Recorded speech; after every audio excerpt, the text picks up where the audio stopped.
ਵਾਹਿਗੁਰੂ ਜੀ ਕਾ ਖਾਲਸਾ ਵਾਹਿਗੁਰੂ ਜੀ ਕੀ ਫਤਿਹ। अस्सलाम वालेकुम ਅਦਾਬਰਜ਼ ਮੈਂ ਤੁਹਾਡੀ ਹੋਸਟ ਨੀਲਮ ਕੌਰ ਤੇ ਮੈਂ ਟੀਵੀ ਦੀ ਫਿਰ ਸਾਰੇ ਦਰਸ਼ਕਾਂ ਤੇ ਸਰੋਤਿਆਂ ਨੂੰ ਜੀ ਆਇਆਂ ਕਹਿੰਦੀ ਹਾਂ ਪ੍ਰੋਗਰਾਮ ਸੱਚੋ ਸੱਚ ਵਿੱਚ ਜਿਹੜੇ ਇਸ ਪ੍ਰੋਗਰਾਮ ਨਾਲ ਦੇਸ਼ਾਂ ਵਿਦੇਸ਼ਾਂ ਤੋਂ ਜੁੜ ਚੁੱਕੇ ਨੇ। ਖਾਲਸਾ ਅਫੇਅਰ ਸੈਂਟਰ ਦੇ ਸੰਚਾਲਕ ਡਾਕਟਰ ਅਮਰਜੀਤ ਸਿੰਘ ਜੀ ਸਟੂਡੀਓ ਮੇਰੇ ਨਾਲ ਸ਼ਾਮਿਲ ਨੇ।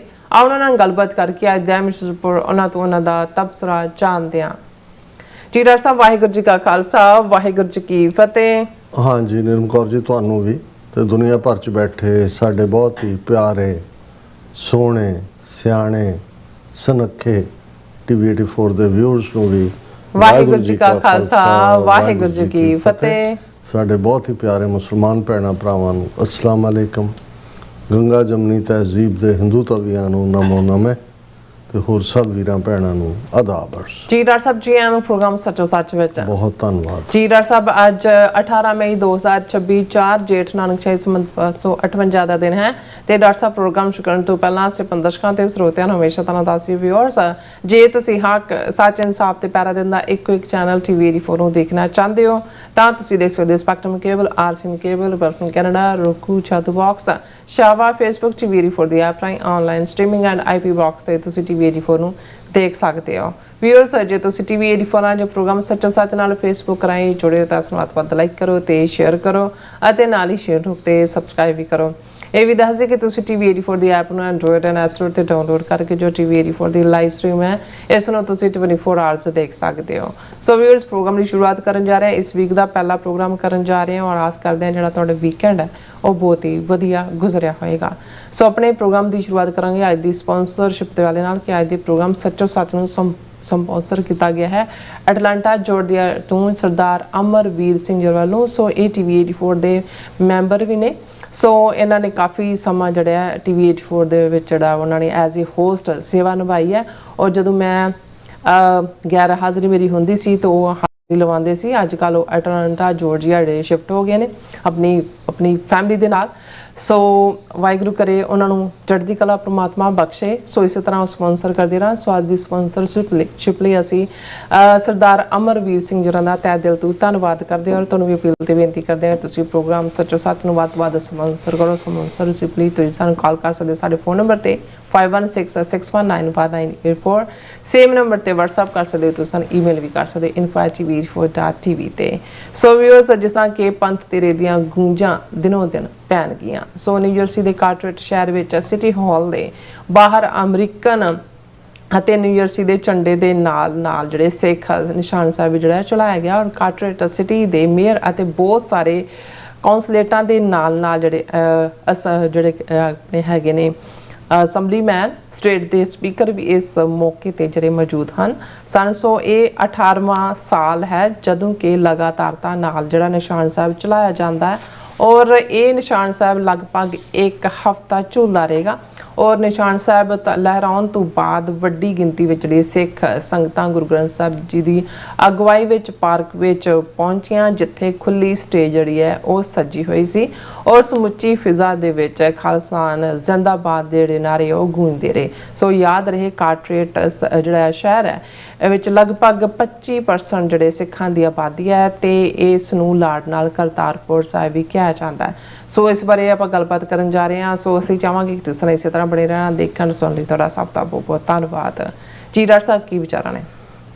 ਸਭ ਤੋਂ ਪਹਿਲਾਂ ਤਾਂ ਅੱਜ ਦੇ ਪ੍ਰੋਗਰਾਮ ਨੂੰ ਸਪਾਂਸਰ ਕਰਨ ਲਈ ਅਸੀਂ ਅਮਰਵੀਰ ਸਿੰਘ ਸਮੁੱਚੇ ਪਰਿਵਾਰ ਦਾ ਸ਼ੁਕਰੀਆ ਅਦਾ ਕਰਦੇ ਹਾਂ। ਜੀ ਤੁਸੀਂ ਬਿਲਕੁਲ ਠੀਕ ਫਰਮਾਇਆ ਕਿ ਉਹਨਾਂ ਨੇ ਟੀਵੀ 84 ਦੇ ਨਾਲ ਲੰਬਾ ਵਕਤ ਸੇਵਾ ਨਿਭਾਈ ਹੈ। ਅਜੇ ਵੀ ਵੈਸੇ ਸੇਵਾ ਨਿਭਾ ਰਹੇ ਨੇ ਕਿਉਂਕਿ ਅੱਜ ਦੇ ਜ਼ਮਾਨੇ 'ਚ ਟੈਕਨੋਲੋਜੀ ਤੁਹਾਨੂੰ ਰਿਮੋਟ ਤੋਂ ਵੀ ਮੌਕਾ ਦਿੰਦੀ ਹੈ। ਉਹ ਇੰਟਰਵਿਊ ਵੀ ਕਰਦੇ ਨੇ ਔਰ ਬਹੁਤ ਸਾਰੇ ਜਿਹੜੇ ਫਾਈਨੈਂਸ਼ੀਅਲ ਮੈਟਰਸ ਨੇ ਉਹਨਾਂ ਦੇ ਨਾਲ ਵੀ ਡੀਲ ਕਰਦੇ ਨੇ ਔਰ ਕੀ ਮੌਕਿਆਂ ਦੀ ਕਵਰੇਜ ਲਈ ਉਹ ਫਲਾਈ ਕਰਕੇ ਵੀ ਪਹੁੰਚਦੇ ਨੇ।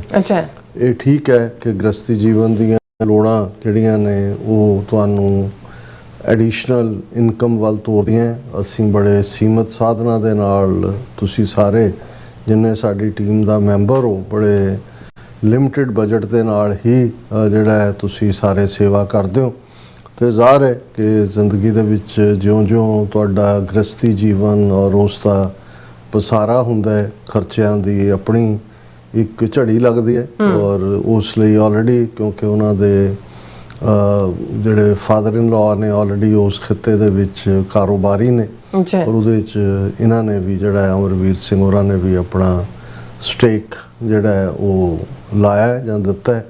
ਅਸੀਂ ਉਹਨਾਂ ਦੀ ਚੜ੍ਹਦੀ ਕਲਾ ਦੀ ਵੀ ਕਾਮਨਾ ਕਰਦੇ ਹਾਂ ਔਰ ਇਵੇਂ ਹੀ ਕਿਉਂਕਿ ਇਹ ਜਿਹੜਾ ਇਸ਼ਕ ਦਾ ਪਾਰਟ ਹੈ ਇਹ ਕੋਈ ਨੌਕਰੀ ਨਹੀਂ ਹੈ, ਕੋਈ ਵਜਵਾ ਕੋਈ ਕੰਮ ਨਹੀਂ ਹੈ, ਕੋਈ ਫਾਈਨੈਂਸ਼ੀਅਲ ਮੈਟਰਸ ਲਈ ਨਹੀਂ ਹੈ, ਇਹ ਪੰਥ ਦੀ ਸੇਵਾ ਹੈ।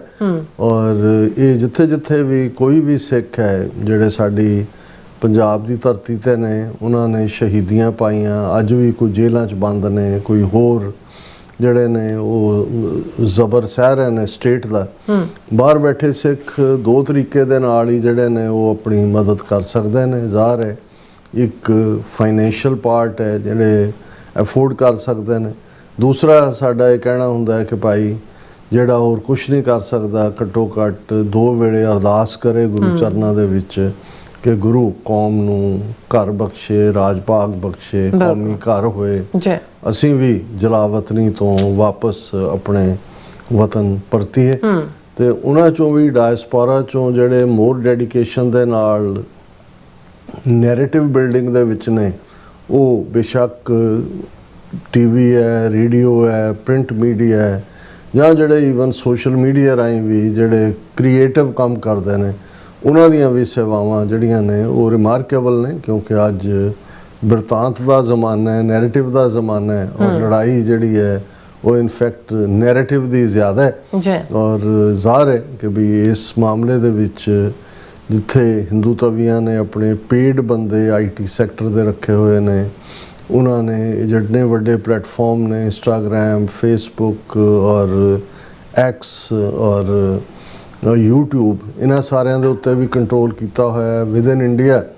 ਇਹਨਾਂ ਨੇ ਆਪਣੇ ਆਈਟੀ ਨੂੰ ਲੈ ਕੇ ਜਾਂ ਮੀਡੀਆ ਦੇ ਉੱਤੇ ਕਰਬ ਲਾਉਣ ਵਾਲੇ ਜਿਹੜੇ ਸਟ੍ਰਿਕਟ ਲਾਅ ਬਣਾਏ ਨੇ ਉਹਨਾਂ ਥੱਲੇ ਜਦੋਂ ਉਹ ਇਹਨਾਂ ਨੂੰ ਜਿਹੜੇ ਸੋਸ਼ਲ ਮੀਡੀਆ ਪਲੇਟਫਾਰਮ ਨੇ ਇਹਨਾਂ ਨੂੰ ਮਾਰਕ ਕਰਦੇ ਨੇ ਕਿ ਆ ਜਿਹੜੇ ਨੇ ਸਾਡੇ ਲਈ ਨੈਸ਼ਨਲ ਸਿਕਿਉਰਿਟੀ ਦੇ ਲਈ ਖਤਰਾ ਨੇ ਤੇ ਉਹ ਵੀ ਫੌਰਨ ਅੱਧੇ ਮਿੰਟ 'ਚ ਉਹਨਾਂ ਨੂੰ ਰਿਮੂਵ ਕਰ ਦਿੰਦੇ ਨੇ। ਜਿਹੜੇ ਉੱਥੇ ਬੈਠੇ ਅਪੋਜ਼ ਕਰਦੇ ਨੇ ਉਹਨਾਂ ਨੂੰ ਰਿਮੂਵ ਕੀਤਾ ਜਾਂਦਾ। ਉਹਨਾਂ ਦੇ ਕੋਲ ਤਾਂ ਚੁਆਇਸ ਹੁੰਦੀ ਹੈ ਕਿ ਉਹ ਕੋਰਟ ਦੇ ਵਿੱਚ ਜਾ ਕੇ ਉਹਨੂੰ ਚੈਲੰਜ ਕਰਦੇ ਨੇ, ਸਾਡੇ ਲਈ ਤਾਂ ਕੋਈ ਨਹੀਂ ਹੈ। ਇਸ ਲਈ ਸਾਡਾ ਈਵਨ ਬਿਰਤਾਂਤ ਦਾ ਜਿਹੜਾ ਵੱਡਾ ਹਿੱਸਾ ਵੀ ਹੈ ਉਹ ਡਾਇਸਪੋਰਾ ਨੂੰ ਹੀ ਡੀਲ ਕਰਦਾ ਹੈ। ਹਾਲਾਂਕਿ ਜਿਹੜੇ ਉੱਥੋਂ ਬਾਹਰ ਨਿਕਲਦੇ ਨੇ ਜਾਂ ਗਲੋਬਲੀ ਜਿਹੜਾ ਹੋਰ ਥਾਵਾਂ 'ਤੇ ਬੈਠੇ ਨੇ ਉਹਨਾਂ ਤੱਕ ਇਹ ਮੈਸੇਜ ਪਹੁੰਚਦਾ ਹੈ। ਸਾਡੀ ਟੀਮ ਨੇ ਉੱਥੋਂ ਤੱਕ ਪਹੁੰਚ ਕਰਨ ਲਈ ਅਲਟੀਮੇਟ TV84 USA ਇਹ ਇੱਕ ਅਲੱਗ ਪਲੇਟਫਾਰਮ ਬਣਾਇਆ। ਇਹ ਅਜੇ ਤੱਕ ਜਿਹੜਾ ਇਸ ਦੇ ਉੱਤੇ ਸੈਪਰੇਟ ਤੌਰ ਦੇ ਉੱਤੇ ਇਸ ਚੈਨਲ ਦੇ ਉੱਤੇ ਪੂਰੀ ਜੋ ਵੀ ਐਕਟੀਵਿਟੀ ਹੁੰਦੀ ਹੈ ਉਹ ਚੱਲਦੀ ਹੈ। ਸੋ ਅਸੀਂ ਇਹ ਰਿਕਮੈਂਡ ਵੀ ਕਰਾਂਗੇ ਜਿਹੜੇ ਇੱਥੇ ਬੈਠੇ ਨੇ ਔਰ ਉਹਨਾਂ ਦੇ ਰਿਸ਼ਤੇਦਾਰ ਜਾਂ ਭਾਈਵੰਦ ਸੱਜਣ ਪੰਜਾਬ 'ਚ ਨੇ ਔਰ ਜਿਹੜੇ ਇਹ ਕੰਪਲੇਨ ਕਰਦੇ ਨੇ ਕਿ ਜੀ ਜਦੋਂ ਅਸੀਂ TV84 ਕਲਿੱਕ ਕਰਦੇ ਹਾਂ ਤਾਂ ਉਸ ਦੇ ਉੱਤੇ ਬਲੌਕ ਆ ਜਾਂਦਾ ਹੈ, ਨੈਸ਼ਨਲ ਸਿਕਿਉਰਿਟੀ ਨੂੰ ਡੇਂਜਰ ਆ ਜਾਂਦਾ ਹੈ, ਉਹਨਾਂ ਨੂੰ ਇਹ ਐਡਵਾਈਜ਼ ਕਰਨ ਕਿ ਉਹ TV84 USA ਪਾ ਕੇ ਗੂਗਲ ਕਰਨ, ਇਹ ਅਪੀਅਰ ਹੁੰਦਾ ਹੈ। ਸੋ ਅਸੀਂ ਅਮਰਵੀਰ ਸਿੰਘ ਔਰ ਸਮੁੱਚੇ ਪਰਿਵਾਰ ਦਾ ਧੰਨਵਾਦ ਕਰਦੇ ਹਾਂ। ਤੁਸੀਂ ਇਸ ਨੂੰ ਕਵਰ ਕੀਤਾ ਹੈ ਐਜ਼ ਏ ਐਂਕਰ ਔਰ ਜ਼ਾਹਰ ਹੈ ਕਿ ਜਿਹੜਾ ਖਾਲਸਾ ਸਾਜਨਾ ਦਿਵਸ ਨਾਲ ਸੰਬੰਧਿਤ ਨਗਰ ਕੀਰਤਨ ਜਾਂ ਪੈਰੇਡ ਜਾਂ ਦੂਸਰੀਆਂ ਸੈਰੇਮਨੀਜ਼ ਨੇ ਉਹ ਜੇ ਬਰਾਬਰ ਚੱਲ ਰਹੀਆਂ ਨੇ। ਇਹਨਾਂ ਦੀ ਸ਼ੁਰੂਆਤ ਤਾਂ ਆਲਮੋਸਟ ਮਾਰਚ ਐਂਡ ਤੋਂ ਹੋ ਜਾਂਦੀ ਹੈ। ਅਪ੍ਰੈਲ ਦੇ ਪਹਿਲੇ ਵੀਕਐਂਡ ਫਰੀडम ਮਾਰਚ ਸੀ ਵਾਸ਼ਿੰਗਟਨ DC ਦੇ ਵਿੱਚ, ਫਿਰ ਲਗਾਤਾਰਤਾ ਦੇ ਨਾਲ ਸਰੀ, ਸਟਾਕਟਨ, ਓਨਟਾਰੀਓ ਗੁਰਦੁਆਰਾ ਕਮੇਟੀ ਔਰ ਇਸ ਤੋਂ ਇਲਾਵਾ ਕਿੰਨੇ ਹੀ ਅਕ੍ਰੋਸ ਦਾ ਗਲੋਬ ਵੱਡੇ ਵੱਡੇ ਜਿਹੜੇ ਨਗਰ ਕੀਰਤਨ ਔਰ ਸਿੱਖ ਡੇ ਪੈਰੇਡਸ, ਕਿਉਂਕਿ ਇਸ ਵਾਰ ਇੱਕ ਨਵੀਂ ਜਿਹੜੀ ਹੈ ਉਹ ਆਸ ਦੀ ਕਿਰਨ ਵੀ, ਕਿਉਂਕਿ ਖਾਲਿਸਤਾਨ ਐਲਾਨ ਦਿਵਸ ਦੀ 40ਵੀਂ ਵਰ੍ਹੇਗੰਢ ਹੋਣ ਦੇ ਨਾਤੇ ਇਸ ਦੇ ਵਿੱਚ ਇੱਕ ਮੋਟੀਵੇਸ਼ਨਸ ਵੀ ਸੀ ਇਸ ਵਾਰ ਔਰ ਇਸ ਲਈ ਬਹੁਤ ਸਾਰੀਆਂ ਥਾਵਾਂ ਦੇ ਉੱਤੇ ਜਿਹੜੇ ਨਗਰ ਕੀਰਤਨ ਹੋਏ ਉਹ ਖਾਲਿਸਤਾਨ ਦੀ ਇਸ 40ਵੀਂ ਐਲਾਨ ਦਿਵਸ ਵਰ੍ਹੇਗੰਢ ਨੂੰ ਸਮਰਪਿਤ ਸਨ। ਕੈਨੇਡਾ ਦੇ ਵਿੱਚ ਤਾਂ ਓਨਟਾਰੀਓ 'ਚ ਇਹ ਸ਼ੁਰੂਆਤ ਹੋਈ ਸੀ ਜਦੋਂ ਜਗਮੀਤ ਸਿੰਘ ਓਨਟਾਰੀਓ ਦੇ ਵਿੱਚ ਮੈਂਬਰ ਪ੍ਰੋਵਿੰਸ਼ੀਅਲ ਪਾਰਲੀਮੈਂਟ ਸਨ। ਉੱਥੇ ਤਾਂ ਅਪ੍ਰੈਲ ਦਾ ਮਹੀਨਾ as a Sikh heritage month ਇਹ ਰੈਕਗਨਾਈਜ਼ ਹੋਇਆ ਹੋਰ ਵੀ ਸਟੇਟਾਂ 'ਚ ਇਹ ਰਿਪੀਟ ਹੋਇਆ ਔਰ ਉਹਦੇ 'ਚ ਤਾਂ ਸਿਟੀ ਹਾਲਸ ਦੇ ਬਾਹਰ ਜਿਹੜਾ ਉਹ ਨਿਸ਼ਾਨ ਸਾਹਿਬ ਵੀ ਝੂਲਦੇ ਨੇ ਕੈਨੇਡੀਅਨ ਝੰਡੇ ਦੇ ਨਾਲ ਔਰ ਕਈ ਥਾਂ ਤੇ ਉਹ ਮਹੀਨਾ ਵੀ ਰਹਿੰਦੇ ਨੇ ਔਰ ਇਸ ਦੇ ਨਾਲ ਜੁੜੀ ਹੋਈ ਮਿਊਜ਼ੀਅਮ ਔਰ ਦੂਸਰੀ ਥਾਵਾਂ ਤੇ ਆਰਟ ਗੈਲਰੀਜ਼ ਦੇ ਵਿੱਚ ਜਾਂ ਸਿੱਖ ਇਸ਼ੂਜ਼ ਦੇ ਉੱਤੇ ਜਾਂ ਕਾਮਾਗਾਟਾ ਮਾਰੂ ਤੋਂ ਲੈ ਕੇ ਬਹੁਤ ਸਾਰੀ ਥਾਂ ਤੇ ਹਿਸਟਰੀ ਵੀ ਡਿਪਿਕਟ ਕੀਤੀ ਜਾਂਦੀ ਹੈ। ਪਰ ਅਮਰੀਕਾ ਦੇ ਵਿੱਚ ਮੈਂ ਸਮਝਦਾ ਹਾਂ ਵੀ ਬੇਸ਼ੱਕ ਜਦੋਂ ਅਸੀਂ ਨਿਊ ਜਰਸੀ ਸਟੇਟ ਨੂੰ ਦੇਖਦੇ ਹਾਂ ਜਿਹੜੀ ਨਿਊਯਾਰਕ ਸਿੱਖ ਡੇ ਪੈਰੇਡ ਸ਼ੁਰੂ ਹੋਈ 40 ਸਾਲ ਪਹਿਲਾਂ ਹੀ ਲਗਭਗ ਉਹ ਕੱਲੀ ਨਿਊਯਾਰਕ ਦੀ ਪੈਰੇਡ ਨਹੀਂ ਸੀ। ਉਸ ਜ਼ਮਾਨੇ ਦੇ ਵਿੱਚ ਸਮੁੱਚਾ ਈਸਟ ਕੋਸਟ ਦੇ ਗੁਰਦੁਆਰਿਆਂ ਨੇ ਹੀ ਇਕੱਠੇ ਹੋ ਕੇ ਇਸ ਦੀ ਸ਼ੁਰੂਆਤ ਕੀਤੀ। ਪਹਿਲਾਂ ਉਸ ਦੇ ਆਰੰਭਕ ਔਰ ਗੁਰਦੁਆਰਾ ਰਿਚਮੰਡ ਹਿੱਲ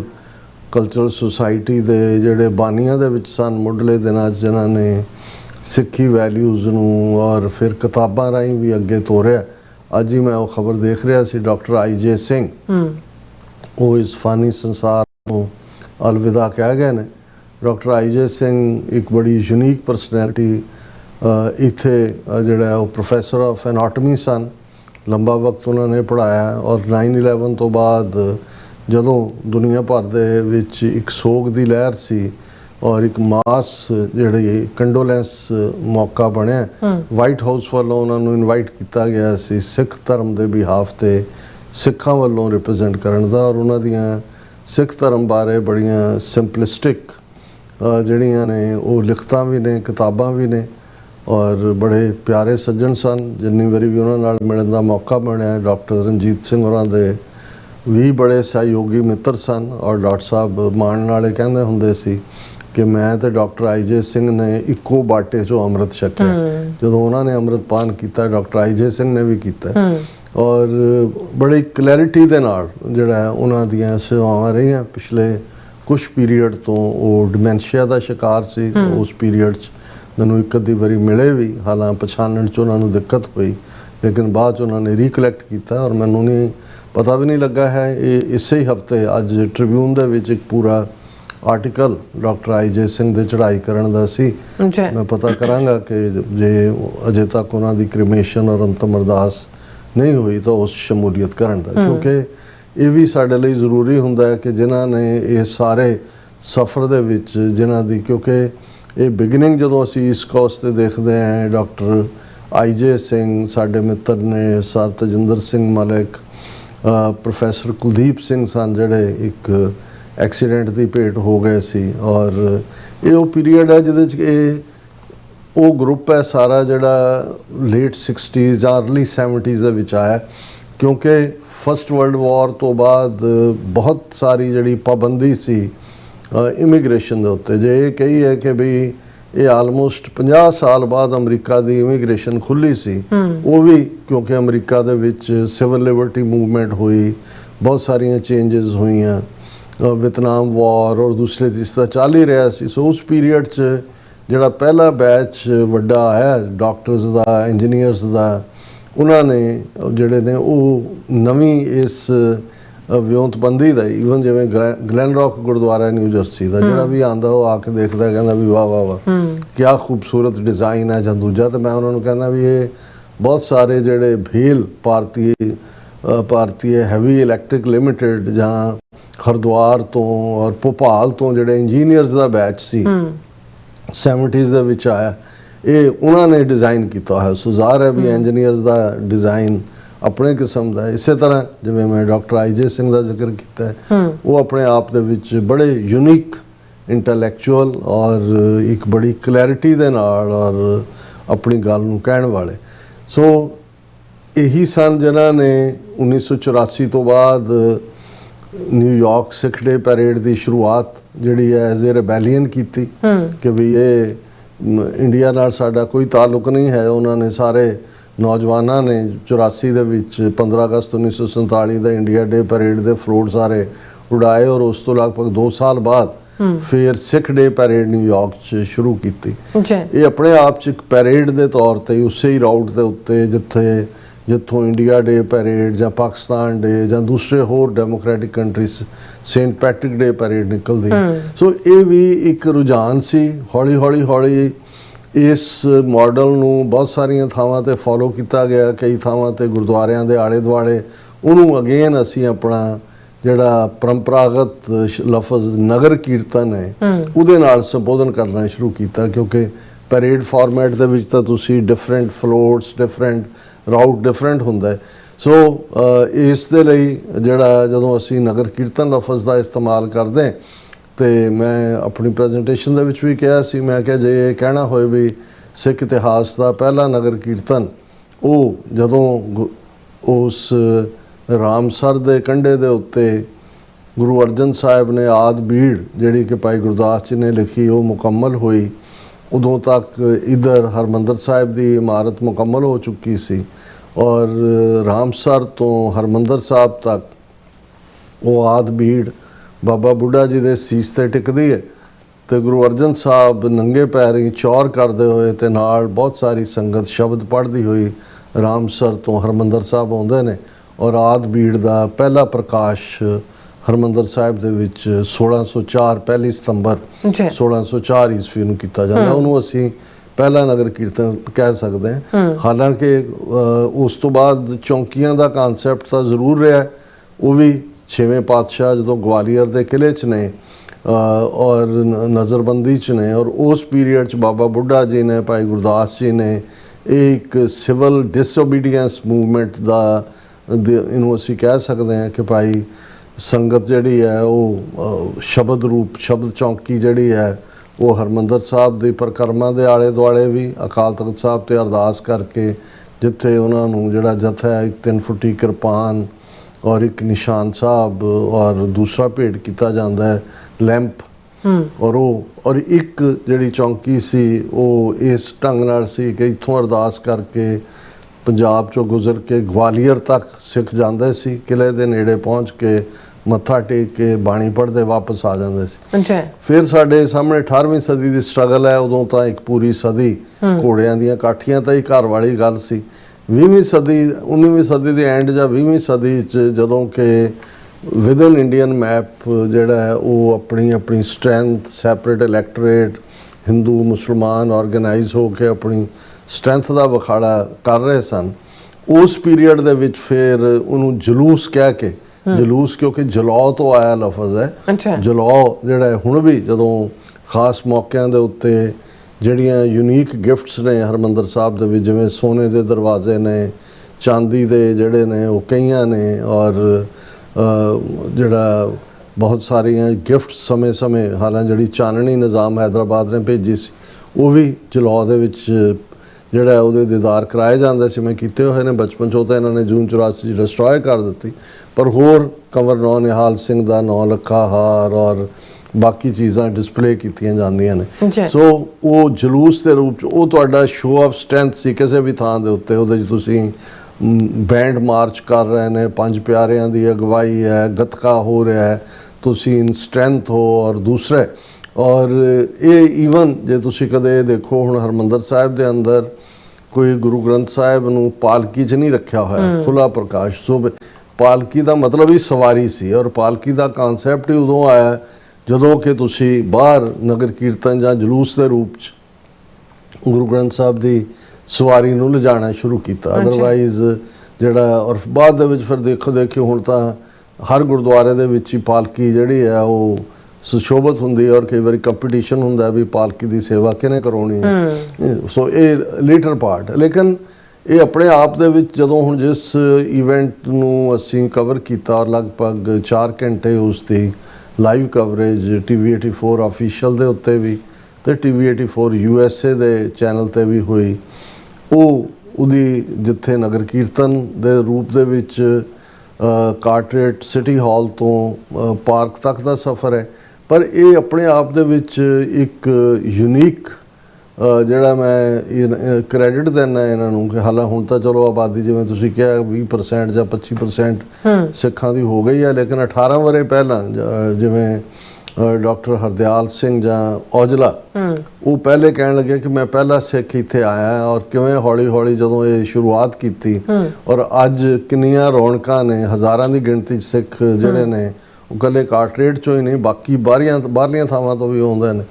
ਸੋ ਇਹ ਜਿਹੜੀ ਮੈਨੂੰ ਇਹ ਲੱਗਦਾ ਵੀ ਅਮਰੀਕਾ ਦੇ ਹੋਰ ਕਿਸੇ ਸ਼ਹਿਰ, ਕੈਨੇਡਾ 'ਚ ਤਾਂ ਹੈ, ਲੇਕਿਨ ਇਹ ਅਮਰੀਕਾ ਦੇ ਵਿੱਚ 18 ਸਾਲ ਪਹਿਲਾਂ ਇਹੀ ਕਾਰਟਰੇਟ ਦੀ ਸਿਟੀ ਕੌਂਸਲ ਸੀ ਜਿਸ ਨੇ ਮਤਾ ਪਾਸ ਕੀਤਾ ਕਿ ਸਿਟੀ ਹਾਲ ਦੇ ਬਾਹਰ ਜਿੱਥੇ ਕਿ ਅਮਰੀਕਨ ਝੰਡਾ ਤੇ ਨਿਊ ਜਰਸੀ ਦਾ ਝੰਡਾ ਝੂਲਦਾ ਹੈ, ਉਹਦੇ ਨਾਲ ਸਿੱਖ ਹੈਰੀਟੇਜ ਨੂੰ ਰੈਕਗਨਾਈਜ਼ ਕਰਦੇ ਆ, ਸਿੱਖਾਂ ਦੀ ਓਵਰਆਲ ਅਮਰੀਕਨ ਸੁਸਾਇਟੀ ਦੇ ਵਿੱਚ ਕੰਟਰੀਬਿਊਸ਼ਨ ਨੂੰ ਰੈਕਗਨਾਈਜ਼ ਕਰਦੇ ਆ, ਜਿਹੜਾ ਉਹ ਨਿਸ਼ਾਨ ਸਾਹਿਬ ਵਿੱਚ ਲਾਇਆ ਜਾਏਗਾ, ਜਿਹੜਾ ਲਗਭਗ 1 ਹਫ਼ਤਾ ਉੱਥੇ ਝੂਲਦਾ ਰਹਿੰਦਾ ਹੈ। ਔਰ ਇਹ ਆਪਣੇ ਆਪ ਵਿੱਚ ਇੱਕ ਬੜਾ ਯੂਨੀਕ ਨਜ਼ਾਰਾ ਹੁੰਦਾ ਹੈ ਕਿ ਮੇਅਰ ਆਪਣੇ ਸਾਰੇ ਕਾਉਂਸਲਮੈਨਾਂ ਦੇ ਨਾਲ ਮੌਜੂਦ ਸੀ, ਜਿਵੇਂ ਇਸ ਵਾਰ ਦੀ ਇਵੈਂਟ ਸੀ, ਈਵਨ ਅਸੈਂਬਲੀਮੈਨ ਰਵੀ ਭੱਲਾ ਉਹ ਵੀ ਆਏ, ਸਪੀਕਰ ਆਫ ਦਾ ਹਾਊਸ ਵੀ ਆਏ, ਇੱਕ ਹੋਰ ਕਾਂਗਰਸਮੈਨ ਵੀ ਜਿਹੜੇ ਨੇ ਉਹ ਮੌਜੂਦ ਸੀ।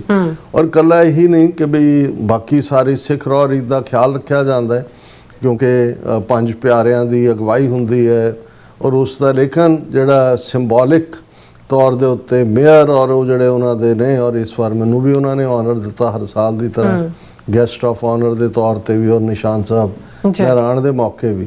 ਔਰ ਇਹੀ ਨਹੀਂ ਕਿ ਉਹ ਉੱਥੇ ਲਹਿਰਾ ਕੇ ਫਿਰ ਆਪਣੇ ਸਿਟੀ ਚੈਂਬਰ ਚਲੇ ਜਾਂਦੇ ਨੇ, ਸਾਰੀ ਦੀ ਸਾਰੀ ਸਿਟੀ ਕੌਂਸਲ ਸਣੇ ਮੇਅਰ ਦੇ ਉਹ ਗੁਰੂ ਗ੍ਰੰਥ ਸਾਹਿਬ ਦੀ ਸਵਾਰੀ ਦੇ ਪਿੱਛੇ ਮਾਰਚ ਕਰਦੀ ਹੈ, ਔਰ ਮਾਰਚ ਕਰਕੇ ਜਿੱਥੇ ਆ ਕੇ ਪਾਰਕ ਦੇ ਵਿੱਚ ਐਂਡ ਹੁੰਦਾ ਹੈ, ਜਿੱਥੇ ਖੁੱਲੀ ਸਟੇਜ ਵੀ ਸਜੀ ਹੁੰਦੀ ਹੈ, ਉਸ ਥਾਂ ਦੇ ਉੱਤੇ ਫਿਰ ਸਾਰੇ ਐਡਰੈਸ ਕਰਦੇ ਨੇ ਮੇਅਰ ਤੋਂ ਲੈ ਕੇ, ਉੱਥੇ ਉਹਨਾਂ ਨੂੰ ਆਨਰ ਵੀ ਕੀਤਾ ਜਾਂਦਾ, ਔਰ ਉਸ ਤੋਂ ਬਾਅਦ ਇਹ ਪੰਥਕ ਸਟੇਜ ਦੇ ਤੌਰ ਦੇ ਉੱਤੇ ਹੁੰਦਾ ਹੈ, ਔਰ ਬੜਾ ਖੁੱਲਾ ਡੁੱਲਾ ਪਾਰਕ 'ਚ ਮਾਹੌਲ ਹੁੰਦਾ ਹੈ, ਇੱਕ ਪਿਕਨਿਕ ਵਰਗਾ ਵੀ, ਔਰ ਬੜਾ ਸੁਚੱਜਾ ਪ੍ਰਬੰਧ ਹੁੰਦਾ ਹੈ। ਲੰਗਰ ਤਾਂ ਕਿਤੇ ਗੰਨੇ ਦਾ ਰਸ ਹੈ, ਕਿਤੇ ਸੰਤਰੇ ਦਾ ਰਸ ਹੈ, ਔਰ ਸੈਚਰਡੇ ਐਤਕੀ ਮੌਸਮ ਵੀ ਬਹੁਤ ਵਧੀਆ ਸੀ। ਔਰ ਖਾਲਿਸਤਾਨ ਦੀ ਜਦੋਂ ਅਸੀਂ ਐਕੋ ਦੀ ਗੱਲ ਕਰਦੇ ਹਾਂ, ਸੋ ਇਹਦੇ 'ਚ ਕੋਈ ਸ਼ੱਕ ਨਹੀਂ, ਹਾਲਾਂ 2 ਗੁਰਦੁਆਰਾ ਸਾਹਿਬਾਨ ਕਾਰਟਰੇਟ 'ਚ ਨੇ। ਇਸ ਨਗਰ ਕੀਰਤਨ ਦੇ ਮੁੱਖ ਤੌਰ ਦੇ ਉੱਤੇ ਆਯੋਜਕ ਜਾਂ ਪ੍ਰਬੰਧਕ ਗੁਰਦੁਆਰਾ ਸਿੰਘ ਸਭਾ ਦੀ ਕਮੇਟੀ ਹੁੰਦੀ ਹੈ, ਜਿਹੜੇ ਸਾਰੇ ਬੜੇ ਡੈਡੀਕੇਟਿਡ ਜਿਹੜੇ ਗੁਰਸਿੱਖ ਨੇ, ਪੰਥ ਪ੍ਰਸਤ ਨੇ,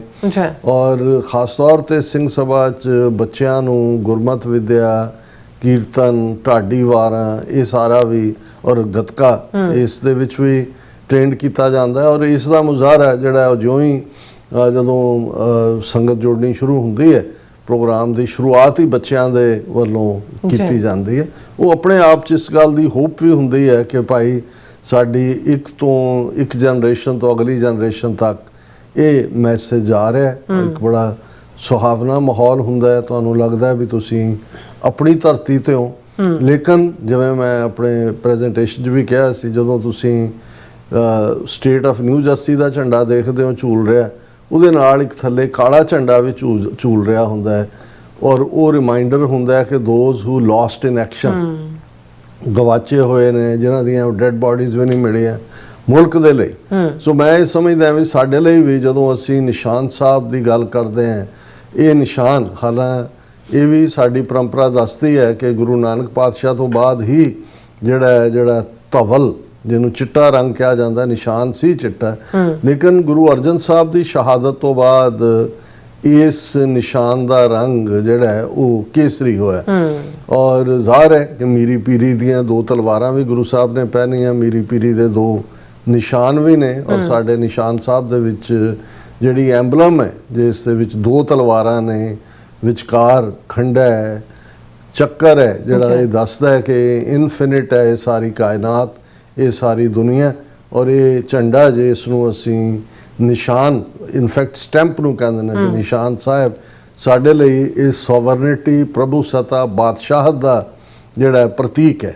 ਔਰ ਇਹ 6ਵੇਂ ਪਾਤਸ਼ਾਹ ਦੇ ਵੇਲੇ ਹੀ ਜਿਹੜਾ ਮੀਰੀ ਪੀਰੀ ਦੇ ਨਿਸ਼ਾਨ ਸਾਹਿਬ ਲਹਿਰਾਏ। ਫਿਰ ਅਸੀਂ ਦੇਖਦੇ ਹਾਂ ਕਿ ਕਿਵੇਂ ਇਸ ਜਦੋਂ ਅਸੀਂ ਸੰਗਤੀ ਰੂਪ ਦੇ ਵਿੱਚ ਵੀ ਕਹਿੰਦੇ ਹਾਂ ਕਿ ਭਾਈ ਝੂਲ ਤੇ ਨਿਸ਼ਾਨ ਰਹੇ ਪੰਥ ਮਹਾਰਾਜ ਕੇ, ਸਾਜ ਤੇ ਦੀਵਾਨ ਰਹੇ ਗੁਰੂ ਮਹਾਰਾਜ ਕੇ, ਕਿ ਇਹੀ ਮੀਰੀ ਤੇ ਦੀਵਾਨ ਸਾਡੀ ਪੀਰੀ ਹੈ, ਔਰ ਝੰਡਾ ਸਾਡੀ ਮੀਰੀ ਹੈ। ਔਰ ਜਦੋਂ ਤੱਕ ਸਾਡੇ ਕੋਲ ਮੀਰੀ ਨਹੀਂ ਹੈ, ਖਾਲਸਾ ਬਾਦਸ਼ਾਹ ਜਾਂ ਬਾਗੀ, ਜਦੋਂ ਇਹ ਡਿਫਾਈਨ ਕੀਤਾ ਜਾਂਦਾ, ਬਾਦਸ਼ਾਹਤ ਮੀਰੀ ਹੈ, ਔਰ ਉਹ ਮੀਰੀ ਇਸ ਲਈ ਜ਼ਰੂਰੀ ਹੈ ਤਾਂ ਕਿ ਪੀਰੀ ਦੀ ਹਿਫਾਜ਼ਤ ਹੋਏ, ਤਾਂ ਕਿ ਕੋਈ ਤੁਹਾਡੇ ਰੂਹਾਨੀਅਤ ਦੇ ਰਸਤੇ 'ਚ ਰੁਕਾਵਟ ਨਾ ਬਣੇ, ਕੋਈ ਤੁਹਾਨੂੰ ਹੁਕਮ ਦੇ ਕੇ ਜ਼ਬਰ ਦੇ ਨਾਲ ਜਿਹੜਾ ਹੈ ਉਹ ਤੁਹਾਨੂੰ ਆਪਣਾ ਅਕੀਦਾ ਬਦਲਣ ਤੇ ਮਜਬੂਰ ਨਾ ਕਰੇ, ਸਰਬੱਤ ਦਾ ਭਲਾ ਹੋਏ। ਸੋ ਅਸੀਂ TV84 ਦੀ ਸਮੁੱਚੀ ਟੀਮ ਨੂੰ, ਸਿੰਘ ਸਭਾ ਔਰ ਜਿਹੜੇ ਪ੍ਰਬੰਧਕ ਨੇ ਉਹ ਬਹੁਤ ਮਾਣ ਦਿੰਦੇ ਨੇ।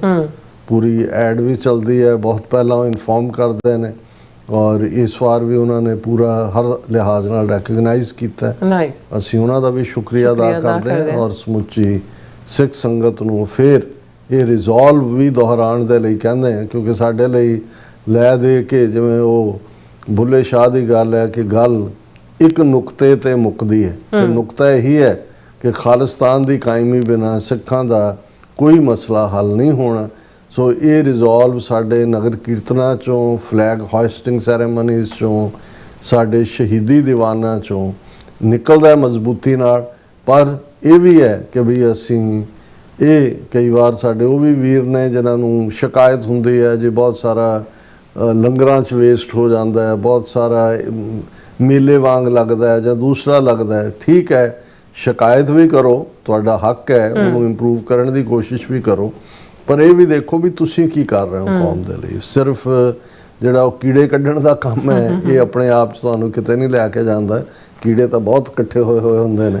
ਸੋ ਅਸੀਂ ਜਿਵੇਂ ਪ੍ਰੈਜ਼ੀਡੈਂਟ ਕੈਨੇਡੀ ਦੇ ਅਲਫਾਜ਼ ਮੈਂ ਅਕਸਰ ਦੁਹਰਾਉਂਦਾ ਕਿ ਵੀ always ਐਸਕ what nation is doing for us, we never ask what we are doing for the nation। ਵੀ ਆਪਣੇ ਆਪ ਨੂੰ ਇਹ ਵੀ ਪੁੱਛੀਏ ਵੀ ਕੌਮੀ ਘਰ ਖਾਲਿਸਤਾਨ ਬਣ ਰਿਹਾ ਹੈ, ਉਸ ਦੀ ਬੁਨਿਆਦ ਰੱਖੀ ਗਈ, ਉਸ ਦੇ ਲਈ ਸਾਡਾ ਕੀ ਯੋਗਦਾਨ। ਜੀ ਡਾਕਟਰ ਸਾਹਿਬ, ਤੁਹਾਡਾ ਬਹੁਤ ਬਹੁਤ ਸ਼ੁਕਰੀਆ। ਸੌਥ ਲੈਣ ਬ੍ਰੇਕ ਔਰ ਬ੍ਰੇਕ ਤੇ ਜਾਣ ਤੋਂ ਪਹਿਲਾਂ ਅਸੀਂ ਦਰਸ਼ਕਾਂ ਦੇ ਸਰੋਤਿਆਂ ਨੂੰ ਅਪੀਲ ਤੇ ਬੇਨਤੀ ਕਰਦੀ ਹੈ ਵਿਊਅਰਸ, ਜਿਸ ਤਰ੍ਹਾਂ ਤੁਸੀਂ ਜਾਣਦੇ ਹੋ ਕਿ TV84 ਇੱਕ ਪੰਥਕ ਚੈਨਲ ਹੈ ਔਰ TV84 ਦੀ ਚੜ੍ਹਦੀ ਕਲਾ ਲਈ ਵੱਧ ਤੋਂ ਵੱਧ ਡੋਨੇਟ ਕਰੋ। ਡੋਨੇਟ ਕਰਨ ਲਈ ਸਾਡੀ ਵੈਬਸਾਈਟ TV84.tv ਤੇ ਜਾ ਕੇ ਪੇਪਲ ਦੀ ਵਰਤੋਂ ਕਰਕੇ ਵਨ ਟਾਈਮ ਡੋਨੇਟ ਕਰ ਸਕਦੇ ਹੋ, ਮੰਥਲੀ ਡੋਨੇਟ ਵੀ ਕਰ ਸਕਦੇ ਹੋ। ਤੁਸੀਂ TV84 ਦੇ ਨਾਮ ਤੇ ਚੈੱਕ ਬਣਾ ਕੇ ਸਾਨੂੰ ਮੇਲ ਵੀ ਕਰ ਸਕਦੇ ਹੋ ਸਾਡੇ ਇਸ ਪਤੇ ਤੇ 36-01 37th Avenue, Long Island City, New York 11101 USA, ਜਾਂ ਫਿਰ ਤੁਸੀਂ ਸਾਨੂੰ ਫੋਨ ਰਾਹੀਂ ਵੀ ਸੰਪਰਕ ਕਰ ਸਕਦੇ ਹੋ 5166191984। ਤੁਸੀਂ ਸਾਨੂੰ ਈਮੇਲ ਵੀ ਕਰ ਸਕਦੇ ਹੋ info@tv84.tv ਤੇ। ਅਸੀਂ ਤੁਹਾਡੇ ਤਹਿ ਦਿਲ ਤੋਂ ਸ਼ੁਕਰਗੁਜ਼ਾਰ ਹੋਵਾਂਗੇ। ਇਸ ਵਕਤ ਲੈਣੇ ਬ੍ਰੇਕ ਵਿਊਅਰਸ, ਤੁਸੀਂ ਇਸੇ ਤਰ੍ਹਾਂ ਬਣੇ ਰਹਿਣਾ। ਮਿਲਦੇ ਹਾਂ after this short break.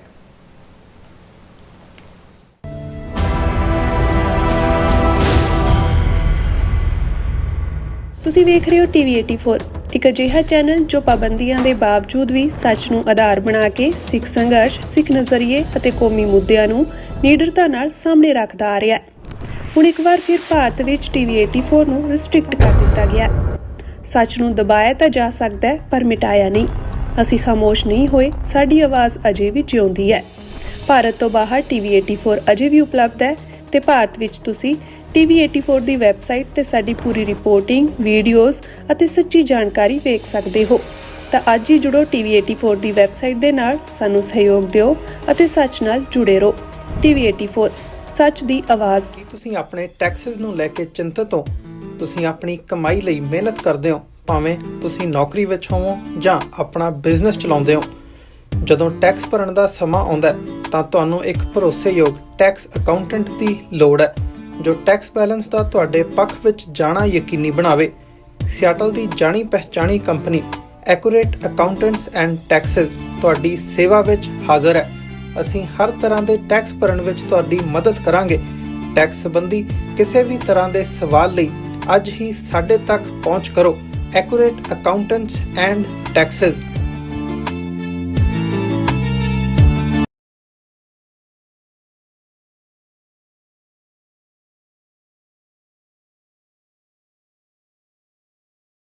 America ਵਿੱਚ ਰਹਿ ਰਹੇ ਹੋ ਅਤੇ ਡਰਾਈਵਿੰਗ ਲਾਇਸੈਂਸ ਲੈਣਾ ਚਾਹੁੰਦੇ ਹੋ ਤੇ ਲੱਭ ਰਹੇ ਹੋ ਇੱਕ ਤਜਰਬੇਕਾਰ ਡਰਾਈਵਿੰਗ ਸਕੂਲ, ਤਾਂ ਤੁਹਾਡੇ ਲਈ ਹੈ ਵੱਡੀ ਖੁਸ਼ਖਬਰੀ। ਕੈਲੀਫੋਰਨੀਆ ਦਾ ਸਟਾਕਟਨ ਟਰੱਕ ਡਰਾਈਵਿੰਗ ਸਕੂਲ ਤੁਹਾਨੂੰ ਦੇਵੇਗਾ ਡਰਾਈਵਿੰਗ ਸਿਖਲਾਈ ਅਤੇ ਡਰਾਈਵਿੰਗ ਦੌਰਾਨ ਪੇਸ਼ ਆਉਂਦੀਆਂ ਮੁਸ਼ਕਲਾਂ ਨਾਲ ਨਜਿੱਠਣ ਦੀ ਸਿਖਲਾਈ। 25 ਸਾਲ ਤੋਂ ਵੀ ਵੱਧ ਦੇ ਤਜਰਬੇ ਨਾਲ ਤੁਹਾਨੂੰ ਮਿਲੇਗੀ ਡਰਾਈਵਿੰਗ ਨਾਲ ਸੰਬੰਧਿਤ ਹਰ ਤਰ੍ਹਾਂ ਦੀ ਸਿਖਲਾਈ, ਉਹ ਵੀ ਵਾਜਿਬ ਕੀਮਤ ਵਿੱਚ। ਫਿਰ ਦੇਰ ਕਿਸ ਗੱਲ ਦੀ, ਅੱਜ ਹੀ ਸੰਪਰਕ ਕਰੋ 2097883308 ਜਾਂ ਫਿਰ 2093139919 ਨੰਬਰਾਂ ਤੇ ਅਤੇ ਪਾਓ ਆਪਣਾ ਡਰਾਈਵਿੰਗ ਲਾਇਸੈਂਸ।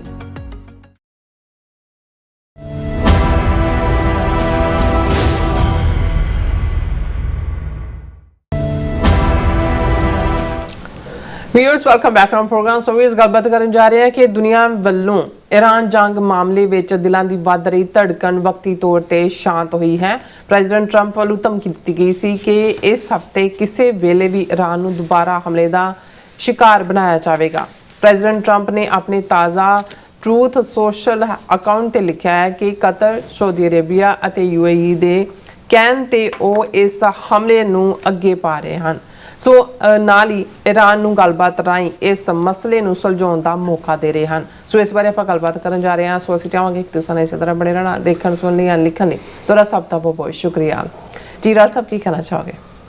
ਦੇਖੋ, ਮਾਝੇ ਦੇ ਵਿੱਚ ਇੱਕ ਅਖਾਣ ਹੈ, ਜਦੋਂ ਬੰਦਾ ਕੋਈ ਡਿਸਾਈਡਿੰਗ ਫੈਕਟਰ ਤੇ ਖਲੋ ਕੇ ਵੀ ਡਿਸਾਈਡ ਨਾ ਕਰ ਪਾ ਰਿਹਾ ਹੋਏ, ਕੁਝ ਕੰਪਲਸ਼ਨਸ ਉਹਨੂੰ ਅੱਗੇ ਨੂੰ ਖਿੱਚ ਰਹੀਆਂ ਹੋਣ, ਕੁਝ ਪਿੱਛੇ ਨੂੰ ਖਿੱਚ ਰਹੀਆਂ ਹੋਣ, ਦਿਨੇ ਇੱਕ ਫੈਸਲਾ ਕਰ ਲਏ ਵੀ ਇਵੇਂ ਕਰਨਾ, ਸਵੇਰੇ ਉੱਠਦਿਆਂ ਉਹਨੂੰ ਲੱਗੇ ਵੀ ਇਹ ਠੀਕ ਨਹੀਂ ਹੈ, ਤਾਂ ਉਹਨੂੰ ਕਹਿੰਦੇ ਨੇ ਵੀ ਮੇਰਾ ਹਾਲ ਤਾਂ ਵੜਵੇ ਜੀਆ ਨਿਕਲਵੇ ਜੀਆ ਕਿ ਵੀ ਹੁਣ ਜੀਆ ਨੂੰ ਕੀ ਸਮਝਾਈਏ ਕਿ ਉਹ ਵੜੇ ਕਿ ਉਹ ਨਿਕਲੇ। ਸੋ ਮੈਨੂੰ ਲੱਗਦਾ ਹੈ ਕਿ ਵੀ ਇਹ ਜਿਹੜੀ ਈਰਾਨ ਕ੍ਰਾਈਸਿਸ ਹੈ ਉਹ ਅਮਰੀਕਾ ਦੇ ਲਈ ਵੜਵੇ ਜੀਆ ਨਿਕਲਵੇ ਜੀਆ ਵਾਲਾ ਹਾਲ ਬਣਿਆ ਹੋਇਆ ਹੈ।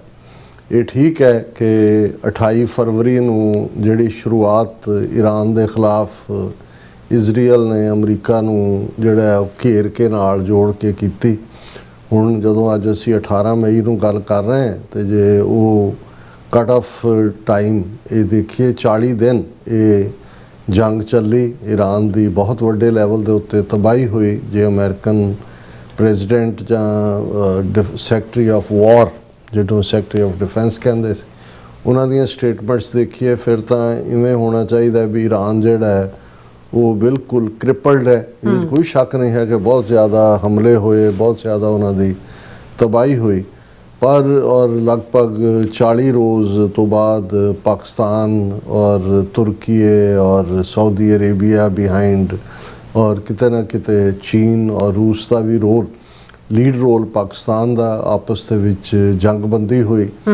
ਜਿਹੜੀ ਜੰਗਬੰਦੀ ਜਿਹੜੀ ਹੈ ਹੋਲਡ ਤਾਂ ਕਰ ਰਹੀ ਹੈ, ਲੇਕਿਨ ਇਸ ਜੰਗਬੰਦੀ ਦੇ ਤੋਂ ਬਾਅਦ ਜਿਹੜਾ ਪਹਿਲਾ ਦੌਰ ਇਸਲਾਮਾਬਾਦ 'ਚ ਗੱਲਬਾਤ ਦਾ ਹੋਇਆ ਉਹ ਬੇਸਿੱਟਾ ਸੀ। ਉਵੇਂ ਹੀ ਜਿਹੜੇ ਨੇ ਵਾਈਸ ਪ੍ਰੈਜ਼ੀਡੈਂਟ ਔਰ ਕੁਸ਼ਨਰ ਔਰ ਦੂਸਰੇ ਜਿਹੜੇ ਨੇ ਉਹ ਜਿਹੜਾ ਵਿਟਕੌਫ ਉਹ ਖਾਲੀ ਹੱਥ ਹੀ ਵਾਪਸ ਆਏ। ਫਿਰ ਅਟੈਂਪਟ ਜਿਹੜਾ ਉਹ ਡਾਕੀਏ ਵਾਲੇ ਰੋਲ ਵਾਲਾ ਹੋਇਆ ਕਿ ਮੈਸੇਜ ਈਰਾਨ ਨੇ ਪਾਕਿਸਤਾਨ ਨੂੰ ਦਿੱਤਾ ਹੈ, ਉਹਨਾਂ ਨੇ ਅਮਰੀਕਾ ਨੂੰ ਦਿੱਤਾ, ਉਹਨਾਂ ਨੇ ਇੱਧਰ ਪਹੁੰਚਾਇਆ, ਉਹਨਾਂ ਨੇ ਇੱਧਰ ਪਹੁੰਚਾਇਆ। ਔਰ ਇਸ ਸਭ ਦੇ ਬਾਵਜੂਦ ਕਿ ਇਸ ਸੀਜ਼ਫਾਇਰ ਤੋਂ ਬਾਅਦ ਜਿਵੇਂ ਈਰਾਨ ਦੀ ਸ਼ਰਤ ਸੀ ਕਿ ਵੀ ਜੋ ਕੁਝ ਇਜ਼ਰਾਈਲ ਲਬਨਾਨ ਦੇ ਵਿੱਚ ਕਰ ਰਿਹਾ ਉਹਨੂੰ ਰੋਕੇ, ਹਿਜ਼ਬੁੱਲਾ ਨੂੰ ਤਾਂ ਇਨਵੋਲਵ ਨਹੀਂ ਕੀਤਾ ਗਿਆ ਕਿਉਂਕਿ ਹਿਜ਼ਬੁੱਲਾ ਇਕੱਲੀ ਇੱਕ ਮਿਲੀਟੈਂਟ ਜਾਂ ਦਹਿਸ਼ਤਗਰਦ ਤਨਜ਼ੀਮ ਨਹੀਂ ਹੈ, ਉਹ ਰੂਲਿੰਗ ਪਾਰਟੀ ਦਾ ਵੀ ਹਿੱਸਾ ਹੈ। ਕਿਉਂਕਿ ਲਬਨਾਨ ਜਿਹੜੀ ਕਿ ਕਦੇ ਫ੍ਰੈਂਚ ਕਾਲੋਨੀ ਸੀ, ਉਹਦੇ 'ਚ ਲਗਭਗ ਅੱਧਿਓਂ ਜ਼ਿਆਦਾ ਆਬਾਦੀ ਮੁਸਲਮਾਨਾਂ ਦੀ ਹੈ। ਔਰ ਜਿਹੜਾ ਪ੍ਰਾਈਮ ਮਿਨਿਸਟਰ ਔਰ ਪ੍ਰੈਜ਼ੀਡੈਂਟ ਉਹਨਾਂ ਦਾ ਆਪਸੀ ਕੰਪਰੋਮਾਈਜ਼ ਹੁੰਦਾ ਸੀ ਕਿ ਕ੍ਰਿਸਚਨ ਹੋਏਗਾ, ਇੱਕ ਮੁਸਲਮ ਹੋਏਗਾ। ਔਰ ਇਜ਼ਰਾਈਲ ਉਹ ਧੱਕੇ ਨਾਲ, ਕਿਉਂਕਿ ਉਹਨਾਂ ਦਾ ਇਜ਼ਰਾਈਲ ਤਾਂ ਆਪਣੇ ਗ੍ਰੇਟਰ ਇਜ਼ਰਾਈਲ ਦੇ ਡ੍ਰੀਮ ਤੇ ਲੱਗਾ ਹੋਇਆ, ਉਹ ਲਬਨਾਨ ਤੇ ਤਾਬੜਤੋੜ ਹਮਲੇ ਵੀ ਕਰਦਾ। ਪਰ ਵਕਤੀ ਤੌਰ ਤੇ ਲਬਨਾਨ ਦੇ ਪ੍ਰਾਈਮ ਮਿਨਿਸਟਰ ਨਾਲ ਜੰਗਬੰਦੀ ਦਾ ਅਹਿਦ ਹੋਣ ਦੇ ਬਾਵਜੂਦ ਇਜ਼ਰਾਈਲ ਲਗਾਤਾਰਤਾ ਨਾਲ ਵਾਇਲੇਟ ਕਰ ਰਿਹਾ ਉਹ ਸਾਰਿਆਂ ਨੂੰ। ਇੱਧਰ ਜੰਗਬੰਦੀ ਦੇ ਬਾਵਜੂਦ ਜਿਹੜਾ ਜੰਗਬੰਦੀ ਤੋਂ ਬਾਅਦ ਅਮਰੀਕਾ ਨੇ ਸਟੇਟ ਆਫ ਹਾਰਮੂਜ਼, ਉਹ ਤਾਂ ਈਰਾਨ ਦੇ ਕਿਉਂਕਿ ਕਬਜ਼ੇ ਚਲਾ ਗਿਆ ਸਾਰੇ, ਉੱਥੋਂ ਦਾ ਉਹੀ ਕੰਟਰੋਲ ਕਰਦੇ ਨੇ ਵੀ ਕਿਹਨੂੰ ਜਾਣ ਦੇਣਾ ਕਿ ਨਹੀਂ ਜਾਣ ਦੇਣਾ। ਹੁਣ ਉਹਨਾਂ ਨੇ ਇੱਕ ਨਵੀਂ ਕਮੇਟੀ ਵੀ ਅਨਾਉਂਸ ਕੀਤੀ ਹੈ ਕਿ ਵੀ ਇਹ ਪ੍ਰਬੰਧ ਕਰੇਗਾ। ਪਰ ਅਮਰੀਕਾ ਨੇ ਆਊਟਸਾਈਡ ਬਲੌਕੇਡ ਕੀਤਾ ਹੋਇਆ ਕਿ ਭਾਈ ਕੋਈ ਵੀ ਜਿਹੜਾ ਇਰਾਨੀਅਨ ਝੰਡੇ ਵਾਲਾ ਜਾਂ ਉਹਨਾਂ ਦੀ ਸ਼ਿਪ ਜਾਣ ਨਹੀਂ ਦਿੱਤੀ ਜਾਏਗੀ। ਇੱਕ ਦੋ ਇਰਾਨੀਅਨ ਸ਼ਿਪਸ ਨੂੰ ਉਹਨਾਂ ਨੇ ਕਬਜ਼ੇ 'ਚ ਵੀ ਲਿਆ। ਸੋ ਇਹ ਜਿਹੜਾ ਜੇ ਟਰੂਸ ਜਾਂ ਜੰਗਬੰਦੀ ਉਹ ਇੱਕ ਦਬਾਅ ਹੇਠ ਤਾਂ ਸੀ, ਪਰ ਇਸ ਗੱਲ ਦੀ ਆਸ ਸੀ ਕਿ ਵੀ ਜਿਹੜੇ 4-5 ਨੁਕਤਿਆਂ ਦੇ ਉੱਤੇ ਗੱਲਬਾਤ ਦੀ ਸ਼ੁਰੂਆਤ ਹੋਈ ਹੈ ਉਹਦੇ 'ਚੋਂ ਕੋਈ ਨਾ ਕੋਈ ਹੱਲ ਨਿਕਲੇਗਾ। ਔਰ ਮੈਨੂੰ ਇਹ ਲੱਗਦਾ ਹੈ ਕਿ ਬੇਸ਼ੱਕ ਜਿਹੜੀ ਪਬਲਿਕ ਪੋਸਚਰਿੰਗ ਹੈ ਦੋਨਾਂ ਧਿਰਾਂ ਦੀ, ਈਰਾਨ ਦੀ ਘੱਟ ਹੈ ਕਿਉਂਕਿ ਉਹ ਡਿਪਲੋਮੈਟਿਕਲੀ ਜਿਹੜੇ ਨੇ ਉਹ ਜ਼ਿਆਦਾ ਸਮਾਰਟਨੈਸ ਪਲੇ ਕਰਦੇ ਨੇ, ਉਹ ਸਟਿਫਨੈਸ ਦਾ ਸ਼ੋਅ ਕਰਦੇ ਨੇ। ਪਰ ਕਿਤੇ ਨਾ ਕਿਤੇ ਕਿਉਂਕਿ ਅਮਰੀਕਨ ਪ੍ਰੈਜ਼ੀਡੈਂਟ ਜਿਹੜੇ ਨੇ ਇਹ ਕੋਈ ਡਿਪਲੋਮੈਟਸ ਜਾਂ ਦੂਸਰਿਆਂ ਨੂੰ ਉਹਨਾਂ ਨੇ ਮੌਕਾ ਨਹੀਂ ਦਿੱਤਾ ਹੈ ਅੱਗੇ ਲਿਆਉਣ ਦਾ। ਉਹ ਡਾਇਰੈਕਟ ਡੀਲ ਮੇਕਰ ਨੇ ਔਰ ਇਹੀ ਕਾਰਨ ਹੈ ਵੀ ਉਹਨਾਂ ਨੂੰ ਕੋਈ ਵੀ ਚੀਜ਼ ਬਲੈਕ ਐਂਡ ਵਾਈਟ ਚਾਹੀਦੀ ਹੁੰਦੀ ਹੈ ਔਰ ਆਪਣੇ ਲੋਕਾਂ ਦੇ ਸਾਹਮਣੇ ਵੀ ਆਪਣੀ ਵਿਕਟਰੀ ਵੀ ਸ਼ੋਅ ਕਰਨਾ। ਕਿਉਂਕਿ ਜਿਵੇਂ ਅਸੀਂ ਅੱਗੇ ਵੀ ਕਿਹਾ ਸੀ ਕਿ ਇੱਕ ਬਹੁਤ ਵੱਡੇ ਐਕਸਪਰਟ ਨੇ ਕਿਹਾ ਕਿ ਬਈ ਜਦੋਂ ਵੱਡੀ ਤਾਕਤ ਤੇ ਇੱਕ ਛੋਟੀ ਤਾਕਤ ਦਾ ਟਾਕਰਾ ਹੁੰਦਾ ਹੈ ਤੇ ਵਿਕਟਰੀ ਇਹ ਨਹੀਂ ਹੁੰਦੀ ਕਿ ਜੀ ਵੱਡੀ ਤਾਕਤ ਨੇ ਛੋਟੀ ਤਾਕਤ ਨੂੰ ਜਿਹੜਾ ਉਹ ਨਹੀਂ ਹਰਾਇਆ ਜਾਂ ਹਰਾਇਆ। ਉਹਨਾਂ ਕਿਹਾ ਉਹਦਾ ਛੋਟੀ ਤਾਕਤ ਦਾ ਵੱਡੀ ਤਾਕਤ ਦੇ ਸਾਹਮਣੇ ਨਾ ਝੁਕਣਾ ਜਿਹੜਾ ਹੈ ਉਹੀ ਵੱਡੀ ਤਾਕਤ ਦੀ ਹਾਰ ਹੁੰਦੀ ਹੈ। ਹੁਣ ਇਹਦੇ 'ਚ ਕੋਈ ਸ਼ੱਕ ਨਹੀਂ ਹੈ ਕਿ ਪ੍ਰੈਜ਼ੀਡੈਂਟ ਟਰੰਪ ਇਸ ਗੱਲ ਨੂੰ ਬਹੁਤ ਚੰਗੀ ਤਰ੍ਹਾਂ ਸਮਝਦੇ ਨੇ। ਮਿਡ ਟਰਮ ਇਲੈਕਸ਼ਨਸ ਵੀ ਆ ਰਹੀ ਹੈ, ਇਕਨੋਮੀ ਦਾ ਵੀ ਹਾਲ ਵਿਦਨ ਕੰਟਰੀ ਹਾਲਾਂ ਸਟੇਟ ਆਫ ਹਾਰਮੂਜ਼ ਤੇ ਈਰਾਨ ਦਾ ਕਬਜ਼ਾ, ਉੱਥੋਂ ਕੋਈ ਅਮਰੀਕਾ ਦਾ ਆਇਲ ਤਾਂ ਨਹੀਂ ਆਉਂਦਾ ਪਰ ਇੱਥੇ ਤੁਸੀਂ ਗੈਸ ਪ੍ਰਾਈਸਿਸ ਦੇਖੋ ਡਬਲ ਹੋ ਗਏ। ਵਰਲਡ ਇਕਨੋਮੀ ਨੂੰ ਕਿਵੇਂ ਪ੍ਰਭਾਵਿਤ ਕਰ ਰਿਹਾ। ਫਿਰ ਜਿਹੜੇ ਇਕੱਲੇ ਗਲਫ ਸਟੇਟ ਸੀ ਨਹੀਂ ਜਿਹੜੀਆਂ ਅਮਰੀਕਾ ਦੀਆਂ ਅਲਾਈਜ਼ ਨੇ ਜਿਨ੍ਹਾਂ ਨੇ ਅਮਰੀਕਾ ਨੂੰ ਬੇਸ ਦਿੱਤੇ ਹੋਏ ਨੇ ਆਪਣੇ, ਲੇਕਿਨ ਵਿਤਨਾਮ ਹੋਏ, ਸਾਊਥ ਕੋਰੀਆ ਹੋਏ, ਇੰਡੀਆ ਹੋਏ, ਇਹ ਵੀ ਸਾਰੇ ਪ੍ਰਭਾਵਿਤ ਹੋ ਰਹੇ ਨੇ ਕਿਉਂਕਿ ਸਟੇਟ ਆਫ ਹਾਰਮੂਜ਼ ਤੋਂ ਆਇਲ ਚਾਈਨਾ ਨੇ ਤਾਂ ਆਪਣਾ ਪਤਾ ਨਹੀਂ ਕਿੰਨੇ 6 ਮਹੀਨੇ ਦਾ ਪ੍ਰਬੰਧ ਕੀਤਾ ਹੈ ਜਿੰਨੀ ਉਹਨਾਂ ਦੇ ਕੋਲ ਸਟੋਰੇਜ ਕੈਪੈਸਿਟੀ ਹੈ। ਸੋ ਜੇ ਉੱਥੇ ਕੋਈ ਚੱਲ ਵੀ ਰਿਹਾ ਹੋਏਗਾ ਤਾਂ ਉੱਥੋਂ ਖਬਰਾਂ ਬਹੁਤੀਆਂ ਬਾਹਰ ਨਹੀਂ ਆਉਂਦੀਆਂ, ਲੇਕਿਨ ਬਾਹਰ ਤਾਂ ਤੁਸੀਂ ਗੈਸ ਪ੍ਰਾਈਸਿਸ ਨਾਲ ਹੀ ਫਿਰ ਸਾਰੀ ਇਕਨੋਮੀ ਵੀ ਜੁੜੀ ਹੋਈ ਹੈ। ਸੋ ਇਹ ਇੱਕ ਦਬਾਅ ਵੀ ਹੈ ਵਿਦਨ ਅਮਰੀਕਨ ਸਿਸਟਮ ਦੇ ਵੀ ਕਿ ਭਾਈ ਇਸ ਨੂੰ ਨਿਬੇੜੋ। ਲੇਕਿਨ ਜਿਸ ਲੈਵਲ ਦੇ ਉੱਤੇ ਸਾਰੀ ਡਿਪਲੋਮੇਸੀ ਜਾਂ ਗੱਲਬਾਤ ਚੱਲ ਰਹੀ ਹੈ ਉਸ ਤੋਂ ਕਿਤੇ ਨਾ ਕਿਤੇ ਜਿਹੜੀ ਹੈ ਅਮਰੀਕਨ ਵਾਈਟ ਹਾਊਸ ਦੇ ਵਿੱਚ ਕਾਫੀ ਫਰਸਟ੍ਰੇਸ਼ਨ ਹੈ। ਔਰ ਪਿਛਲੇ ਹਫਤੇ ਪ੍ਰੈਜ਼ੀਡੈਂਟ ਟਰੰਪ ਨੇ ਹਾਲਾਂ ਇਸੇ ਦੌਰਾਨ ਚਾਈਨਾ ਦਾ ਦੌਰਾ ਵੀ ਹੋਇਆ ਔਰ ਅੰਦਰੂਨੀ ਕੀ ਗੱਲਬਾਤ ਹੋਈ ਪਤਾ ਨਹੀਂ ਪਰ ਚਾਈਨਾ ਨਾਲ ਵੀ ਕੋਈ ਓਪਨ ਡੀਲ ਸਟ੍ਰਾਈਕ ਨਹੀਂ ਹੋਈ। ਹਾਲਾਂ ਜਾਣਕਾਰ ਹਲਕੇ ਜਿਹੜੇ ਨੇ ਉਹ ਉਹਨਾਂ ਦਾ ਇਹ ਕਹਿਣਾ ਹੈ ਕਿ ਵੀ ਜੇ ਅਮਰੀਕਾ ਨੇ ਚੀਨ ਨੂੰ ਕਿਹਾ ਕਿ ਵੀ ਉਹ ਈਰਾਨ ਦੇ ਨਾਲ ਜਿਹੜਾ ਹੈ ਉਹ ਈਰਾਨ ਤੇ ਦਬਾਅ ਬਣਾ ਕੇ ਕੋਈ ਡੀਲ ਵੱਲ ਤੋਰੇ ਤੇ ਚੀਨ ਨੇ ਕੋਈ ਇਸ ਤੇ ਹਾਂ ਵੀ ਨਹੀਂ ਕੀਤੀ ਨਾ ਵੀ ਨਹੀਂ ਕੀਤੀ। ਉਹ ਜਿਵੇਂ ਚੀਨ ਦੀ ਕੱਪੜੇ ਮੀਸਣਾਪਨ ਦੀ ਡਿਪਲੋਮੇਸੀ ਹੁੰਦੀ ਹੈ ਉਹਨਾਂ ਦੀ। ਸੋ ਇਸ ਸਾਰੇ ਚੋਂ ਪ੍ਰੈਜ਼ੀਡੈਂਟ ਟਰੰਪ ਕਾਫੀ ਜਿਹੜੇ ਨੇ ਉਹ ਗੁੱਸੇ 'ਚ ਵੀ ਸਨ ਔਰ ਉਹਨਾਂ ਦਾ ਗੁੱਸਾ ਉਹਨਾਂ ਨੇ ਤਾਂ ਕੋਈ ਗੱਲ ਲੁਕਾਉਣੀ ਨਹੀਂ ਹੁੰਦੀ, ਟਰੂਥ ਸੋਸ਼ਲ ਦੇ ਉੱਤੇ ਉਹ ਮਾਰਕ ਕਰ ਦਿੰਦੇ ਨੇ। ਔਰ ਅੱਜ ਦੇ ਉਹਨਾਂ ਦੇ ਟਵੀਟ ਤੋਂ ਪਹਿਲਾਂ ਜੇ ਅਸੀਂ ਇਹ ਦੇਖੀਏ ਕਿ ਉਹਨਾਂ ਨੇ ਆ ਕੇ ਚੀਨ ਤੇ ਦੌਰੇ ਤੋਂ ਫਿਰ ਕੀ ਕਿਹਾ ਔਰ ਈਰਾਨ ਨੂੰ ਇਹ ਜੇ ਉਸੇ ਰੌ ਨੂੰ ਇਹ ਫੋਲੋ ਕਰਦੇ ਤੇ ਅੱਜ ਰਾਤ ਜਦੋਂ ਅਸੀਂ ਗੱਲ ਕਰ ਰਹੇ ਹਾਂ ਮੰਡੇ ਸ਼ਾਮ ਦੀ ਆਲਰੇਡੀ ਈਰਾਨ ਦੇ ਉੱਤੇ ਬੰਬ ਵਰਸ ਰਹੇ ਹੁੰਦੇ। ਇਹਦੇ ਵਿੱਚ ਕੋਈ ਸ਼ੱਕ ਨਹੀਂ ਹੈ ਜੇ ਅਮਰੀਕਾ ਆਪਣੀ ਆਈ ਤੇ ਆ ਗਿਆ ਤੇ ਫਿਰ ਈਰਾਨ ਦਾ ਕਚੂੰਬਰ ਕੱਢ ਸਕਦਾ ਹੈ। ਇਹਦੇ ਵਿੱਚ ਕੋਈ ਹਿਸਟਰੀ ਕੀ ਕਹੇਗੀ ਉਹ ਬਿਸਾਈਡਸ ਦਾ ਪੁਆਇੰਟ ਹੈ। ਸੋ ਇਹ ਸਾਰੇ ਦੇ ਚੱਲਦੇ ਆ ਪਿਛਲੇ ਦਿਨਾਂ 'ਚ ਜਿਹੜਾ ਪ੍ਰੈਜ਼ੀਡੈਂਟ ਟਰੰਪ ਨੇ ਈਰਾਨ ਨੂੰ ਇਹ ਕਿਹਾ ਸੀ ਕਿ ਵੀ clock is ticking as talks to bring the war to an end have start. ਉਹਨਾਂ ਨੇ ਕਿਹਾ ਕਿ ਭਾਈ ਇਹ ਜਿਹੜੀ ਹੈ ਇਹ ਹੁਣ ਤੁਸੀਂ ਦੇਖ ਲਓ ਦੇ ਬੈਟਰ ਗੈਟ ਮੂਵਿੰਗ ਫਾਸਟ ਔਰ there won't B anything left of them. ਉਹਨਾਂ ਨੇ ਕਿਹਾ ਵੀ ਤੁਹਾਡਾ ਕੱਖ ਨਹੀਂ ਰਹਿਣ ਦੇਣਾ, ਇਹ ਜੋ ਵੀ ਹੈ ਤੇਜ਼ੀ ਨਾਲ ਕਰੋ। ਔਰ ਇਸ ਤੋਂ ਪਹਿਲਾਂ ਐਤਵਾਰ ਸੰਡੇ ਯਾਨੀ ਕਿ ਬੀਤੇ ਕੱਲ ਉਹਨਾਂ ਨੇ ਇਜ਼ਰਾਈਲੀ ਪ੍ਰਾਈਮ ਮਿਨਿਸਟਰ ਬੈਂਜਾਮਿਨ ਨੈਤਨਯਾਹੂ ਦੇ ਨਾਲ ਵੀ ਗੱਲ ਕੀਤੀ ਔਰ ਇਹ ਮੰਡੇ ਜਿਹੜਾ ਹੈ ਉਹਨਾਂ ਨੇ ਕਿਹਾ ਕਿ ਭਾਈ ਈਰਾਨ ਨੇ ਅੱਗੋਂ ਕਿਹਾ ਵੀ ਅਸੀਂ ਜਿਹੜੀ ਲੇਟੈਸਟ US ਪ੍ਰਪੋਜ਼ਲ ਹੈ ਉਸ ਦੇ ਉੱਤੇ ਕਰ ਰਹੇ ਹਾਂ। ਹੁਣ ਚੱਲ ਕੀ ਰਿਹਾ ਹੈ ਉਹਦੇ ਕਈ ਕੁਛ ਹੀ ਆ ਰਿਹਾ ਪਰ ਹੁਣ ਅਮਰੀਕਾ ਨੇ ਜਾਂ ਪ੍ਰੈਜ਼ੀਡੈਂਟ ਟਰੰਪ ਨੇ ਕਿਹਾ ਵੀ ਜੇ ਈਰਾਨ ਇਹ ਗਾਰੰਟੀ ਕਰ ਦੇ ਕਿ 20 ਸਾਲ ਲਈ ਉਹ ਕੋਈ ਵੀ ਨਿਊਕਲੀਅਰ ਨਹੀਂ ਕਰੇਗਾ ਔਰ ਉਹਦਾ ਗਾਰੰਟਰ ਕੋਈ ਹੋਏ ਤੇ ਜਿਹੜਾ ਐਨਰਿਚਡ ਯੂਰੇਨੀਅਮ ਉਹਦੇ ਕੋਲ ਹੈਗਾ 4.5 ਕਿਲੋ 5 ਕਿਲੋ ਜਿੰਨਾ ਵੀ ਉਹ ਅਮਰੀਕਾ ਦੇ ਹਵਾਲੇ। ਉਹਨਾਂ ਇਹ ਲੱਗਦਾ ਵੀ ਹੁਣ ਬਾਕੀ ਗੱਲਾਂ ਸਟੇਟ ਆਫ ਹਾਰਮੂਜ਼ ਜਾਂ ਦੂਸਰੇ ਤੀਸਰੇ ਉਹ ਸਾਰੇ ਬੈਕ ਬਰਨਰ ਤੇ ਨੇ। ਅਮਰੀਕਾ ਚਾਹੁੰਦਾ ਹੈ ਕਿ ਵੀ ਇਸ ਇਸ਼ੂ ਦੇ ਉੱਤੇ ਨਿਊਕਲੀਅਰ ਦੇ ਉੱਤੇ ਈਰਾਨ ਜਿਹੜਾ ਕਲੀਅਰ ਬਾਹਰ ਆਏ ਕਿ ਭਾਈ ਅਗਲੇ 20 ਸਾਲ ਲਈ ਉਹ ਨਹੀਂ ਕਰੇਗਾ। ਔਰ ਮੈਨੂੰ ਇਹ ਲੱਗਦਾ ਵੀ ਇਹ ਇਵੈਂਚੁਅਲੀ ਹਾਲਾਂ ਇਹ ਅੱਜ ਕਾਫੀ ਖੌਫ ਸੀ ਇਸ ਗੱਲ ਦਾ। ਬਹੁਤ ਸਾਰੇ ਐਕਸਪਰਟ ਕਹਿ ਰਹੇ ਸੀ ਕਿ ਵੀ ਬੰਬ ਵਰਤਣੇ ਸ਼ੁਰੂ ਹੋ ਜਾਣੇ ਨੇ ਲੇਕਿਨ ਜਿਹੜੇ ਪ੍ਰੈਜ਼ੀਡੈਂਟ ਟਰੰਪ ਦਾ ਟਰੂਥ ਸੋਸ਼ਲ ਤੇ ਜਿਹੜਾ ਲਿਖਤ ਹੈ ਉਹਨੂੰ ਅਸੀਂ ਸਾਂਝੀ ਕਰਾਂਗੇ। ਪਰ ਪਹਿਲਾਂ ਜਿਹੜਾ ਮਾਹੌਲ ਸੀ ਕੱਲ ਤੱਕ ਉਹ ਇਹੀ ਸੀ ਕਿ ਵੀ ਜਿਹੜਾ ਉਹਨਾਂ ਨੇ ਕਿਹਾ ਕਿ ਭਾਈ ਅਸੀਂ ਤੁਹਾਨੂੰ ਜਿਹੜਾ ਹੈ ਉਹ ਹੋਲ ਸਿਵਲਾਈਜੇਸ਼ਨ ਵੁੱਡ ਡਾਈ, ਇਹ ਉਹ ਪਹਿਲਾਂ ਉਹ ਕਹਿ ਹੀ ਚੁੱਕੇ ਨੇ। ਔਰ ਇਸ ਦੇ ਉੱਤੇ ਹੁਣ ਈਰਾਨ ਨੂੰ ਵੀ ਲੱਗਦਾ ਕਿ ਕੋਈ ਨਾ ਕੋਈ ਜਿਹੜਾ ਉਹ ਮਿਡਲ ਰਸਤਾ ਨਿਕਲਣਾ ਚਾਹੀਦਾ। ਔਰ ਉਹਨਾਂ ਨੇ ਇਹ ਕਿਹਾ ਕਿ ਵੀ ਈਰਾਨ ਦੇ ਵੀ ਜਿਹੜੇ ਸੈਮੀ ਆਫੀਸ਼ੀਅਲ ਨੇ ਤਸਨੀਮ ਨਿਊਜ਼ ਏਜੰਸੀ, ਉਹਦੇ 'ਚ ਉਹਨਾਂ ਨੇ ਕਿਹਾ ਕਿ ਵੀ ਹਰ ਫਰੰਟ ਤੇ ਵਾਰ ਐਂਡ ਹੋਣੀ ਚਾਹੀਦੀ ਹੈ। ਇਹਦਾ ਮਤਲਬ ਉਹ ਕਹਿੰਦੇ ਨੇ ਵੀ ਜਿਹੜੇ ਇਜ਼ਰਾਈਲ ਹਿਜ਼ਬੁੱਲਾ ਦੇ ਉੱਤੇ ਹਮਲੇ ਕਰ ਰਿਹਾ, ਜਿਹਦੇ 'ਚ ਉਹਨਾਂ ਨੇ ਹਿਜ਼ਬੁੱਲਾ ਦਾ ਇੱਕ ਟੌਪ ਟਾਰਗੇਟ ਜਿਹੜਾ ਉਹ ख़त्म ਕੀਤਾ ਹੈ, ਜਿਹਨੂੰ ਹਿਜ਼ਬੁੱਲਾ ਦੇ ਸੋਰਸਿਸ ਨੇ ਵੀ ਕਨਫਰਮ ਕੀਤਾ ਹੈ। ਨਾਲ ਦੀ ਨਾਲ ਈਰਾਨ ਦਾ ਕਹਿਣਾ ਹੈ ਕਿ ਵੀ US ਜਿਹੜਾ ਉਹ ਜਿਹੜੀ ਬਲੌਕੇਡ ਕੀਤੀ ਹੋਈ ਹੈ ਈਰਾਨੀਅਨ ਪੋਰਟਸ ਦੀ, ਉਹਨੂੰ ਬੰਦ ਕਰੇ ਔਰ ਇਹ ਗਾਰੰਟੀ ਕਰੇ ਕਿ ਵੀ ਅੱਗੋਂ ਕੋਈ ਫਰਦਰ ਅਟੈਕ ਨਹੀਂ ਕਰੇਗਾ। ਔਰ ਕੰਪਨਸੇਸ਼ਨ ਦੀ ਡਿਮਾਂਡ, ਵਾਰ ਡੈਮੇਜ, ਉਹ ਵੀ ਉਹਨਾਂ ਦੀਆਂ ਮੰਗਾਂ ਨਾਲ ਜਾਰੀ ਨੇ।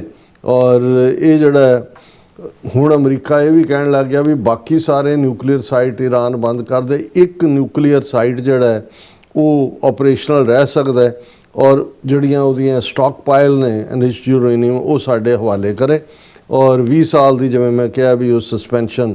ਸੋ ਮਤਲਬ ਇਹ ਹੈ ਕਿ ਥੋੜ੍ਹਾ ਬਹੁਤ ਮੈਲੋ ਡਾਊਨ ਹੋਣਾ ਕੰਮ ਸ਼ੁਰੂ ਹੋਇਆ ਔਰ ਹੋਪਫੁਲੀ ਇਹ ਜੰਗ ਨਾ ਹੀ ਦੁਬਾਰਾ ਹੋਏ, ਅਦਰਵਾਈਜ਼ ਤਬਾਹੀ ਹੋਏਗੀ। ਔਰ ਇਸ ਦੇ ਉੱਤੇ ਜਿਹੜੀ ਜਿਸ ਨੇ ਤੁਸੀਂ ਕਿਹਾ ਵੀ ਜਿਹੜੀ ਦਿਲਾਂ ਦੀ ਧੜਕਣ ਬਹੁਤ ਤੇਜ਼ ਹੋ ਰਹੀ ਸੀ ਉਹ ਸ਼ਾਂਤ ਹੋਈ, ਉਹ ਪ੍ਰੈਜ਼ੀਡੈਂਟ ਟਰੰਪ ਦਾ ਜਿਹੜਾ ਇਹ ਟਰੂਥ ਸੋਸ਼ਲ ਤੇ ਹੈ, ਉਹਦੇ 'ਚ ਉਹਨਾਂ ਨੇ ਕਿਹਾ I have been asked by the emir of Qatar Tamim bin Hamad Al Thani, the Crown Prince of Saudi Arabia, Mohammed bin Salman Al Saud, and President of United Arab Emirates, Mohammed bin Zayed Al Nahyan, to hold off on our planned military attack of the Islamic Republic of Iran, which was scheduled for tomorrow. In that serious negotiations are now taking place, and that in their opinion as great leaders and allies a deal will be made which will be very acceptable to the United States of America as well as all countries in the Middle East and beyond. So ਉਹਨਾਂ ਨੇ 3 ਮੁਲਕ ਜਿਹੜੇ ਨੇ Qatar, Saudi Arabia ਔਰ UAE, ਉਹਨਾਂ ਦੇ ਜਿਹੜੇ head ਨੇ ਉਹਨਾਂ ਦੇ ਨਾਂ ਲੈ ਕੇ ਕਿਹਾ ਕਿ ਉਹਨਾਂ ਨੇ ਮੈਨੂੰ ਅਪੀਲ ਕੀਤੀ ਹੈ ਕਿ ਵੀ ਜਿਹੜਾ ਅਸੀਂ ਕੱਲ੍ਹ ਅਟੈਕ ਕਰਨਾ ਸੀ ਇਸਲਾਮਿਕ ਰਿਪਬਲਿਕ ਆਫ ਈਰਾਨ ਦੇ ਉੱਤੇ, ਉਹਨੂੰ ਹਾਲ ਦੀ ਘੜੀ ਅਸੀਂ ਰੋਕ ਦਈਏ ਕਿਉਂਕਿ ਗੱਲਬਾਤ ਚੱਲ ਰਹੀ ਹੈ।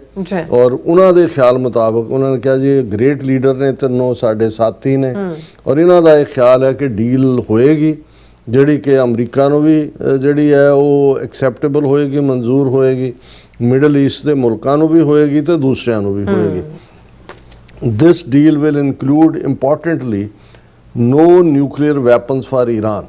ਕਿ ਇਸ ਡੀਲ ਦਾ ਜਿਹੜਾ ਜਿਸਟ ਹੈ ਉਹ ਇਹੀ ਹੋਏਗਾ ਕਿ ਈਰਾਨ ਦੇ ਕੋਲ ਕੋਈ ਨਿਊਕਲੀਅਰ ਹਥਿਆਰ ਨਹੀਂ ਹੋਣਗੇ।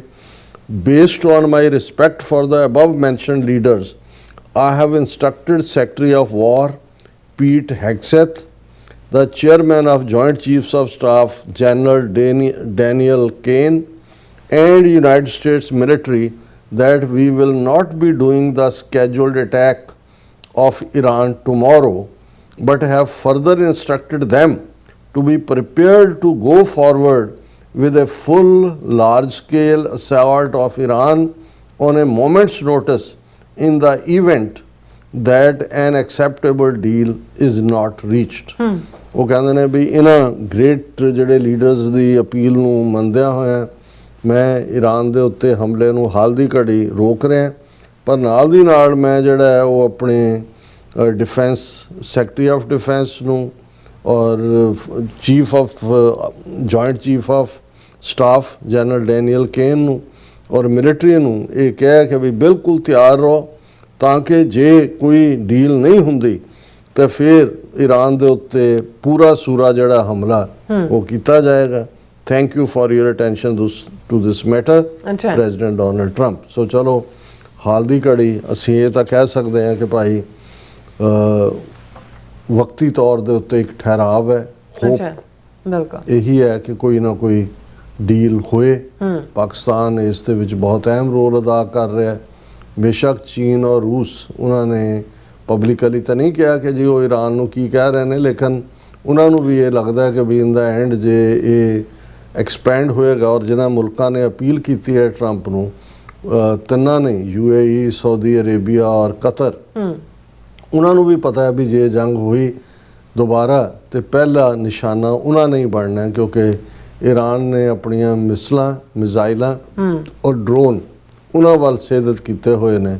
ਸੋ ਇਹ ਕਿਸੇ ਦੇ ਵੀ ਭਲੇ 'ਚ ਨਹੀਂ ਹੋਏਗਾ। ਆਇਲ ਪ੍ਰਾਈਸਿਸ ਕਿੱਥੇ ਜਾਣਗੀਆਂ, ਬਾਕੀ ਜਾਨੀ ਮਾਲੀ ਨੁਕਸਾਨ, ਔਰ ਇਹ ਇੱਕ ਕੁਐਗਮਾਇਰ ਬਣ ਜਾਏਗਾ ਬਹੁਤ ਸਾਰੀਆਂ ਤਾਕਤਾਂ ਦੇ ਲਈ। ਔਰ ਕਿਉਂਕਿ ਆਲਰੇਡੀ ਚਾਈਨਾ, ਰਸ਼ੀਆ, ਈਰਾਨ ਇੱਕ ਨੈਕਸਸ ਵੀ ਬਣਿਆ, ਇਹ ਵੀ ਜਿਸ ਨੂੰ ਫਿਰ ਅਸੀਂ ਐਕਸਪੈਂਡ World War III ਜਿਸ ਨੂੰ ਕਰਕੇ ਕਈਆਂ ਨੇ ਸੰਬੋਧਨ ਕੀਤਾ ਹੈ। ਆਲਰੇਡੀ ਇਹ ਜੋ ਚੱਲ ਰਿਹਾ ਹੈ ਤਾਂ ਕਿਤੇ ਨਾ ਕਿਤੇ ਪ੍ਰੋਕਸੀ ਵਾਰ ਹੈ, ਪਰ ਫਿਰ ਸਿੱਧੇ ਵੀ ਜਿਹੜਾ ਟਕਰਾਅ ਹੋ ਸਕਦਾ ਹੈ। ਸੋ ਅਸੀਂ ਇਸ ਸਾਰੇ ਜਿਹੜਾ ਪੌਜ਼ ਆਇਆ ਉਸ ਦੇ ਲਈ ਹੋਪਫੁਲ ਹੈ ਕਿ ਭਾਈ ਇਹਦੇ 'ਚੋਂ ਕੋਈ ਨਾ ਕੋਈ ਡੀਲ ਨਿਕਲੇਗੀ। ਜੀ ਡਾਕਟਰ ਸਾਹਿਬ ਤੁਹਾਡਾ ਬਹੁਤ ਬਹੁਤ ਸ਼ੁਕਰੀਆ। ਸੋ ਥਲੈਨ ਬ੍ਰੇਕ ਵਿਊਅਰਸ ਤੋਂ ਸਾਨੂੰ ਇਸੇ ਤਰ੍ਹਾਂ ਬਣੇ ਰਹਿਣਾ। ਮਿਲਦੇ ਹਾਂ ਛੋਟੇ ਜਿਹੇ ਵਕਫੇ ਤੋਂ ਬਾਅਦ।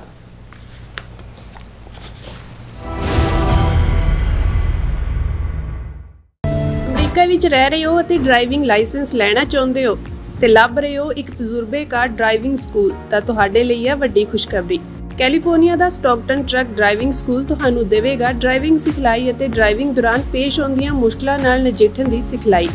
25 ਸਾਲ ਤੋਂ ਵੀ ਵੱਧ ਦੇ ਤਜਰਬੇ ਨਾਲ ਤੁਹਾਨੂੰ ਮਿਲੇਗੀ ਡਰਾਈਵਿੰਗ ਨਾਲ ਸੰਬੰਧਿਤ ਹਰ ਤਰ੍ਹਾਂ ਦੀ ਸਿਖਲਾਈ, ਉਹ ਵੀ ਵਾਜਿਬ ਕੀਮਤ ਵਿੱਚ।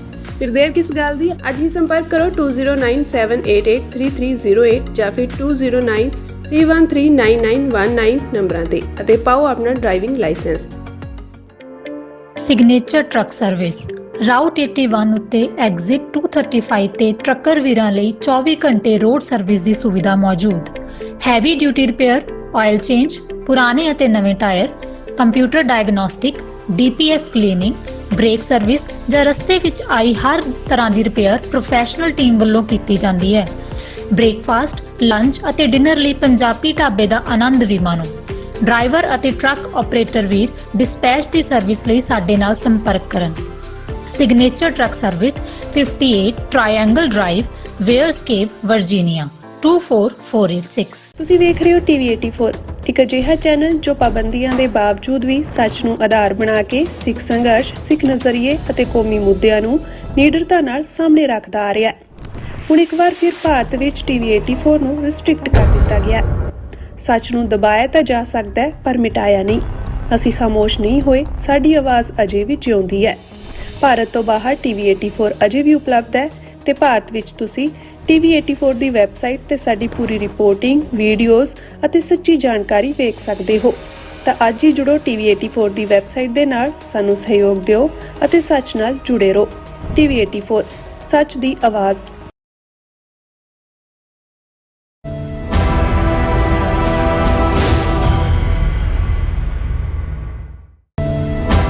ਦਰਸ਼ਕੋ ਬ੍ਰੇਕ ਤੋਂ ਬਾਅਦ ਤੁਹਾਡਾ ਸਭ ਦਾ ਭਰਪੂਰ ਸਵਾਗਤ ਹੈ। ਸੋ ਵੀਰਸ, ਗੱਲਬਾਤ ਕਰਨ ਜਾ ਰਹੇ ਹਾਂ ਕਿ ਭਾਰਤ ਵਿੱਚ ਆਰਥਿਕ ਮੰਦਹਾਲੀ ਨੇ ਲੋਕਾਂ ਵਿੱਚ ਹਾਹਾਕਾਰ ਮਚਾਈ ਹੋਈ ਹੈ, ਪਰ ਪ੍ਰਧਾਨ ਮੰਤਰੀ ਮੋਦੀ ਯੂਰਪੀਅਨ ਦੇਸ਼ਾਂ ਦਾ ਦੌਰਾ ਕਰ ਰਹੇ ਹਨ। ਪਰ ਭਾਰਤ ਨੂੰ ਉਦੋਂ ਵੱਡਾ ਝਟਕਾ ਲੱਗਾ ਜਦੋਂ ਨੀਦਰਲੈਂਡ ਦੇ ਪ੍ਰਾਈਮ ਮਿਨਿਸਟਰ ਨੇ ਮੋਦੀ ਨਾਲ ਮਿਲਣ ਤੋਂ ਪਹਿਲਾਂ ਇੱਕ ਪ੍ਰੈਸ ਕਾਨਫਰੰਸ ਵਿੱਚ ਭਾਰਤ ਵਿੱਚ ਪ੍ਰੈਸ ਦੀ ਆਜ਼ਾਦੀ ਅਤੇ ਘੱਟ ਗਿਣਤੀਆਂ ਤੇ ਹੋ ਰਹੇ ਜ਼ੁਲਮਾਂ ਦਾ ਮੁੱਦਾ ਜਿਹੜਾ ਉਹ ਚੱਕਿਆ। ਸੋ ਭਾਰਤ ਨੇ ਇਸ ਤੇ ਤਿੱਖਾ ਰਿਐਕਸ਼ਨ ਦਿੱਤਾ। ਸੋ ਇਸ ਬਾਰੇ ਆਪਾਂ ਗੱਲਬਾਤ ਕਰਨ ਜਾ ਰਹੇ ਹਾਂ। ਸੋ ਅਸੀਂ ਚਾਹਾਂਗੇ ਕਿ ਤੁਸੀਂ ਇਸੇ ਤਰ੍ਹਾਂ ਬਣੇ ਰਹਿਣਾ ਦੇਖਣ ਸੁਣਨ ਲਈ ਐਂਡ ਲਿਖਣ ਲਈ। ਤੁਹਾਡਾ ਸਭ ਦਾ ਬਹੁਤ ਬਹੁਤ ਧੰਨਵਾਦ। ਜੀ ਡਾਕਟਰ ਸਾਹਿਬ, ਕੀ ਕਹਿਣਾ ਚਾਹੋਗੇ? ਦੇਖੋ, ਜਦੋਂ ਅਸੀਂ ਗਰੋ ਹੋ ਰਹੇ ਸੀ ਅਰਲੀ ਡੇਜ਼ ਦਾ, ਉਦੋਂ ਹਾਲੈਂਡ ਮੁਲਕ ਬਾਰੇ ਸੁਣਦੇ ਸੀ। ਹੁਣ ਹਾਲੈਂਡ ਦਾ ਨਾਂ ਨੀਦਰਲੈਂਡ ਹੈ ਔਰ ਉਹਨਾਂ ਦੇ ਲੋਕਾਂ ਨੂੰ ਅਸੀਂ ਡੱਚ ਕਹਿੰਦੇ ਸੀ। ਉਹਨਾਂ ਦੀ ਬੋਲੀ ਨੂੰ ਜਦੋਂ ਮੈਂ ਹੁਣ ਬਾਹਰਲੇ ਆਪਣੇ ਦੇਖਦਾ ਜਿਹੜੇ ਕਿ ਨੀਦਰਲੈਂਡ 'ਚ ਰਹਿੰਦੇ ਨੇ, ਉਹ ਡੁੱਚ ਕਹਿੰਦੇ ਨੇ, DUTCH ਹੁੰਦਾ ਹੈ। ਔਰ ਇਹਦੇ 'ਚ ਕੋਈ ਸ਼ੱਕ ਨਹੀਂ ਹੈ ਕਿ ਵੀ ਇਹ ਜਿਹੜੇ ਡੱਚ ਨੇ ਜਾਂ ਡੁੱਚ ਨੇ, ਨੀਦਰਲੈਂਡ, ਹਾਲੈਂਡ ਤੋਂ ਨੀਦਰਲੈਂਡ ਤੱਕ ਪਹੁੰਚਣ ਵਾਲੇ, ਇਹਨਾਂ ਦਾ ਵੀ ਜਦੋਂ ਅਸੀਂ ਕਲੋਨੀਅਲ ਹਿਸਟਰੀ ਦੀ ਗੱਲ ਕਰਦੇ ਹਾਂ ਕਿ ਵੀ ਸਾਡੇ ਖਿੱਤੇ 'ਚ ਪਿਛਲੀਆਂ 5 ਸਦੀਆਂ 'ਚ ਕੌਣ ਪਹੁੰਚੇ ਜ਼ਾਹਰ ਹੈ, ਜਿਹਦੇ 'ਚ ਵਾਸਕੋ ਡੀ ਗਾਮਾ ਦਾ ਜ਼ਿਕਰ ਹੁੰਦਾ ਹੈ, ਅੰਗਰੇਜ਼ ਨੇ, ਫਰੈਂਚ ਨੇ, ਡੱਚ ਵੀ ਜਿਹੜੇ ਨੇ ਉਸ ਖਿੱਤੇ ਦੇ ਵਿੱਚ ਉਹਨਾਂ ਨੇ ਵੀ ਕਿਸਮਤ ਅਜਮਾਈ ਕੀਤੀ ਹੋਈ ਹੈ। ਸੋ ਇਹ ਯੂਰਪੀਅਨ ਕਲੋਨੀਅਲ ਪਾਵਰਸ ਨੇ। ਔਰ ਇਸ ਵੇਲੇ ਕਿਉਂਕਿ ਅਮਰੀਕਾ ਨੇ ਜਿਵੇਂ ਨੈਟੋ ਨੂੰ ਬਿਲਕੁਲ ਛਿਟਕ ਕੇ ਪਰੇ ਸੁੱਟਿਆ ਹੋਇਆ ਹੈ। ਇਨਫੈਕਟ ਇਕੱਲਾ ਇਹੀ ਨਹੀਂ, ਪਿਛਲੇ ਦਿਨਾਂ 'ਚ ਕੈਨੇਡਾ ਦੇ ਨਾਲ ਜਿਹੜਾ 1945 ਦਾ ਇੱਕ ਅਹਿਦ ਸੀ ਡਿਫੈਂਸ ਦਾ ਅਮਰੀਕਾ ਕੈਨੇਡਾ ਦਾ, ਉਸ ਨੂੰ ਵੀ ਅਮਰੀਕਾ ਨੇ ਸਸਪੈਂਡ ਕੀਤਾ। ਔਰ ਜਿਹੜੀ ਮੀਡੀਆ ਰਿਪੋਰਟਿੰਗ ਸੀ ਸ਼ਾਇਦ BBC ਦੀ ਵੀ ਸੀ ਕਿ ਜਿਹੜਾ ਕੈਨੇਡੀਅਨ ਪ੍ਰਾਈਮ ਮਿਨਿਸਟਰ ਜਿਹਨੇ ਮਾਰਕ ਕਾਰਨੀ ਨੇ ਉੱਥੇ ਨੈਟੋ ਵਾਲੀ ਗੈਦਰਿੰਗ 'ਚ ਜਿਸ ਨੂੰ ਬੜਿਆਂ ਨੇ ਸਰਾਹਿਆ ਸੀ ਕਿ ਜੀ ਇਹ ਤਾਂ ਲਾਈਕ ਉਸ ਜਿਹੜਾ ਉਹਦਾ ਬਹੁਤ ਵੱਡਾ ਉਹਨੇ ਚੈਲੰਜ ਕਰਤਾ ਟਰੰਪ ਨੂੰ, ਔਰ ਜਿਵੇਂ ਬਹੁਤ ਵੱਡਾ ਡਿਪਲੋਮੈਟ ਬਣ ਕੇ ਕੈਨੇਡੀਅਨ ਪ੍ਰਾਈਮ ਮਿਨਿਸਟਰ ਉਭਰਿਆ। ਹਾਲਾਂਕਿ 3 ਮਹੀਨੇ ਪੁਰਾਣੀ ਗੱਲ ਹੈ, ਪਰ ਹੁਣ ਉਹਦਾ ਨੋਟਿਸ ਵਾਈਟ ਹਾਊਸ ਨੇ ਲਿਆ। ਉਹਨਾਂ ਨੇ ਉਹ ਐਗਰੀਮੈਂਟ ਜਿਹੜਾ 80 ਤੋਂ ਜ਼ਿਆਦਾ 85 ਸਾਲ ਪੁਰਾਣਾ ਹੈ ਉਹਨੂੰ ਸਸਪੈਂਡ ਕੀਤਾ। ਹੁਣ ਇਸ ਵੇਲੇ ਕਿਉਂਕਿ ਵਪਾਰਕ ਤੌਰ ਦੇ ਉੱਤੇ ਵੀ ਆਪਣੀ ਟੈਰਿਫਸ ਦੀ ਗੱਲ ਔਰ ਦੂਸਰੀ ਚੱਲ ਰਹੀ ਹੈ, ਉਹ ਅਮਰੀਕਾ ਨੇ ਕੋਈ ਨੈਟੋ ਨੂੰ ਕੋਈ ਬਹੁਤਾ ਸਪੇਸ ਨਹੀਂ ਦਿੱਤਾ ਹੈ। ਸੋ ਇਸ ਸਾਰੇ 'ਚ ਭਾਰਤ ਨੂੰ ਆਪਣੇ ਤੌਰ ਦੇ ਉੱਤੇ ਛਿਟਕ ਕੇ ਪਰੇ ਸੁੱਟਿਆ ਹੋਇਆ, ਕੋਈ ਟ੍ਰੇਡ ਡੀਲ ਅਮਰੀਕਾ ਨਾਲ ਸਾਈਨ ਨਹੀਂ ਹੋਈ। ਸੋ ਇਹ ਜਿਹਨੂੰ ਹੈਫਜ਼ੈਡਸ ਦੌੜ ਰਹੇ ਨੇ, ਯੂਰਪੀਅਨਸ ਨੇ, ਯੂਰਪੀਅਨ ਯੂਨੀਅਨ ਨੇ ਵੀ ਇੱਕ ਡੀਲ ਸਾਈਨ ਕੀਤੀ ਇੰਡੀਆ ਨਾਲ ਜਦੋਂ ਮੈਮੋ ਆਫ ਅੰਡਰਸਟੈਂਡਿੰਗ ਹੋਇਆ, ਲੇਕਿਨ ਉਹ ਡੀਲ ਵੀ ਜਿਹੜੀ ਹੈ ਲਾਸਟ ਮਿੰਟ ਦੇ ਉੱਤੇ ਉਸ ਦੇ ਵਿੱਚ ਜਿਹੜਾ ਅਗੇਨ ਰੁਕਾਵਟ ਆਈ। ਅਮਰੀਕਾ ਨਾਲ ਤਾਂ ਉਹਨਾਂ ਦੀ ਸਾਈਨ ਹੋਈ ਨਹੀਂ ਹੈ। ਹੁਣ ਹਾਲਾਤ ਭਾਰਤ ਦੇ ਵਿੱਚ ਇਹ ਹੈ ਕਿ ਬੜੀ ਬੁਰੀ ਤਰ੍ਹਾਂ ਹਾਹਾਕਾਰ ਮਚਿਆ ਹੋਇਆ। ਤੁਸੀਂ ਜਿਹੜੇ ਉਹਨਾਂ ਦੇ ਥੋੜ੍ਹੇ ਜਿਹੇ ਇੰਡੀਪੈਂਡੈਂਟ ਯੂਟਿਊਬਰ ਨੇ ਉਹ ਦੱਸ ਰਹੇ ਨੇ ਵੀ ਇਕੋਨਮੀ ਅਸੀਂ ਤਾਂ ਰੁਪਈਏ ਦੇ ਹਵਾਲੇ ਨਾਲ ਹੀ ਦੇਖਦੇ ਹਾਂ ਵੀ 96 ਤੱਕ ਪਹੁੰਚ ਗਿਆ। ਬਹੁਤਿਆਂ ਦਾ ਹੈ ਕਿ ਅਗਲੇ ਕੁਛ ਹਫ਼ਤਿਆਂ 'ਚ 100 ਪਾਰ ਹੋ ਜਾਏਗਾ। ਪਰ ਜਿਹੜੇ ਲੋਕ ਮਾਹਿਰ ਨੇ ਸਾਰੇ ਦੇ ਜਿਹੜਾ ਡਾਟਾ ਨੂੰ ਦੇਖ ਕੇ ਪ੍ਰੋਪਰ ਕਰਦੇ ਨੇ, ਉਹ ਕਹਿੰਦੇ ਨੇ ਕਿ ਵੀ ਕੈਪੀਟਲ ਤਾਂ ਦੌੜ ਰਹੀ ਹੈ ਉੱਥੋਂ। ਇਕੱਲਾ ਇਹੀ ਨਹੀਂ ਕਿ ਜਿਹੜੇ ਫੋਰਨ ਡਾਇਰੈਕਟ ਇਨਵੈਸਟਮੈਂਟ ਸੀ FDI ਦੇ ਥੱਲੇ ਬਾਹਰਲੇ ਲੋਕ ਭਾਰਤ ਦੇ ਬਾਜ਼ਾਰ ਜਾਂ ਸ਼ੇਅਰ ਮਾਰਕੀਟ ਦੇ ਵਿੱਚ ਇਨਵੈਸਟ ਕਰ ਰਹੇ ਸੀ, ਉਹ ਤਾਂ ਦੌੜ ਹੀ ਰਹੇ ਨੇ। ਉਹਨਾਂ ਈਵਨ ਜਿਹੜੇ ਇੰਡੀਅਨ ਇਨਵੈਸਟਰ ਉੱਥੇ ਮੌਜੂਦ ਸੀ ਜਿਹੜੇ ਕਰ ਰਹੇ ਸੀ, ਉਹ ਇੰਡੀਅਨ ਇਨਵੈਸਟਰ ਵੀ ਉੱਥੋਂ ਕੱਢ ਕੇ ਬਾਹਰ ਨੂੰ ਜਾ ਰਹੇ ਨੇ। ਹੁਣ ਇਹ ਠੀਕ ਹੈ ਕਿ ਵੀ ਅਡਾਨੀ ਦੇ ਨਾਲ ਜਿਵੇਂ ਅੱਜ ਦੀਆਂ ਵੱਡੀਆਂ ਖਬਰਾਂ 'ਚ ਸਾਰੇ ਪਾਸੇ ਹੈ ਕਿ ਜੀ ਉਹ ਕੇਸ ਵਾਪਸ ਲੈ ਰਿਹਾ ਜਸਟਿਸ ਡਿਪਾਰਟਮੈਂਟ, ਔਰ ਵਾਪਸ $18 ਮਿਲੀਅਨ ਦਾ ਫਾਈਨ ਜਿਹੜਾ ਉਹਨੇ ਪੇ ਕਰਨਾ। ਔਰ ਇੱਕ ਇਹ ਹੈ ਕਿ ਅਮਰੀਕਾ ਨਾਲ ਇਹ ਡੀਲ ਬਣਾਈ ਹੈ ਅਡਾਨੀ ਨੇ ਉਹ ਕੇਸ ਵਾਪਸ ਲੈਣ ਲਈ, ਇਸ ਲਈ ਲੈ ਗਏ ਨੇ ਕਿ $10 ਬਿਲੀਅਨ ਅਡਾਨੀ ਜਿਹੜਾ ਉਹ ਅਮਰੀਕਾ ਦੇ ਵਿੱਚ ਇਨਵੈਸਟ ਕਰੇਗਾ, ਜਿਹਦੇ ਚੋਂ 15,000 ਨਵੇਂ ਜੌਬ ਪੈਦਾ ਹੋਣਗੇ। ਹੁਣ ਉੱਥੋਂ ਵਾਲੇ ਪੁੱਛ ਰਹੇ ਨੇ ਕਿ ਵੀ ਇੱਥੇ ਤਾਂ ਬੇਰੁਜ਼ਗਾਰੀ ਦਾ ਬੁਰਾ ਹਾਲ, ਬੌਂਕੇ ਦਿਹਾੜੇ ਸਿਲੰਡਰ ਨਹੀਂ ਮਿਲ ਰਹੇ, ਗੈਸ ਸਟੇਸ਼ਨਾਂ ਤੇ ਲੰਬੀਆਂ ਲਾਈਨਾਂ ਲੱਗੀਆਂ ਹੋਈਆਂ ਨੇ, ਔਰ ਦੂਸਰੇ ਨੇ ਤੇ ਅਡਾਨੀ ਜਿਹਨੂੰ ਲੁਟਾਇਆ ਇਹਨਾਂ ਦੋਨਾਂ ਗੁਜਰਾਤੀਆਂ ਨੇ ਸਾਰੇ ਭਾਰਤ ਨੂੰ, ਮੋਦੀ ਔਰ ਅਮਿਤ ਸ਼ਾਹ ਨੇ, ਉਹ $10 ਬਿਲੀਅਨ ਅਮਰੀਕਾ 'ਚ ਤਾਂ ਇਨਵੈਸਟ ਕਰੇਗਾ 15,000 ਜੌਬ ਕ੍ਰੀਏਟ ਕਰਨ ਦੇ ਲਈ, ਪਰ ਭਾਰਤ ਦਾ ਕੀ ਬਣੇਗਾ? ਸੋ ਉਹਨਾਂ ਹਾਲਾਤਾਂ 'ਚ ਜਦੋਂ ਕਿ ਲੋਕਾਂ ਦਾ ਤੁਸੀਂ ਕੋਈ ਪ੍ਰੈਸ ਕਾਨਫਰੰਸ ਹੀ ਨਹੀਂ ਕਰਨੀ, ਜਿਹੜੀ ਨਹੀਂ ਕੀਤੀ ਮੋਦੀ ਨੇ ਕਦੇ ਵੀ।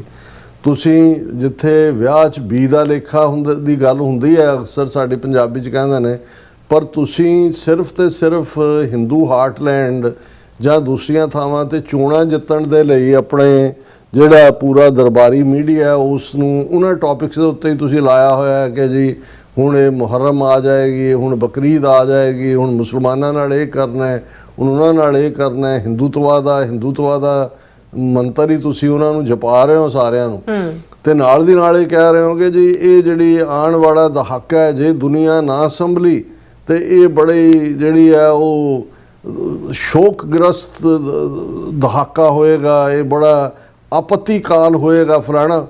ਹੁਣ ਉਹਨੂੰ ਈਰਾਨ ਵਾਰ ਨਾਲ ਵੀ ਜੋੜ ਰਹੇ ਨੇ। ਹਾਲਾਂਕਿ ਜਿਹੜੇ ਉਹਨਾਂ ਦੇ ਐਕਸਪਰਟ ਨੇ ਉਹ ਦੱਸ ਰਹੇ ਨੇ ਵੀ ਰੁਪਈਏ ਦਾ ਮੰਦ ਹਾਲ ਈਰਾਨ ਦਾ ਹੁਣ 3 ਮਹੀਨੇ ਪਹਿਲਾਂ ਆਲਮੋਸਟ ਸ਼ੁਰੂ ਹੋਇਆ 28 ਫਰਵਰੀ ਤੋਂ ਬਾਅਦ। ਇੰਡੀਆ ਦਾ ਰੁਪਇਆ ਤਾਂ ਲਗਾਤਾਰਤਾ ਨਾਲ ਡਿੱਗ ਰਿਹਾ, ਜਦੋਂ ਮੋਦੀ ਐਂਡ ਕੰਪਨੀ 60 ਦੇ ਨੇੜੇ ਤੇੜੇ ਸੀ ਕਿੱਥੇ ਪਹੁੰਚ ਗਿਆ। ਸੋ ਜਦੋਂ ਇਹ ਹੁੰਦਾ ਹੈ ਕਿ ਵੀ ਤੁਹਾਡਾ ਸਾਰੇ ਪਾਸਿਓਂ ਤੁਸੀਂ ਆਪਣੇ ਲੋਕਾਂ ਨੂੰ ਫੇਸ ਵੀ ਨਹੀਂ ਕਰਨਾ ਚਾਹੁੰਦੇ, ਚੋਣਾਂ ਉਹਨਾਂ ਨੇ ਬੰਗਾਲ ਦੀ ਜਿੱਤ ਲਈ ਹੈ, ਪੌਂਡੀਚੇਰੀ ਜਿੱਤ ਲਈ ਹੈ, ਅਸਾਮ ਦੀ ਜਿੱਤ ਲਈ, ਹੁਣ ਉਹਨਾਂ ਨੂੰ ਲੱਗਦਾ ਕਿ ਵੀ ਕੋਈ ਨਹੀਂ, ਇਹ ਨੇ ਜੇ ਕੋਵਿਡ ਦੇ ਚੱਲਦੇ ਆ 43 ਲੱਖ ਬੰਦਾ ਉੱਥੇ ਮਰ ਵੀ ਗਿਆ, ਕਿਸੇ ਨੂੰ ਕੀ ਫਰਕ ਪਿਆ ਵੀ ਇਹ ਮਿੱਟੀ ਦੇ ਮਾਧੋ ਨੇ ਸਾਰੇ। ਔਰ ਉਹ ਆਪਣਾ ਝੋਲਾ ਚੁੱਕ ਕੇ ਮੋਦੀ 4 ਰੋਜ਼ਾ ਦੌਰੇ ਦੇ ਉੱਤੇ ਯੂਰਪ ਨਿਕਲ ਗਿਆ, ਨਾਰਵੇ ਔਰ ਨੀਦਰਲੈਂਡ ਔਰ ਦੂਸਰਾ। ਹੁਣ ਇਹਦੇ ਕੋਈ ਸ਼ੱਕ ਨਹੀਂ ਹੈ ਕਿ ਜੀ ਉਹ ਫਿਰ ਉੱਥੇ ਉਹਨਾਂ ਦੀ ਹੋ ਜੀ ਫਲਾਣਾ ਹਾਈਐਸਟ ਜਿਹੜਾ ਸਿਵਿਲੀਅਨ ਅਵਾਰਡ ਹੈ ਉਹਨਾਂ ਨੇ ਮੋਦੀ ਨੂੰ ਦਿੱਤਾ ਹੈ, ਮੋਦੀ ਐ ਉਂਗਲ ਕਰ ਕਰਕੇ ਇਸ ਤਰ੍ਹਾਂ ਬੋਲ ਰਿਹਾ, ਇਹ ਕਰ ਰਿਹਾ, ਮੋਦੀ ਵਿਸ਼ਵ ਗੁਰੂ, ਉਹਨੂੰ ਸਾਰੇ ਸੁਣ ਰਹੇ ਨੇ। ਲੇਕਿਨ ਕਈ ਵਾਰ ਇਹ ਹੁੰਦਾ ਹੈ ਕਿ ਵੀ ਜਿਹੜੇ ਲੋਕ ਬਹੁਤ ਚਲਾਕ ਬਣ ਰਹੇ ਹੁੰਦੇ ਨੇ, ਘੱਟੋ ਘੱਟ ਯੂਰਪ ਦੇ ਇਹਨਾਂ ਮੁਲਕਾਂ 'ਚ, ਉਹ ਨੀਦਰਲੈਂਡ ਹੋਏ, ਉਹ ਸਵਿਟਜ਼ਰਲੈਂਡ ਹੋਏ, ਇਹ ਨਾਰਵੇ ਹੋਏ, ਇਹ ਸਾਰੇ ਮੁਲਕ ਜਿਹੜੇ ਨੇ ਇਹ ਕਿਤੇ ਨਾ ਕਿਤੇ ਜਿਹੜੀ ਡੈਮੋਕ੍ਰੇਸੀ ਦੀ ਟਰੂ ਫਾਰਮ ਹੈ, ਜਿਹਦੇ 'ਚ ਫਰੀडम ਆਫ ਦਾ ਪ੍ਰੈਸ ਹੈ, ਜਿਹਦੇ 'ਚ ਮਾਈਨੋਰਟੀਜ਼ ਰਾਈਟਸ ਦੀ ਗੱਲ ਹੈ, ਕਿਉਂਕਿ ਇਹਨਾਂ ਮੁਲਕਾਂ ਦੇ ਵਿੱਚ ਹੁਣ ਤਾਂ ਉੱਥੇ ਵੀ ਰਾਈਟ ਵਿੰਗਰ ਜਿਹੜੇ ਨੇ ਉਹ ਸਿਰ ਚੁੱਕ ਰਹੇ ਨੇ ਔਰ ਨਫ਼ਰਤ ਫੈਲਾ ਰਹੇ ਨੇ। ਲੇਕਿਨ ਇਹ ਬੜੇ ਕੂਲ ਕਾਮ ਮੁਲਕ ਫਿਨਲੈਂਡ ਹੈ, ਜਿਹਦੇ 'ਚ ਕਿ ਸਾਰੇ ਜਿਹੜੇ ਨੇ ਉਹ ਆਪਣੀ ਆਜ਼ਾਦੀਆਂ ਦੇ ਨਾਲ, ਔਰ ਕੋਈ ਉਹਨਾਂ ਦੇ ਉੱਤੇ ਕਰਬ ਨਹੀਂ, ਆਲਮੋਸਟ ਜੇਲ੍ਹਾਂ ਵੀ ਨੇ ਉਹਨਾਂ ਦੀਆਂ ਇੱਕ ਗੈਸਟ ਹਾਊਸਾਂ ਵਰਗੀਆਂ ਹੀ ਨੇ, ਕਿਉਂਕਿ ਉਹ ਇਹ ਸਮਝਦੇ ਨੇ ਕਿ ਬਈ ਇਹ ਜਿਹੜਾ ਡੈਟ ਜਿਹਨੂੰ ਇਹ ਕਿਹਾ ਜਾਂਦਾ ਜੀ, ਜੇ ਤੁਸੀਂ ਪਨਿਸ਼ ਕਰੋ, ਔਰ ਵੈਸੇ ਵੀ ਡੈਥ ਸੈਂਟੈਂਸ ਤੱਕ ਵੀ ਨਹੀਂ ਹੈ। ਹੁਣ ਮੋਦੀ ਜਿਹੜਾ ਹੈ ਉਹਦਾ 2 ਰੋਜ਼ਾ ਦੌਰਾ ਨੀਦਰਲੈਂਡ 'ਚ, ਔਰ ਉਹਨੇ ਕੋਈ ਪ੍ਰੈਸ ਕਾਨਫਰੰਸ ਤੱਕ ਖਲੋ ਕੇ ਨਾਲ ਕਰਨੀ ਨਹੀਂ ਹੁੰਦੀ। ਔਰ ਉਸ ਤੋਂ ਠੀਕ ਪਹਿਲਾਂ ਨੀਦਰਲੈਂਡ ਦੇ ਜਿਹੜੇ ਪ੍ਰਾਈਮ ਮਿਨਿਸਟਰ ਨੇ ਡੁਚ ਰੌਬ ਜੈਫਨ, ਰੌਬ ਜੈਟਨ, JETTEN, ਰੌਬ ਜੈਟਨ ਨੇ ਪ੍ਰੈਸ ਕਾਨਫਰੰਸ ਕੀਤੀ, ਔਰ ਉਹਦੇ 'ਚ ਉਹਨਾਂ ਨੇ ਜਿਹੜਾ ਜੁਆਇੰਟ ਪ੍ਰੈਸ ਕਾਨਫਰੰਸ ਮੋਦੀ ਇਸ ਲਈ ਨਹੀਂ ਕਰਦਾ, ਉਹਨਾਂ ਨੂੰ ਪਤਾ ਹੈ ਵੀ ਲੋਕਾਂ ਨੇ ਪੁੱਛਣਾ ਵੀ ਤੁਹਾਡੀ ਫਰੀडम ਆਫ ਪ੍ਰੈਸ ਜਿਹੜੀ ਹੈ ਉਹ ਤਾਂ ਦੁਨੀਆ ਦੇ ਜਿਹੜੇ ਆਟੋਕ੍ਰੈਟਿਕ ਰਜੀਮ ਨੇ ਉਹਨਾਂ ਤੋਂ ਥੱਲੇ ਚਲੀ ਗਈ, ਤੁਸੀਂ ਜਰਨਲਿਸਟਾਂ ਨੂੰ ਮਾਰ ਵੀ ਰਹੇ ਹੋ, ਜੇਲ੍ਹਾਂ 'ਚ ਵੀ ਡੱਕਿਆ, ਮਾਈਨੋਰਟੀਜ਼ ਤੁਸੀਂ ਮੁਸਲਮਾਨਾਂ ਨਾਲ ਕੀ ਕਰ ਰਹੇ ਹੋ, ਈਸਾਈਆਂ ਨਾਲ ਕੀ ਕਰ ਰਹੇ ਹੋ, ਸਿੱਖਾਂ ਨਾਲ ਕੀ ਕਰ ਰਹੇ ਹੋ, ਮਨੀਪੁਰ 'ਚ ਕੀ ਹੋ ਰਿਹਾ। ਸੋ ਮੋਦੀ ਕਰਦਾ ਹੀ ਨਹੀਂ ਹੈ ਕੋਈ ਵੀ ਪ੍ਰੈਸ ਕਾਨਫਰੰਸ ਇਸ ਲੈਵਲ ਦਾ। ਲੇਕਿਨ ਇਹਨੇ ਜਿਹੜਾ ਪ੍ਰਾਈਮ ਮਿਨਿਸਟਰ ਰੌਬ ਜੈਟਨ ਨੇ ਜਿਹੜੀ ਆ ਉਹ ਪ੍ਰੈਸ ਕਾਨਫਰੰਸ ਕੀਤੀ, ਔਰ ਇਹ ਜਿਹੜੀ ਹੈ, ਔਰ ਇਹ ਮੋਦੀ ਨਾਲ ਮੀਟਿੰਗ ਤੋਂ ਪਹਿਲਾਂ ਦੀ ਗੱਲ ਹੈ, ਔਰ 2 ਦਿਨ ਦੇ ਵਿਜ਼ਿਟ ਸੀ, ਸੈਟਰਡੇ ਔਰ ਸੰਡੇ। ਔਰ ਇਸ ਦੇ ਵਿੱਚ ਜਦੋਂ ਉਹਨਾਂ ਨੇ ਪ੍ਰੈਸ ਨੂੰ ਸੰਬੋਧਨ ਕਰ ਰਹੇ ਸੀ, ਉਹਨਾਂ ਨੂੰ ਪੁੱਛਿਆ ਗਿਆ ਕਿ ਭਾਈ ਭਾਰਤ ਦੇ ਵਿੱਚ ਸਟੇਟ ਆਫ ਪ੍ਰੈਸ ਫਰੀडम ਕੀ ਹੈ ਤੇ ਮਾਈਨੋਰਿਟੀ ਰਾਈਟਸ ਨਾਲ ਕੀ ਵਾਪਰ ਰਿਹਾ ਹੈ, ਇਹ ਸਾਰੇ ਗਲੋਬਲ ਮੀਡੀਆ ਨੇ ਇਹਨੂੰ ਰਿਪੋਰਟ ਕੀਤਾ। ਹੁਣ ਉਹਦੇ ਜਿਹੜਾ ਪ੍ਰਾਈਮ ਮਿਨਿਸਟਰ ਨੇ ਜਵਾਬ ਦਿੱਤਾ, ਉਸ ਤੋਂ ਇਹ ਅੰਦਾਜ਼ਾ ਵੀ ਇਹ ਜਿੰਨੀਆਂ ਮਰਜ਼ੀ ਨੌਟੰਕੀਆਂ ਕਰਨ, ਇਹਨਾਂ ਮੁਲਕਾਂ ਨੂੰ, ਇਹਨਾਂ ਦੀਆਂ ਇੰਟੈਲੀਜੈਂਸ ਏਜੰਸੀਆਂ ਨੂੰ, ਇਹਨਾਂ ਦੇ ਪਾਲਿਸੀ ਮੇਕਰਸ ਨੂੰ ਬਹੁਤ ਚੰਗੀ ਤਰ੍ਹਾਂ ਪਤਾ ਵੀ ਇੰਡੀਆ 'ਚ ਕੀ ਹੋ ਰਿਹਾ। ਉਹ ਆਪਣੇ ਵਪਾਰਕ ਹਿੱਤਾਂ ਲਈ ਅੱਖਾਂ ਬੰਦ ਕਰ ਲੈਣ, ਕੋਈ ਹੋਰ ਹੋਣ। ਉਹਦੇ 'ਚ ਹੁਣ ਪ੍ਰਾਈਮ ਮਿਨਿਸਟਰ ਨੀਦਰਲੈਂਡ ਦਾ ਕਹਿੰਦਾ it's not only about press freedom but also about the rights of minorities who are under severe pressure। ਹੁਣ ਹਾਲਾਂਕਿ ਬੜੀ ਡਿਪਲੋਮੈਟਿਕ ਫਾਈਨ ਲੈਂਗੁਏਜ ਹੈ, ਜਦੋਂ severe pressure ਦਾ ਮਤਲਬ ਇਹ ਹੁੰਦਾ ਵੀ ਐਵੇਂ ਨਹੀਂ ਹੈ ਕਿ ਵੀ ਜਸਟ ਵਾਇਓਲੇਟ ਹੋ ਰਹੇ ਨੇ ਜੀ ਹਿਊਮਨ ਰਾਈਟ। severe pressure ਕਿ ਬਹੁਤ ਜ਼ਿਆਦਾ ਦਬਾਅ ਥੱਲੇ ਨੇ ਘੱਟ ਗਿਣਤੀਆਂ, ਕੱਲੀ ਪ੍ਰੈਸ ਫਰੀडम ਦੀ ਗੱਲ ਨਹੀਂ ਹੈ। ਪ੍ਰਾਈਮ ਮਿਨਿਸਟਰ ਨੀਦਰਲੈਂਡ ਦਾ ਕਹਿ ਰਿਹਾ that applies in the first place to the Muslim community ਕਿ ਵੀ ਜਿਹੜੀਆਂ ਘੱਟ ਗਿਣਤੀਆਂ ਸਵੀਅਰ ਪ੍ਰੈਸ਼ਰ ਥੱਲੇ ਨੇ, ਉਹਨਾਂ 'ਚ ਸਭ ਤੋਂ ਜ਼ਿਆਦਾ ਮੁਸਲਮਾਨ ਨੇ, ਬਟ ਆਲਸੋ ਟੂ ਮੈਨੀ ਅਦਰ ਸਮਾਲਰ ਕਮਿਊਨਿਟੀਜ਼। ਹੁਣ ਇਹਦੇ ਬੇਸ਼ੱਕ ਉਹਨੇ ਸਿੱਖਾਂ ਦਾ ਨਾਂ ਨਹੀਂ ਲਿਆ, ਲੇਕਿਨ ਐਨ ਜਦੋਂ ਕਿ ਮੋਦੀ ਉੱਥੇ ਸੀ, ਜਿਸ ਹੋਟਲ 'ਚ ਸੀ, ਸਿੱਖਸ ਫਾਰ ਜਸਟਿਸ ਨੇ ਉੱਥੇ ਜਿਹੜਾ ਉਹ ਖਾਲਿਸਤਾਨ ਦੇ ਝੰਡਿਆਂ ਦੇ ਨਾਲ ਪ੍ਰੋਟੈਸਟ ਵੀ ਕੀਤਾ, ਆਪਣੀ ਆਵਾਜ਼ ਵੀ ਬੁਲੰਦ ਕੀਤੀ ਵੀ ਸਾਡੇ ਨਾਲ ਕੀ ਹੋ ਰਿਹਾ, ਅਸੀਂ ਤਾਂ ਆਪਣਾ ਅੱਡ ਮੁਲਕ ਚਾਹੁੰਦੇ। ਹੁਣ ਪ੍ਰਾਈਮ ਮਿਨਿਸਟਰ ਜਿੱਥੇ ਮੁਸਲਮਾਨਾਂ ਦਾ ਜ਼ਿਕਰ ਕਰਦਾ, ਬੇਸ਼ੱਕ ਸਿੱਖ ਲਫ਼ਜ਼ ਉਹਨਾਂ ਨੇ ਇਸਤੇਮਾਲ ਕੀਤਾ, ਬਟ ਆਲਸੋ ਟੂ ਮੈਨੀ ਅਦਰ ਸਮਾਲਰ ਕਮਿਊਨਿਟੀਜ਼। ਹੁਣ ਜ਼ਾਹਰ ਹੈ ਕਿ ਮੁਸਲਮਾਨ 20 ਕਰੋੜ ਨੇ ਭਾਰਤ ਦੇ ਵਿੱਚ, ਸਿੱਖ 2-2.5 ਕਰੋੜ ਨੇ, ਸੋ ਜ਼ਿਕਰ ਉਹ ਸਿੱਖਾਂ ਵੱਲ ਹੀ ਇਸ਼ਾਰਾ ਕਰ ਰਿਹਾ। ਉਹਨਾਂ ਨੇ ਜਿਹੜਾ ਉਸ ਦੇ ਜਵਾਬ ਦੇ ਵਿੱਚ ਕਿਹਾ the concern is to what extent India remains an inclusive society where the same rights apply to everyone। ਹੁਣ ਨੀਦਰਲੈਂਡ ਦੇ ਪ੍ਰਾਈਮ ਮਿਨਿਸਟਰ ਨੂੰ ਚੰਗੀ ਤਰ੍ਹਾਂ ਪਤਾ ਹੈ ਕਿ ਇੰਡੀਆ ਇਨਕਲੂਸਿਵ ਸੁਸਾਇਟੀ ਨਹੀਂ ਰਹੀ, ਉੱਥੇ ਹਿੰਦੂਆਂ ਦੇ ਰਾਈਟ ਨੇ ਮਾਈਨੋਰਟੀਜ਼ ਨੂੰ ਡਿਪਰਾਈਵ ਕੀਤਾ ਗਿਆ। ਔਰ ਉਹ ਇਹ ਕਹਿ ਰਿਹਾ ਕਿ ਭਾਈ ਸਾਡਾ ਫਿਕਰ ਇਹ ਹੈ ਕਿ ਇੰਡੀਆ ਜਿਹੜਾ ਉਹ ਇਨਕਲੂਸਿਵ ਸੁਸਾਇਟੀ ਹੋਏ ਤਾਂ ਕਿ ਹਰ ਮੁਲਕ ਦੇ ਵਸਿੰਦੇ ਨੂੰ ਇੱਕੋ ਜਿਹੇ ਹੱਕ ਮਿਲਣ।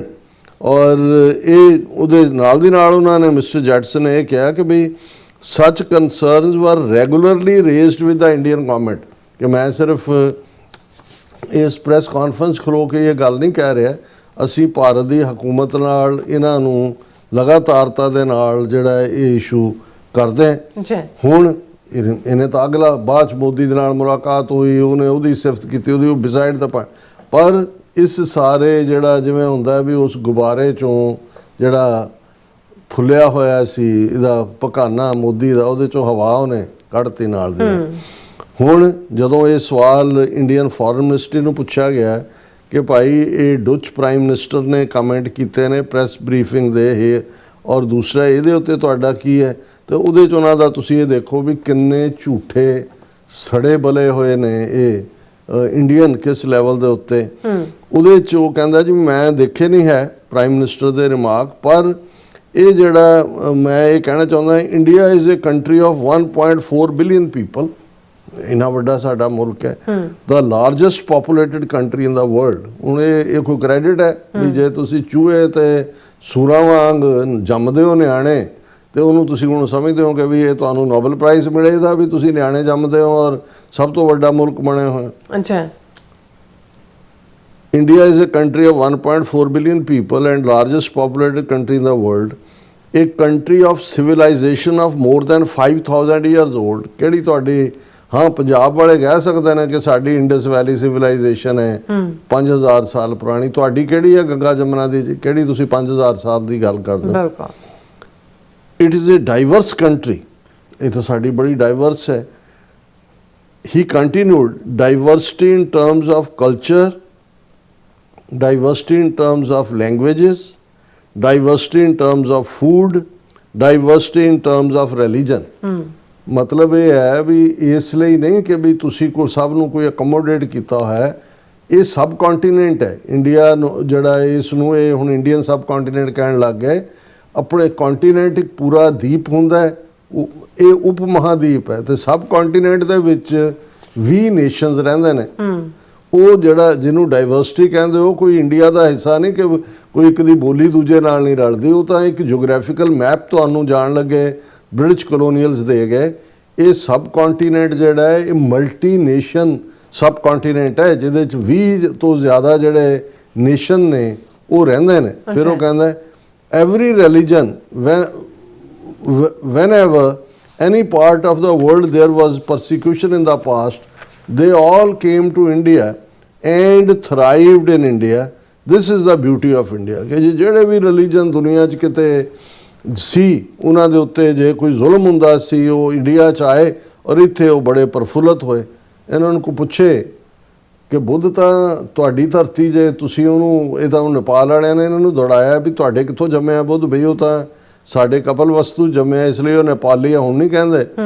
ਉਹਨਾਂ ਨੂੰ ਕੋਈ ਪੁੱਛੇ ਵੀ ਜਿਹੜੇ ਬੁੱਧ ਧਰਮ ਨੂੰ 1000 ਸਾਲ ਉਸ ਖਿੱਤੇ ਦੇ ਲੋਕਾਂ ਨੇ until up to Afghanistan own ਕੀਤਾ ਸੀ, ਉਸ ਬੁੱਧ ਧਰਮ ਦਾ ਕੀ ਬਣਿਆ? ਬਾਕੀ ਤਾਂ ਛੱਡੋ ਕਿ ਤੁਸੀਂ 500 ਯਹੂਦੀਆਂ ਨੂੰ ਰੱਖ ਲਿਆ ਜਾਂ ਕੋਈ ਜਿਹੜੇ ਨੇ ਕ੍ਰਿਸਚਨ ਤਾਂ ਆਏ ਹੀ ਜਿਹੜੇ ਨੇ ਉਹ ਵਪਾਰੀ ਸੀ ਸਾਊਥ ਦੇ ਜਿਹੜੇ ਕੇਰਲਾ 'ਚ ਆਏ, ਕਿ ਵੀ ਤੁਸੀਂ ਇਹ ਦੱਸੋ ਕਿ ਵੀ ਉਹ ਜਿਹੜੇ ਬੁੱਧ ਧਰਮ ਨੂੰ ਮੰਨਣ ਵਾਲੇ ਤੁਹਾਡੇ ਇਨਹੈਬੀਟੈਂਟ ਸੀ 1000 ਸਾਲ ਜਿਹੜੇ ਉੱਥੇ ਰਹੇ, ਉਹਨਾਂ ਨੂੰ ਤੁਸੀਂ ਕਿਵੇਂ ਐਲੀਮੀਨੇਟ ਕੀਤਾ? ਜਿੰਨੇ ਤੁਹਾਡੇ ਅੱਜ ਤੁਸੀਂ ਪ੍ਰਾਚੀਨ ਮੰਦਿਰ ਕਲੇਮ ਕਰਦੇ ਹੋ ਉਹ ਤਾਂ ਸਾਰੇ ਬੁੱਧ ਧਰਮ ਦੇ ਸਤੂਪੇ ਤੇ ਮੱਠ ਤੇ ਦੂਜੇ ਸੀ ਜਿਹਦੇ 'ਚ ਬੁੱਧ ਦੀਆਂ ਮੂਰਤੀਆਂ ਦੂਜੀਆਂ ਚੁੱਕ ਕੇ ਬਾਹਰ ਸੁੱਟੀਆਂ, ਉੱਤੇ ਸ਼ਿਵਲਿੰਗ ਰੱਖਤਾ ਹੈ ਜਾਂ ਕਈ ਜੀਭਾਂ ਵਾਲੀ ਕਾਲੀ ਮਾਂ ਰੱਖਤੀ ਲਿਆ ਕੇ ਕਿ ਜੀ ਇਹ ਕਾਲੀ ਮਾਈ ਹੈ ਤੇ ਇੱਥੇ ਫਲਾਣਾ ਹੈ ਤੇ ਢਿਮਕਾ। ਤੁਹਾਡੇ ਤੋਂ ਵੱਡਾ ਇਨਟੋਲਰੈਂਟ ਕੌਣ ਹੈ ਵੀ ਜੋ ਤੁਸੀਂ ਬੋਧੀਆਂ ਨਾਲ ਕੀਤਾ, ਸ਼ਾਸਤਰ ਨਾਲ ਵੀ ਔਰ ਸ਼ਸਤਰ ਨਾਲ ਵੀ। ਮਿਲੀਅਨਸ ਆਫ ਦੈਮ ਵਰ, ਇਹ ਗੱਲਾਂ ਮੈਂ ਨਹੀਂ ਕਿਹਾ, ਕੋਈ ਵੀ ਹਿਸਟੋਰੀਅਨ ਜਿਹੜਾ ਈਵਨ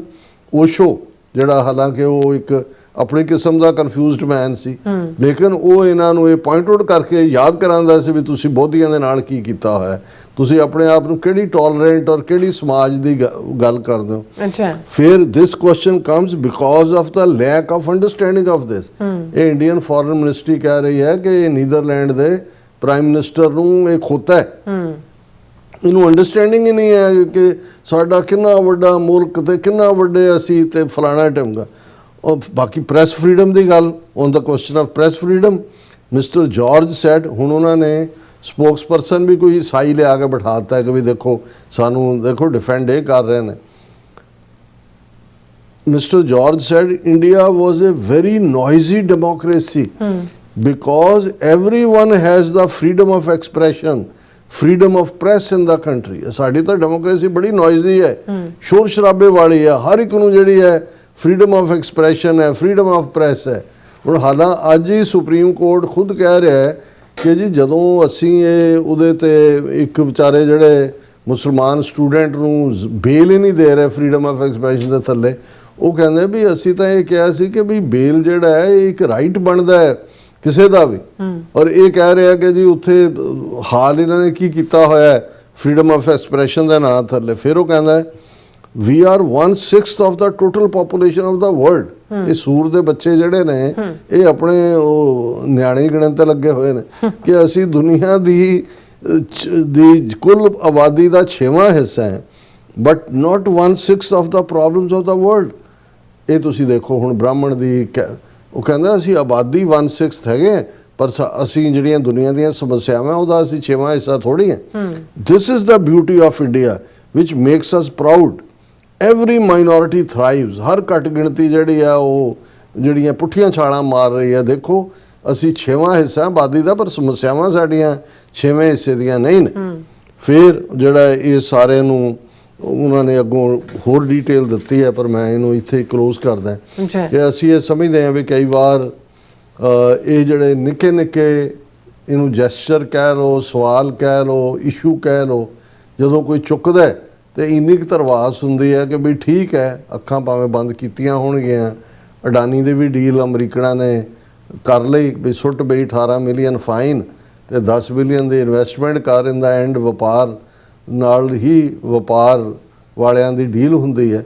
ਪਰ ਘੱਟੋ ਘੱਟ ਇਹ ਨੀਦਰਲੈਂਡ ਦੇ ਪ੍ਰਾਈਮ ਮਿਨਿਸਟਰ ਨੇ ਉਹਦੇ ਦੌਰੇ ਦੇ ਮੌਕੇ ਉਹਨੂੰ ਸ਼ੀਸ਼ਾ ਜ਼ਰੂਰ ਦਿਖਾਇਆ ਇੰਡੀਆ ਨੂੰ, ਮੋਦੀ ਨੂੰ, ਕਿ ਤੁਹਾਡੀ ਅਸਲੀ ਕਰਤੂਤ ਕੀ ਹੈ ਉਹ ਅਸੀਂ ਬਹੁਤ ਚੰਗੀ ਤਰ੍ਹਾਂ ਜਾਣਦੇ ਹਾਂ। ਬਿਲਕੁਲ ਡਾਕਟਰ ਸਾਹਿਬ, ਤੁਹਾਡਾ ਬਹੁਤ ਬਹੁਤ ਧੰਨਵਾਦ। ਸੋ ਅਥ ਲੈਣਾ ਬ੍ਰੇਕ ਫਿਓਰਸ ਤੋਂ ਸੁਣਾਈ ਇਸ ਤਰ੍ਹਾਂ ਬੜੇ ਨਾਲ ਮਿਲਦੇ ਹਾਂ ਛੋਟੇ ਜਿਹੇ ਬ੍ਰੇਕ ਤੋਂ ਬਾਅਦ।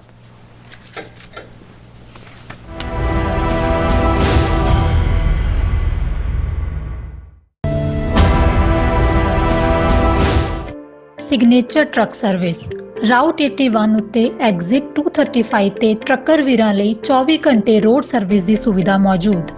Heavy duty repair, oil change, ਪੁਰਾਣੇ ਅਤੇ ਨਵੇਂ tyre, computer diagnostic, DPF cleaning, brake service ਜਾਂ ਰਸਤੇ ਵਿੱਚ ਆਈ ਹਰ ਤਰ੍ਹਾਂ ਦੀ ਰਿਪੇਅਰ ਪ੍ਰੋਫੈਸ਼ਨਲ ਟੀਮ ਵੱਲੋਂ ਕੀਤੀ ਜਾਂਦੀ ਹੈ। ਬ੍ਰੇਕਫਾਸਟ, ਲੰਚ ਅਤੇ ਡਿਨਰ ਲਈ ਪੰਜਾਬੀ ਢਾਬੇ ਦਾ ਆਨੰਦ ਵੀ ਮਾਣੋ। ਡਰਾਈਵਰ ਅਤੇ ਟਰੱਕ ਆਪਰੇਟਰ ਵੀਰ ਡਿਸਪੈਚ ਦੀ ਸਰਵਿਸ ਲਈ ਸਾਡੇ ਨਾਲ ਸੰਪਰਕ ਕਰਨ। Signature truck Service 58 Triangle Drive, Weyers Cave, Virginia 24486। America ਵਿੱਚ ਰਹਿ ਰਹੇ ਹੋ ਅਤੇ ਡਰਾਈਵਿੰਗ ਲਾਇਸੈਂਸ ਲੈਣਾ ਚਾਹੁੰਦੇ ਹੋ ਤੇ ਲੱਭ ਰਹੇ ਹੋ ਇੱਕ ਤਜਰਬੇਕਾਰ ਡਰਾਈਵਿੰਗ ਸਕੂਲ ਤਾਂ ਤੁਹਾਡੇ ਲਈ ਹੈ ਵੱਡੀ ਖੁਸ਼ਖਬਰੀ।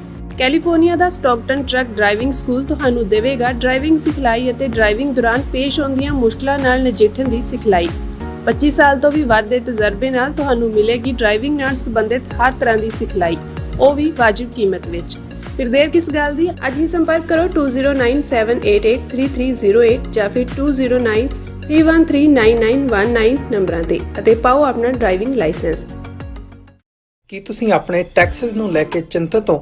ਤੁਸੀਂ ਆਪਣੀ ਕਮਾਈ ਲਈ ਮਿਹਨਤ ਕਰਦੇ ਹੋ, ਭਾਵੇਂ ਤੁਸੀਂ ਨੌਕਰੀ ਵਿੱਚ ਹੋਵੋ ਜਾਂ ਆਪਣਾ ਬਿਜ਼ਨਸ ਚਲਾਉਂਦੇ ਹੋ।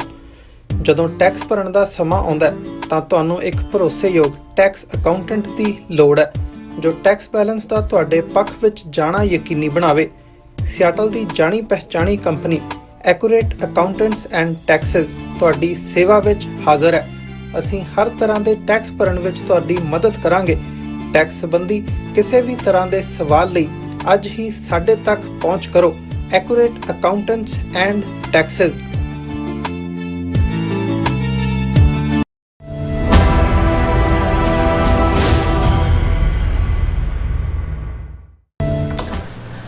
Viewers welcome back to programme. So viewers ਗੱਲਬਾਤ ਕਰਨ ਜਾ ਰਹੇ ਹਾਂ ਕਿ ਭਾਰਤ ਦੇ ਹਿੰਦੂ ਤਬੀਆਂ ਵੱਲੋਂ ਪਾਕਿਸਤਾਨ ਦੇ ਮੁੱਦੇ ਤੇ ਮਿਲੇ ਜੁਲੇ ਜਿਹੜੇ ਸਿਗਨਲ ਨੇ ਉਹ ਆ ਰਹੇ ਨੇ। ਸੋ ਇੱਕ ਪਾਸੇ RSS ਪਾਕਿਸਤਾਨ ਨਾਲ ਗੱਲਬਾਤ ਦਾ ਰਸਤਾ ਖੋਲ੍ਹਣ ਦੀ ਵਜ਼ਾਹਤ ਕਰ ਰਿਹਾ, ਪਰ ਦੂਸਰੇ ਪਾਸੇ ਭਾਰਤ ਦੇ ਫੌਜੀ ਮੁਖੀ ਜਨਰਲ ਤ੍ਰਿਵੇਦੀ ਵੱਲੋਂ ਪਾਕਿਸਤਾਨ ਨੂੰ ਦੁਨੀਆ ਦੇ ਨਕਸ਼ੇ ਤੋਂ ਮਿਟਾਉਣ ਦੀਆਂ ਧਮਕੀਆਂ ਨੇ ਉਹ ਦਿੱਤੀਆਂ ਜਾ ਰਹੀਆਂ ਨੇ। ਇਸ ਧਮਕੀ ਦਾ ਪਾਕਿਸਤਾਨੀ ਫੌਜ ਦੇ ਬੁਲਾਰੇ ਵੱਲੋਂ ਜਿਹੜਾ ਕਰਾਰਾ ਜਵਾਬ ਜਿਹੜਾ ਦਿੱਤਾ ਗਿਆ।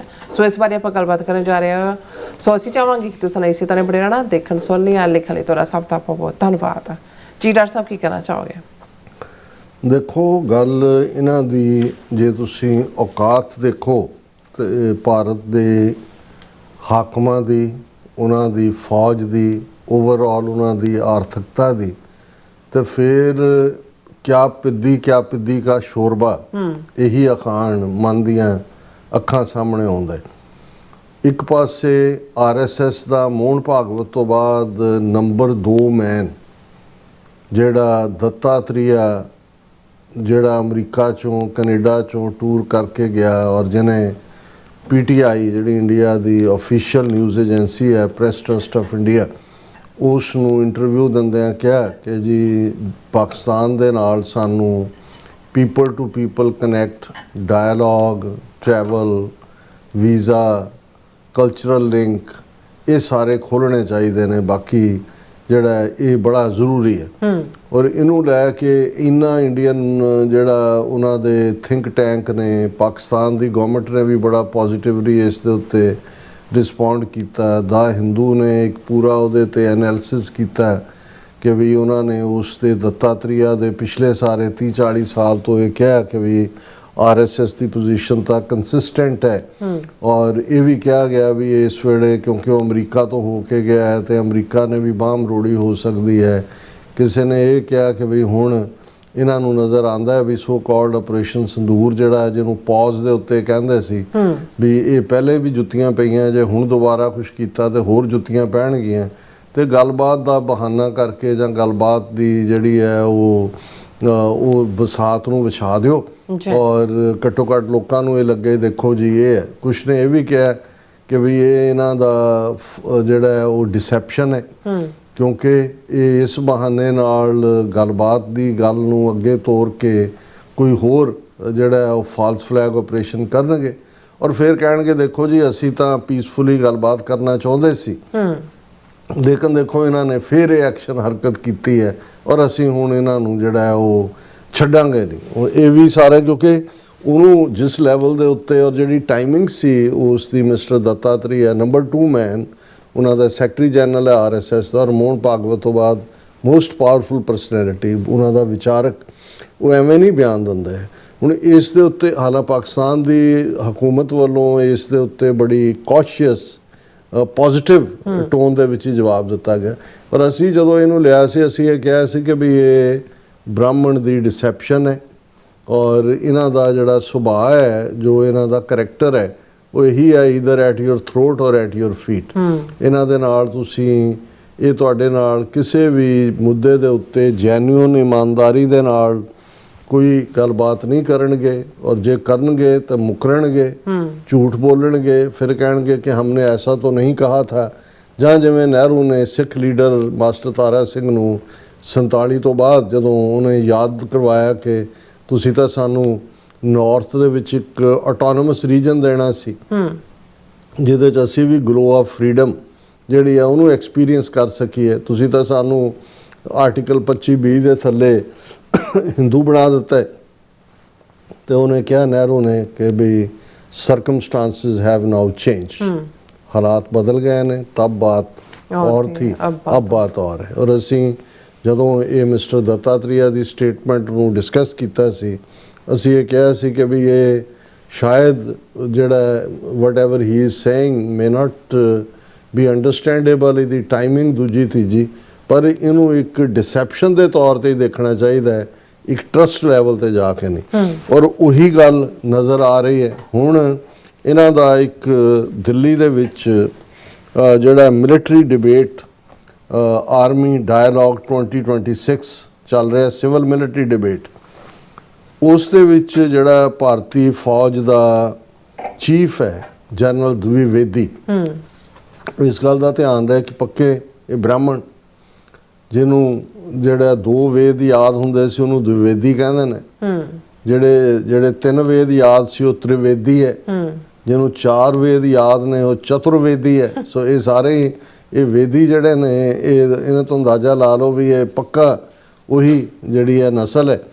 ਹੁਣ ਉਸ ਜਿਹੜਾ ਉਹ ਐਤਵਾਰ ਨੂੰ ਜਿਹੜਾ ਇਹ ਡਾਇਲੋਗ ਸੀ ਉਸ ਦੇ ਵਿੱਚ ਉਹਨੇ ਜਿਹੜਾ ਉਪਿੰਦਰ, ਇਹਦਾ ਫਸਟ ਨੇਮ ਹੈ, द्विवेदी ਲਾਸਟ ਨੇਮ ਹੈ, ਉਹਨੂੰ ਇਹ ਪੁੱਛਿਆ ਗਿਆ ਕਿ ਜੇ ਹੁਣ ਪਾਕਿਸਤਾਨ ਨੇ ਐਸਾ ਕੁਝ ਕੀਤਾ ਕਿ ਜਿਸ ਕਰਕੇ ਭਾਰਤੀ ਫੌਜ ਨੂੰ ਫਿਰ ਆਪਰੇਸ਼ਨ ਸੰਦੂਰ ਕਰਨ ਲਈ ਮਜਬੂਰ ਹੋਣਾ ਪਿਆ, ਤੇ ਉਹ ਪਾਕਿਸਤਾਨ ਨੂੰ ਕੀ ਜਵਾਬ ਦੇਣਗੇ। ਹੁਣ ਇਹਦਾ ਐਗਜ਼ੈਕਟਲੀ ਉਹਦੇ ਲਫ਼ਜ਼ ਨੇ ਕਿ ਜੇ ਪਾਕਿਸਤਾਨ ਦਹਿਸ਼ਤਗਰਦਾਂ ਦੀ ਹਮਾਇਤ ਕਰਦਾ ਤੇ ਭਾਰਤ ਵਿਰੋਧੀ ਹਰਕਤਾਂ ਤੋਂ ਬਾਜ਼ ਨਹੀਂ ਆਉਂਦਾ, ਤੇ ਫਿਰ ਇਹ ਹੁਣ ਪਾਕਿਸਤਾਨ ਨੇ ਤੈਅ ਕਰਨਾ ਹੈ ਕਿ ਉਹਨੇ ਭੂਗੋਲ ਤੇ ਇਤਿਹਾਸ ਦਾ ਹਿੱਸਾ ਬਣ ਕੇ ਰਹਿਣਾ ਕਿ ਨਹੀਂ। ਮਤਲਬ ਇਹ ਹੈ ਵੀ ਅਸੀਂ ਉਹਨਾਂ ਨੂੰ ਸਫਾਏ ਹਸਤੀ ਤੋਂ ਮਿਟਾ ਦੇਵਾਂਗੇ, ਕੋਈ ਜੋਗਰਾਫੀਆ ਦੇ ਵਿੱਚ ਪਾਕਿਸਤਾਨ ਐਗਜ਼ਿਸਟ ਨਹੀਂ ਕਰੇਗਾ, ਅਸੀਂ ਤਾਂ ਹਿਸਟਰੀ 'ਚ ਵੀ ਨਾਮੋ ਨਿਸ਼ਾਨ ਮਿਟਾ ਦੇਵਾਂਗੇ। ਹੁਣ ਇਹ ਆਪਣੇ ਆਪ ਦੇ ਵਿੱਚ ਸਿਰਫ ਧਮਕੀ ਨਹੀਂ ਹੈ, ਇਹ ਇਸ ਤੋਂ ਜ਼ਿਆਦਾ ਕੋਈ, ਔਰ ਇਹ ਜਿਹੜਾ ਇਹ ਪੋਲੀਟੀਸ਼ੀਅਨ ਰਾਜਨਾਥ ਸਿੰਘ ਕਹਿੰਦਾ, ਦੂਜਾ ਕਹਿੰਦਾ, ਇਹ ਸਮਝ ਆ ਸਕਦੀ ਹੈ ਕਿ ਉਹਨਾਂ ਨੇ ਬਰੌਨੀ ਪੁਆਇੰਟ ਬਣਾਉਣੇ ਨੇ ਆਪਣੇ ਕਾਡਰ ਦੇ ਨਾਲ, ਵੋਟ ਬੈਂਕ ਜੋ ਮੋਦੀ ਕਰਦਾ ਹੈ। ਜੋ ਹੁਣ ਜਦੋਂ ਇੱਕ ਫੌਜੀ ਚੀਫ ਇੱਕ ਮੁਲਕ ਦਾ, ਇੱਕ ਇੰਡੀਪੈਂਡੈਂਟ ਸੋਵਰਨ ਮੁਲਕ ਜਿਹੜਾ ਨਿਊਕਲੀਅਰ ਨਾਲ ਲੈਸ ਹੈ, ਉਸ ਨੂੰ ਹਿਸਟਰੀ ਤੇ ਜੋਗਰਾਫੀਆ ਤੋਂ ਮਿਟਾ ਦੇਣ ਦੀ ਗੱਲ ਕਰਦਾ ਹੈ, ਤੇ ਹੁਣ ਇਹਨੂੰ ਤੁਸੀਂ RSS ਦੇ ਦੱਤਾਤਰੇਆ ਦੇ ਨਾਲ ਮਿਲਾ ਕੇ ਦੇਖੋ, ਤੇ ਫਿਰ ਇਹ ਹੋਏਗਾ ਕਿ ਭਾਈ ਇਹ ਕਿਵੇਂ ਉਹ ਡਿਸੈਪਸ਼ਨ ਸੀ। ਔਰ ਅਲਟੀਮੇਟਲੀ ਇਹਨਾਂ ਦੀ ਜਿਹੜੀ ਇਹਨਾਂ ਦਾ ਕੱਲਾ ਡ੍ਰੀਮ ਨਹੀਂ, ਜਿਹੜਾ ਇਹਨਾਂ ਦਾ ਗੋਲ ਹੈ, ਜਿਹੜਾ ਇਹਨਾਂ ਦਾ ਏਜੰਡਾ ਆਉਣ ਵਾਲੇ ਪੀਰੀਅਡਸ, ਐਵੇਂ ਨਹੀਂ ਅਖੰਡ ਭਾਰਤ ਕੂਕਦੇ, ਉਹ ਅਲਟੀਮੇਟਲੀ ਇਹੀ ਹੈ, ਇਹੀ ਇਹਨਾਂ ਦੀ ਇੰਟੈਂਟ ਹੈ। ਔਰ ਇਸ ਸਾਰੇ ਦੇ ਚੱਲਦੇ ਆ ਪਾਕਿਸਤਾਨ ਨੇ ਵੀ ਇਸ ਦਾ ਕਰਾਰਾ ਜਵਾਬ ਦਿੱਤਾ ਹੈ, ਔਰ ਪਾਕਿਸਤਾਨ ਦੀ ਫੌਜ ਦੀ ਜਿਹੜੀ ਫੌਜ ਦਾ ਸਪੋਕਸਪਰਸਨ ਹੈ ਉਹ ISPR ਹੈ, ਇੰਟਰ ਸਰਵਿਸ ਪਬਲਿਕ ਰਿਲੇਸ਼ਨ, ਉਹਨਾਂ ਵੱਲੋਂ ਇਸ ਦੇ ਉੱਤੇ ਇੱਕ ਜਿਹੜਾ ਬਿਆਨ ਜਾਰੀ ਕੀਤਾ ਗਿਆ। ਉਹਦੇ 'ਚ ਉਹਨਾਂ ਨੇ ਇਹ ਬੜੀ ਕਲੀਅਰਲੀ ਜਿਹੜੇ ਲਫ਼ਜ਼ ਕਹੇ, ਉਹਨਾਂ ਨੇ ਕਿਹਾ ਵੀ ਇਹ ਜਿਹੜੀ ਗੱਲ ਇੰਡੀਅਨ ਜਰਨਲ ਨੇ ਕਹੀ ਹੈ, ਇਹ ਜੇ ਜੋਗਰਾਫੀਏ ਦੇ ਨਾਲ ਚੋਂ ਮਿਟਾਣਾ ਹੀ ਹੈ, ਤੇ ਇਹ ਜਿਹੜਾ ਭੂਗੋਲਿਕ ਖਾਤਮਾ ਹੈ ਯਕੀਨਨ ਦੋ ਤਰਫਾ ਹੋਏਗਾ। ਮਤਲਬ ਇਹ ਹੈ ਕਿ ਵੀ ਤੁਹਾਨੂੰ ਵੀ ਅਸੀਂ ਸਫਾਈ ਹਸਤੀ ਤੋਂ ਮਿਟਾ ਦੇਵਾਂਗੇ, ਜੇ ਤੁਸੀਂ ਇਸ ਹੱਦ ਤੱਕ ਆ ਗਏ ਤੇ ਫਿਰ ਹਮ ਤੋਂ ਡੂਬੇ ਸਨਮ ਤੁਮਕੋ ਵੀ ਲੈ ਡੂਬेंगे, ਫਿਰ ਅਸੀਂ ਛੱਡਣਾ ਤੁਹਾਨੂੰ ਵੀ ਨਹੀਂ ਹੈ। ਇਹ ਗੱਲ ਦੇਖ ਲਓ ਵੀ ਇਤਿਹਾਸ ਭੂਗੋਲ ਤੁਸੀਂ ਸਾਡਾ ਮਿਟਾਉਣਾ, ਤੁਹਾਡਾ ਵੀ ਨਾਲ ਹੀ ਅਸੀਂ ਮਿਟਾ ਦੇਣਾ। ਕਿ ਵੀ ਇਹ ਯਕੀਨਨ ਦੋ ਤਰਫਾ ਹੋਏਗਾ, ਕਿਉਂਕਿ ਇੱਕ ਐਟੋਮਿਕ ਪਾਵਰ ਜੇ ਕਿਸੇ ਦੂਸਰੀ ਐਟੋਮਿਕ ਪਾਵਰ ਨੂੰ ਮਿਟਾਉਣ ਦੀ ਗੱਲ ਕਰਦੀ ਹੈ, ਤੇ ਇਹਦਾ ਮਤਲਬ ਹੈ ਵੀ ਉਹਦਾ ਦਿਮਾਗ ਖਰਾਬ ਹੈ। ਚਾਹੀਦਾ ਤਾਂ ਇਹ ਹੈ ਕਿ ਉਸ ਪਾਵਰ ਦੇ ਕੋਲ ਸੰਜਮ ਹੋਏ, ਗੰਭੀਰਤਾ ਹੋਏ। ਕਿ ਭਾਰਤ ਦੇ ਫੌਜੀ ਮੁਖੀ ਦਾ ਇਸ ਕਿਸਮ ਦਾ ਬਿਆਨ ਬਿਲਕੁਲ ਗੈਰ ਜ਼ਿੰਮੇਦਾਰਾਨਾ ਹੈ। ਉਹ ਭੁੱਲ ਜਾਂਦੇ ਨੇ ਕਿ ਅਸੀਂ ਵੀ ਜੌਹਰੀ ਤਾਕਤ ਹੈ, ਔਰ ਅਸੀਂ ਵੀ ਤੁਹਾਨੂੰ ਫਿਰ ਨਾਲ ਦੀ ਨਾਲ ਸਫਾਈ ਹਸਤੀ ਤੋਂ ਮਿਟਾ ਦੇਵਾਂਗੇ। ਔਰ ਇਹ ਇਸ ਦੇ ਉੱਤੇ ਉਹਨਾਂ ਨੇ ਫਿਰ ਇਹ ਕਿਹਾ, ਪਾਕਿਸਤਾਨੀ ਆਰਮੀ ਦੇ spokesperson inter service public relation ਨੇ, ਕਿ ਪਾਕਿਸਤਾਨ ਨੇ ਗਲੋਬਲ ਸਟੇਜ ਤੇ ਆਪਣੀ ਅਹਿਮੀਅਤ ਬਣਾ ਲਈ ਹੈ, ਜਦੋਂ ਕਿ ਇਹ ਇੱਕ ਡਿਕਲੇਅਰਡ ਨਿਊਕਲੀਅਰ ਪਾਵਰ ਹੈ, ਤੇ ਸਾਊਥ ਏਸ਼ੀਆ ਦੇ ਭੂਗੋਲ ਤੇ ਇਤਿਹਾਸ ਦਾ ਹੁਣ ਕਦੇ ਵੀ ਨਾ ਮਿਟਣ ਵਾਲਾ ਹਿੱਸਾ ਹੈ। ਕਿ ਵੀ ਇਹ ਭੁੱਲ ਜਾਓ, ਕਦੇ ਖਾਬ 'ਚ ਵੀ ਨਾ ਸੋਚਣਾ ਕਿ ਤੁਸੀਂ ਹੁਣ ਪਾਕਿਸਤਾਨ ਨੂੰ ਜਿਹੜਾ ਉਹ ਨੁਕਸਾਨ ਪਹੁੰਚਾ ਸਕੋਗੇ। ਔਰ ਇਹ ਨਾਲ ਦੀ ਨਾਲ ਉਹਨਾਂ ਨੇ ਕਿਹਾ ਕਿ ਵੀ ਦੇਖੋ, ਇਹ ਇੰਡੀਅਨ ਆਰਮੀ ਚੀਫ ਦਾ ਇਹ ਬਿਆਨ ਦੱਸਦਾ ਹੈ ਕਿ 8 ਦਹਾਕੇ ਬੀਤ ਜਾਣ ਬਾਅਦ ਵੀ, 8 ਦਹਾਈਆਂ 80 ਸਾਲ ਬੀਤ ਜਾਣ ਵੀ, ਇੰਡੀਅਨ ਲੀਡਰਸ਼ਿਪ ਨਾ ਤਾਂ ਪਾਕਿਸਤਾਨ ਦੇ ਕਨਸੈਪਟ ਨੂੰ ਅਪਣਾ ਸਕੀ ਹੈ, ਤੇ ਨਾ ਹੀ ਉਹਨਾਂ ਨੇ ਕੋਈ ਸਬਕ ਸਿੱਖਿਆ। ਬਿਲਕੁਲ। ਹੁਣ ਜੇ ਤੁਸੀਂ ਕਨਸੈਪਟ ਮੰਨਦੇ ਹੋ ਤੇ ਇਦਾਂ ਦੀ ਗੱਲ ਕਰ ਹੀ ਨਹੀਂ ਸਕਦੇ।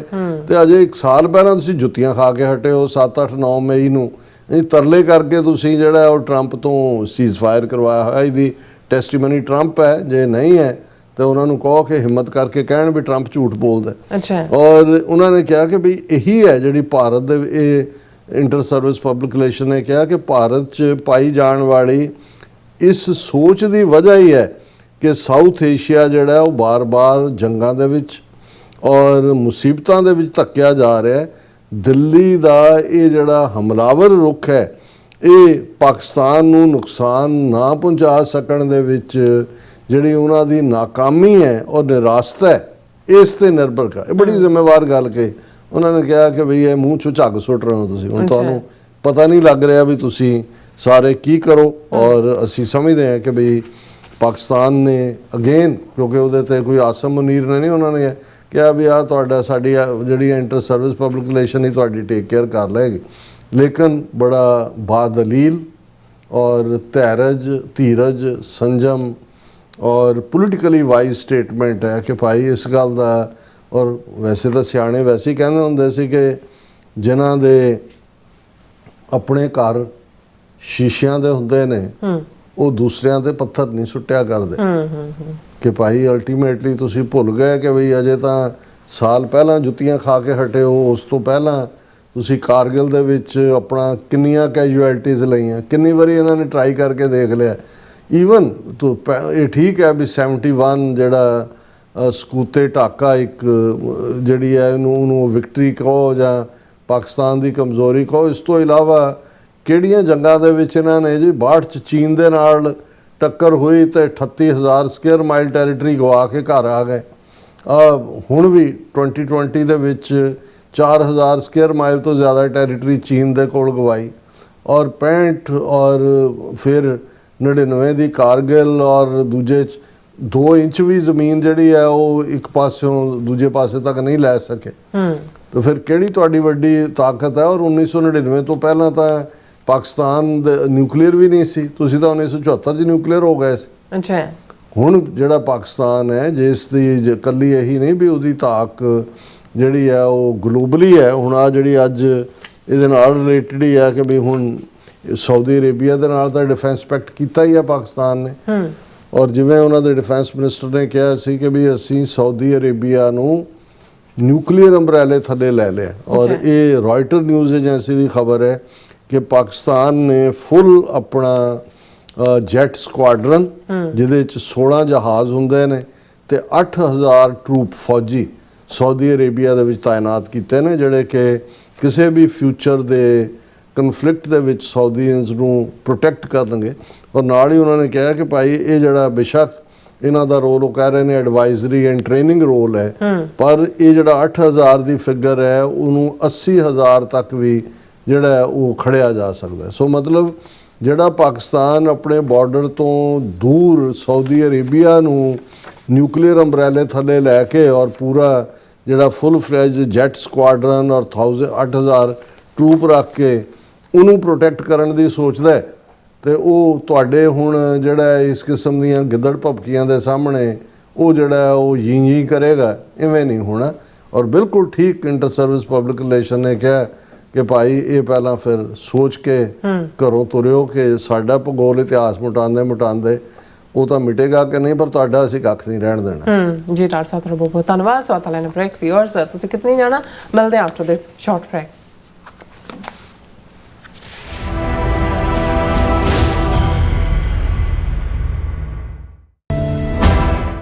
ਸਿਗਨੇਚਰ ਟਰੱਕ ਸਰਵਿਸ ਰਾਊਟ 81 ਉੱਤੇ ਐਗਜ਼ਿਟ 235 ਤੇ ਟਰੱਕਰ ਵੀਰਾਂ ਲਈ 24 ਘੰਟੇ ਰੋਡ ਸਰਵਿਸ ਦੀ ਸੁਵਿਧਾ ਮੌਜੂਦ। Heavy duty repair, oil change, ਪੁਰਾਣੇ ਅਤੇ ਨਵੇਂ tyre, computer diagnostic, DPF cleaning, brake service ਜਾਂ ਰਸਤੇ ਵਿੱਚ ਆਈ ਹਰ ਤਰ੍ਹਾਂ ਦੀ ਰਿਪੇਅਰ ਪ੍ਰੋਫੈਸ਼ਨਲ ਟੀਮ ਵੱਲੋਂ ਕੀਤੀ ਜਾਂਦੀ ਹੈ। ਬ੍ਰੇਕਫਾਸਟ, ਲੰਚ ਅਤੇ ਡਿਨਰ ਲਈ ਪੰਜਾਬੀ ਢਾਬੇ ਦਾ ਆਨੰਦ ਵੀ ਮਾਣੋ। ਡਰਾਈਵਰ ਅਤੇ ਟਰੱਕ ਆਪਰੇਟਰ ਵੀਰ ਡਿਸਪੈਚ ਦੀ ਸਰਵਿਸ ਲਈ ਸਾਡੇ ਨਾਲ ਸੰਪਰਕ ਕਰਨ। Signature truck Service 58 Triangle Drive, Weyers Cave, Virginia 24486। ਕੀ ਤੁਸੀਂ ਆਪਣੇ ਟੈਕਸਸ ਨੂੰ ਲੈ ਕੇ ਚਿੰਤਤ ਹੋ? ਤੁਸੀਂ ਆਪਣੀ ਕਮਾਈ ਲਈ ਮਿਹਨਤ ਕਰਦੇ ਹੋ, ਭਾਵੇਂ ਤੁਸੀਂ ਨੌਕਰੀ ਵਿੱਚ ਹੋਵੋ ਜਾਂ ਆਪਣਾ ਬਿਜ਼ਨਸ ਚਲਾਉਂਦੇ ਹੋ। ਜਦੋਂ ਟੈਕਸ ਭਰਨ ਦਾ ਸਮਾਂ ਆਉਂਦਾ ਹੈ ਤਾਂ ਤੁਹਾਨੂੰ ਇੱਕ ਭਰੋਸੇਯੋਗ ਟੈਕਸ ਅਕਾਊਂਟੈਂਟ ਦੀ ਲੋੜ ਹੈ, ਜੋ ਟੈਕਸ ਬੈਲੈਂਸ ਦਾ ਤੁਹਾਡੇ ਪੱਖ ਵਿੱਚ ਜਾਣਾ ਯਕੀਨੀ ਬਣਾਵੇ। ਸਿਆਟਲ ਦੀ ਜਾਣੀ ਪਹਿਚਾਣੀ company Accurate accountants and Taxes ਤੁਹਾਡੀ ਸੇਵਾ ਵਿੱਚ ਹਾਜ਼ਰ ਹੈ। ਅਸੀਂ ਹਰ ਤਰ੍ਹਾਂ ਦੇ ਟੈਕਸ ਭਰਨ ਵਿੱਚ ਤੁਹਾਡੀ ਮਦਦ ਕਰਾਂਗੇ। ਟੈਕਸ ਸੰਬੰਧੀ ਕਿਸੇ ਵੀ ਤਰ੍ਹਾਂ ਦੇ ਸਵਾਲ ਲਈ ਅੱਜ ਹੀ ਸਾਡੇ ਤੱਕ ਪਹੁੰਚ ਕਰੋ। Accurate accountants and Texas.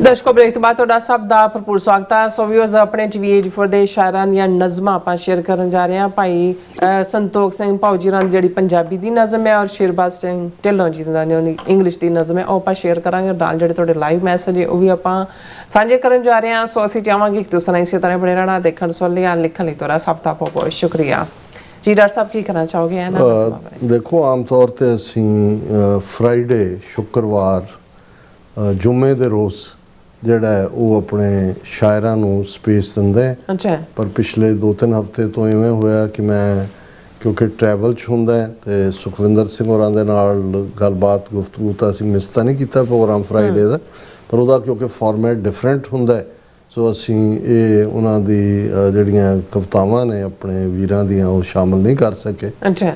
ਕੁਝ ਸਾਡੇ ਵਿਊਜ਼ ਨੇ ਇਸ ਦੇ ਉੱਤੇ ਸਾਨੂੰ ਸ਼ਿਕਾਇਤ ਵੀ ਕੀਤੀ ਹੈ ਕਿ ਵੀ ਇਹ ਫੀਚਰ ਇੱਕ ਚੰਗਾ ਫੀਚਰ ਹੈ, ਇਹਨੂੰ ਜਾਰੀ ਰੱਖੋ। ਸੋ ਮੈਨੂੰ ਇਹ ਲੱਗਾ ਕਿ ਵੀ ਜੇ ਇਨ ਫਿਊਚਰ ਇਹ ਹੁੰਦਾ ਹੈ ਵੀ ਅਸੀਂ ਉਹਨਾਂ ਨੂੰ ਵੀਕਡੇ 'ਚ ਵੀ ਜਿਹੜਾ ਹੈ ਲੈ ਸਕਦੇ। ਸੋ ਅੱਜ ਜਿਹੜੀ ਇੱਕ ਨਜ਼ਮ ਜਿਹੜੀ ਭਾਈ ਸੰਤੋਖ ਸਿੰਘ ਭਾਊ ਜੀ ਨੇ ਭੇਜੀ, ਉਹਨਾਂ ਨੇ ਜਥੇਦਾਰ ਗੜਗੱਜ ਨੂੰ ਬੇਨਤੀਨੁਮਾ ਜਿਹੜਾ ਇਹ ਪੱਤਰ ਜਾਂ ਉਹਨਾਂ ਦੀ ਨਜ਼ਮ ਹੈ ਔਰ ਉਹਦਾ ਟਾਈਟਲ ਵੀ ਦਿੱਤਾ ਇੱਕ ਬੇਨਤੀ ਜਥੇਦਾਰ ਜੀ ਨੂੰ। ਇੱਕ ਬੇਨਤੀ ਜਥੇਦਾਰ ਗੜਗੱਜ ਜੀ ਨੂੰ, ਪਛਤਾਓਗਾ ਵੇਲਾ ਵਿਹਾਉਣ ਵਾਲਾ, ਫੂਲਾ ਸਿੰਘ ਅਕਾਲੀ ਨੂੰ ਯਾਦ ਕਰ ਲੋ, ਰੋਲ ਕਰੋ ਹੁਣ ਫਰਜ਼ ਨਿਭਾਉਣ ਵਾਲਾ। ਸੋ ਜ਼ਾਹਰ ਹੈ ਵੀ ਅਸੀਂ ਜਦੋਂ ਇਸ ਵੇਲੇ ਕੌਮ ਸੰਘਰਸ਼ ਦੇ ਵਿੱਚ ਹੈ, ਸਾਡੀ ਡੂ ਔਰ ਡਾਈ ਸਿਚੁਏਸ਼ਨ ਹੈ, ਜਥੇਬੰਦੀਆਂ ਸਾਰੀਆਂ ਕੰਪਰੋਮਾਈਜ਼ ਨੇ ਉੱਥੇ ਜਿਹੜੀਆਂ ਨੇ, ਕਿਵੇਂ ਦਲ ਬਦਲ ਹੋ ਰਿਹਾ, ਕਿਵੇਂ BJP ਸਾਮ ਦਾਮ ਦੰਡ ਭੇਦ ਸਾਰੇ ਹਥਿਆਰ ਵਰਤ ਕੇ 2027 ਨੂੰ ਅਸੈਂਬਲੀ ਪੰਜਾਬ ਕੈਪਚਰ ਕਰਨਾ ਚਾਹੁੰਦੀ ਹੈ, ਸਿੱਖਾਂ ਦਾ ਨਾਮੋ ਨਿਸ਼ਾਨ ਮਿਟਾਉਣਾ ਜਾਂ ਸਨਾਤਨ ਹਿੰਦੂ ਧਰਮ 'ਚ ਜਜ਼ਬ ਕਰਨਾ, ਉਸ ਵੱਲੋਂ ਬੜੀ ਤੇਜ਼ੀ ਨਾਲ ਵੱਧ ਰਹੇ ਨੇ। ਤੇ ਫਿਰ ਹਰ ਸਿੱਖ ਅਕਾਲ ਤਖਤ ਵੱਲ ਦੇਖਦਾ। ਇਹ ਗੜਗੱਜ ਹੋਏ ਜਾਂ ਕੱਲ੍ਹ ਨੂੰ ਕੋਈ ਪਹਿਲਾਂ ਸੀ ਜਾਂ ਦੂਜਾ ਸੀ, ਲੱਗਦਾ ਵੀ ਅਕਾਲ ਤਖਤ ਇੱਕ ਉਹ ਇੰਸਟੀਟਿਊਸ਼ਨ ਹੈ ਜਿਹਦੇ ਥੱਲੇ ਜੇ ਜਿੱਥੋਂ ਅਗਵਾਈ ਨਿਕਲੇ ਤੇ ਅਸੀਂ ਸੁਰਖਰੂ ਹੋ ਕੇ ਜੇਤੂ ਹੋ ਕੇ ਨਿਕਲਾਂਗੇ। ਸੋ ਇਸ ਲਈ ਉਹਨਾਂ ਨੇ, ਕਿਉਂਕਿ ਸ਼੍ਰੋਮਣੀ ਕਮੇਟੀ ਵੱਲੋਂ ਜਿਹੜੇ ਬਣਾਏ ਹੋਏ ਜਥੇਦਾਰ ਕੁਲਦੀਪ ਸਿੰਘ ਗੜਗੱਜ ਨੇ ਇੱਕ ਬੇਨਤੀ ਜਥੇਦਾਰ ਗੜਗੱਜ ਜੀ ਨੂੰ, ਪਛਤਾਓਗਾ ਵੇਲਾ ਵਿਹਾਉਣ ਵਾਲਾ, ਫੂਲਾ ਸਿੰਘ ਅਕਾਲੀ ਨੂੰ ਯਾਦ ਕਰ ਲੋ, ਰੋਲ ਕਰੋ ਹੁਣ ਫਰਜ਼ ਨਿਭਾਉਣ ਵਾਲਾ, ਛੱਡੋ ਖਹਿੜਾ ਬਾਦਲ ਲਾਣਿਆਂ ਦਾ, ਟੱਬਰ ਕੌਮ ਤੇ ਜ਼ੁਲਮ ਕਮਾਉਣ ਵਾਲਾ, ਇੱਕ ਬੇਨਤੀ ਜਥੇਦਾਰ ਜੀ ਨੂੰ, ਪਛਤਾਓਗਾ ਵੇਲਾ ਵਿਹਾਉਣ ਵਾਲਾ, ਬੇਈਮਾਨੀ ਨਾਲ ਖੋਲਦੇ ਭਾਖੜੇ ਨੂੰ, ਕਾਰਾ ਪੰਜਾਬ ਨੂੰ ਤਬਾਹ ਕਰਾਉਣ ਵਾਲਾ, ਪੰਜਾਬ ਵਿੱਚ ਜੋ ਤਬਾਹੀ ਮਚਾ ਰਿਹਾ ਹੈ, RSS ਹੈ ਨਸ਼ਾ ਪਹੁੰਚਾਉਣ ਵਾਲਾ, ਇੱਕ ਬੇਨਤੀ ਜਥੇਦਾਰ ਗੜਗੱਜ ਜੀ ਨੂੰ, ਪਛਤਾਊਗਾ ਵੇਲਾ ਵਿਹਾਉਣ ਵਾਲਾ। ਲੱਭ ਲਿਆਈਏ ਦੱਸੋ ਜਥੇਦਾਰ ਕਿੱਥੋਂ, ਅੰਮ੍ਰਿਤਪਾਲ ਨੂੰ ਜੇਲੋਂ ਛਡਾਉਣ ਵਾਲਾ, ਕਿਉਂ ਨਹੀਂ ਸਾਥ ਦਿੱਤਾ ਤੁਸੀਂ ਸੂਰਮੇ ਦਾ, ਉਸੀ ਖਾਲਸਾ ਵਹੀਰ ਚਲਾਉਣ ਵਾਲਾ, ਇੱਕ ਬੇਨਤੀ ਜਥੇਦਾਰ ਗੜਗੱਜ ਜੀ ਨੂੰ, ਪਛਤਾਊਗਾ ਵੇਲਾ ਵਿਹਾਉਣ ਵਾਲਾ। ਕਿੱਦਾਂ ਕੋ ਮਾਰਿਆ ਬੱਚੇ ਰਣਜੀਤ ਸਿੰਘ ਨੂੰ, ਇਹ 18-19 ਸਾਲਾ ਨੌਜਵਾਨ ਗੁਰਦਾਸਪੁਰ ਜ਼ਿਲ੍ਹੇ ਦੇ ਬਾਰਡਰ ਪਿੰਡ ਚੋਂ ਕਿਵੇਂ ਉਹਨੂੰ ਕੋ ਕੇ ਮਾਰਿਆ। ਕਿੱਦਾਂ ਕੋ ਮਾਰਿਆ ਬੱਚੇ ਰਣਜੀਤ ਸਿੰਘ ਨੂੰ, ਕਿੱਥੋਂ ਲੱਭੀਏ ਐਲਾਨ ਕਰਵਾਉਣ ਵਾਲਾ, ਪੱਗਾਂ ਚੁੰਨੀਆਂ ਰੋਜ਼ ਰੁਲਦੀਆਂ ਨੇ, ਕਿਉਂ ਨਹੀਂ ਬੋਲਦਾ ਇੱਜ਼ਤਾਂ ਬਚਾਉਣ ਵਾਲਾ, ਇੱਕ ਬੇਨਤੀ ਜਥੇਦਾਰ ਗੜਗੱਜ ਜੀ ਨੂੰ, ਪਛਤਾਊਗਾ ਵੇਲਾ ਵਿਹਾਉਣ ਵਾਲਾ। ਕਿਉਂ ਨਹੀਂ ਪਾਤਸ਼ਾਹੀ ਦਾਅਵੇ ਦੀ ਬਾਤ ਪਾਉਂਦੇ, ਕਹਿੰਦੇ ਨਾਲ ਤੁਹਾਡੇ ਅਸੀਂ ਨਹੀਂ ਰਹਿਣਾ, ਛੇਵੇਂ ਗੁਰੂ ਅੱਗੇ ਜਦੋਂ ਪੇਸ਼ ਹੋਣਾ, ਮੁਖ ਉਜਲਾ ਉੱਥੇ ਨਹੀਂ ਰਹਿਣਾ, ਇੱਕ ਬੇਨਤੀ ਜਥੇਦਾਰ ਗੜਗੱਜ ਜੀ ਨੂੰ, ਪਛਤਾਓ ਭਾਊ ਵੇਲਾ ਵਿਹਾਉਣ ਵਾਲਾ। ਇਹ ਉਹਨੂੰ ਯਾਦ ਦਹਾਨੀ ਜਥੇਦਾਰ ਗੜਗੱਜ ਨੂੰ ਕਰਵਾ ਰਹੇ ਨੇ ਕਿ ਜਿਸ ਤਖਤ ਤੇ ਤੁਸੀਂ ਜਥੇਦਾਰ ਬਣ ਕੇ ਬੈਠੇ ਹੋ, ਛੇਵੇਂ ਪਾਤਸ਼ਾਹ ਦਾ ਸਾਜਿਆ ਇਹ ਤਖਤ ਹੈ, ਤੇ ਜਦੋਂ ਤੁਸੀਂ ਉਹਨਾਂ ਦੇ ਸਾਹਮਣੇ ਪੇਸ਼ ਹੋਣਾ, ਅਲਟੀਮੇਟਲੀ ਜ਼ਿੰਦਗੀ ਐਂਡ ਹੁੰਦੀ ਹੈ, ਤੇ ਫਿਰ ਤੁਹਾਡਾ ਮੁੱਖ ਉਜਲਾ ਉੱਥੇ ਨਹੀਂ ਰਹਿਣਾ। ਇਸ ਲਈ ਇਹ ਬਾਦਲਾਂ ਔਰ ਇਹਨਾਂ ਸਾਰਿਆਂ ਦੀ ਜਿਨ੍ਹਾਂ ਦੇ ਤੁਸੀਂ ਤਨਖਾਹੀਏ ਹੋ, ਇਹਨਾਂ ਸਾਰਿਆਂ ਦੇ ਜਾਲ ਚੋਂ ਨਿਕਲੋ ਤੇ ਪੰਥ ਨੂੰ ਅਗਵਾਈ ਦਿਓ। ਇਹ ਹੋਪ ਹੈ ਕਿ ਇਵੇਂ ਹੋਏ, ਲੇਕਿਨ ਇਸ ਗੱਲ ਦਾ ਧਿਆਨ ਰਿਹਾ ਕਿ ਭਾਈ ਇਹ ਸਾਰੇ ਹੀ ਜਿਹੜੇ ਨੇ ਇਹ ਤਨਖਾਹੀਏ ਹੀ ਨੇ, ਤਨਖਾਹਦਾਰ ਨੇ, ਉਹਨਾਂ ਵੱਲੋਂ ਹੀ ਲਿਆਂਦੇ ਜਾਂਦੇ ਨੇ, ਉਹਨਾਂ ਦੀ ਮਰਜ਼ੀ ਨਾਲ ਹੀ ਕਰਦੇ ਨੇ। ਥੋੜਾ ਬਹੁਤ ਖੱਬਾ ਸੱਜਾ ਕਰ ਲੈਂਦੇ ਨੇ, ਤੇ ਜਦੋਂ ਖੱਬਾ ਸੱਜਾ ਕਰਦੇ ਨੇ ਫਿਰ ਹਸ਼ਰ ਉਹੀ ਹੁੰਦਾ ਜਿਹੜਾ ਗਿਆਨੀ ਹਰਪ੍ਰੀਤ ਸਿੰਘ ਦਾ ਹੋਇਆ, ਰਘਬੀਰ ਸਿੰਘ ਦਾ ਹੋਇਆ, ਜੱਦਾ ਰਣਜੀਤ ਸਿੰਘ ਦਾ ਹੋਇਆ। ਔਰ ਇਹ ਈਵਨ ਉਸ ਜ਼ਮਾਨੇ ਜਦੋਂ ਟੌੜਾ ਸੀ ਜਥੇਦਾਰ ਸਾਧੂ ਸਿੰਘ ਭੌਰਾ ਵੀਕਐਂਡ ਤੇ ਜਾ ਕੇ ਉਹਨਾਂ ਤੋਂ ਅਸਤੀਫਾ ਲਿਆ ਸੀ। ਕਹਿਣ ਨੂੰ ਜਥੇਦਾਰ ਨੇ ਹੈ ਇਹ ਸਾਰੇ ਤਨਖਾਹੀਏ ਹੀ ਨੇ ਸ਼੍ਰੋਮਣੀ ਕਮੇਟੀ ਦੇ। ਸ਼ੇਰਬਾਜ਼ ਸਿੰਘ ਢਿੱਲੋਂ ਜੀ ਨੇ ਜਿਹੜਾ ਹੈ ਉਹ ਹਮੇਸ਼ਾ ਉਹਨਾਂ ਦੀ ਨਜ਼ਮ ਇੱਕ ਹੋਪ ਹੁੰਦੀ ਹੈ। ਜਦੋਂ ਵੀ ਕਾਲੀ ਬੋਲੀ ਰਾਤ ਹੋਏ, ਹਨੇਰੀ ਰਾਤ ਹੋਏ ਔਰ ਆਮ ਰਾਤ ਵੀ ਹੋਏ, ਅਸੀਂ ਉਡੀਕ ਕਰਦੇ ਹਾਂ ਕਿ ਵੀ ਇਹ ਰਾਤ ਸਦਾ ਨਹੀਂ ਰਹਿਣੀ। ਡਾਨ, ਸੂਰਜ ਚੜ੍ਹੇਗਾ, ਸੂਰਜ ਉੱਗੇਗਾ, ਚਾਨਣ ਹੋਏਗਾ, ਹਨੇਰਾ ਦੌੜੇਗਾ।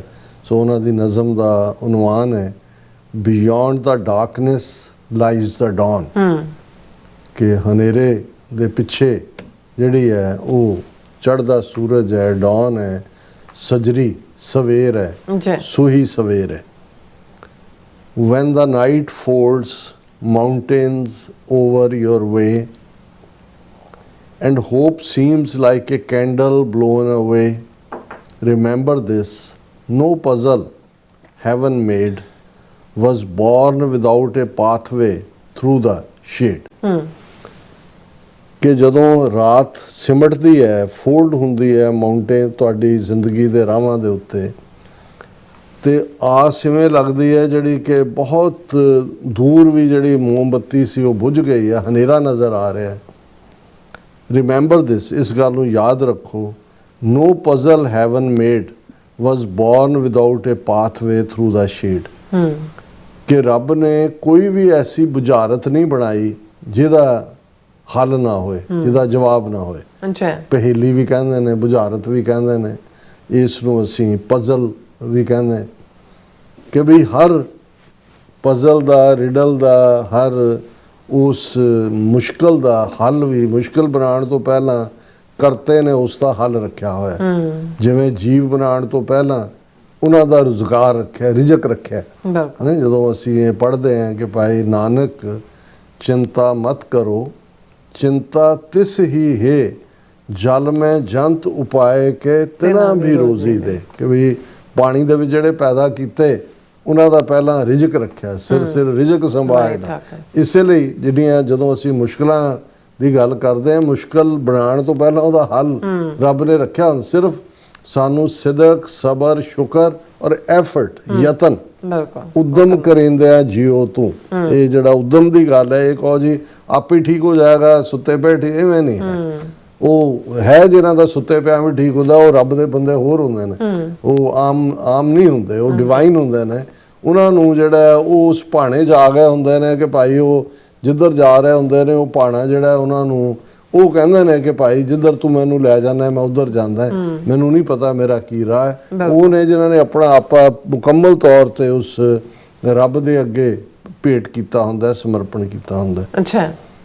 When the night folds mountains over your way and hope seems like a candle blown away, ਜਦੋਂ ਤੇਰੇ ਰਾਹ ਦੇ ਵਿੱਚ ਜਿਹੜੀਆਂ ਨੇ ਪਹਾੜਾਂ ਵਰਗੀਆਂ ਰੁਕਾਵਟਾਂ, ਦੂਰ ਜਿਹੜੀ ਹੈ ਉਹ ਕੈਂਡਲ ਵੀ ਜਿਹੜੀ ਬੁਝੀ ਨਜ਼ਰ ਆਉਂਦੀ ਹੈ, ਇਹ ਗੱਲ ਯਾਦ ਰੱਖ।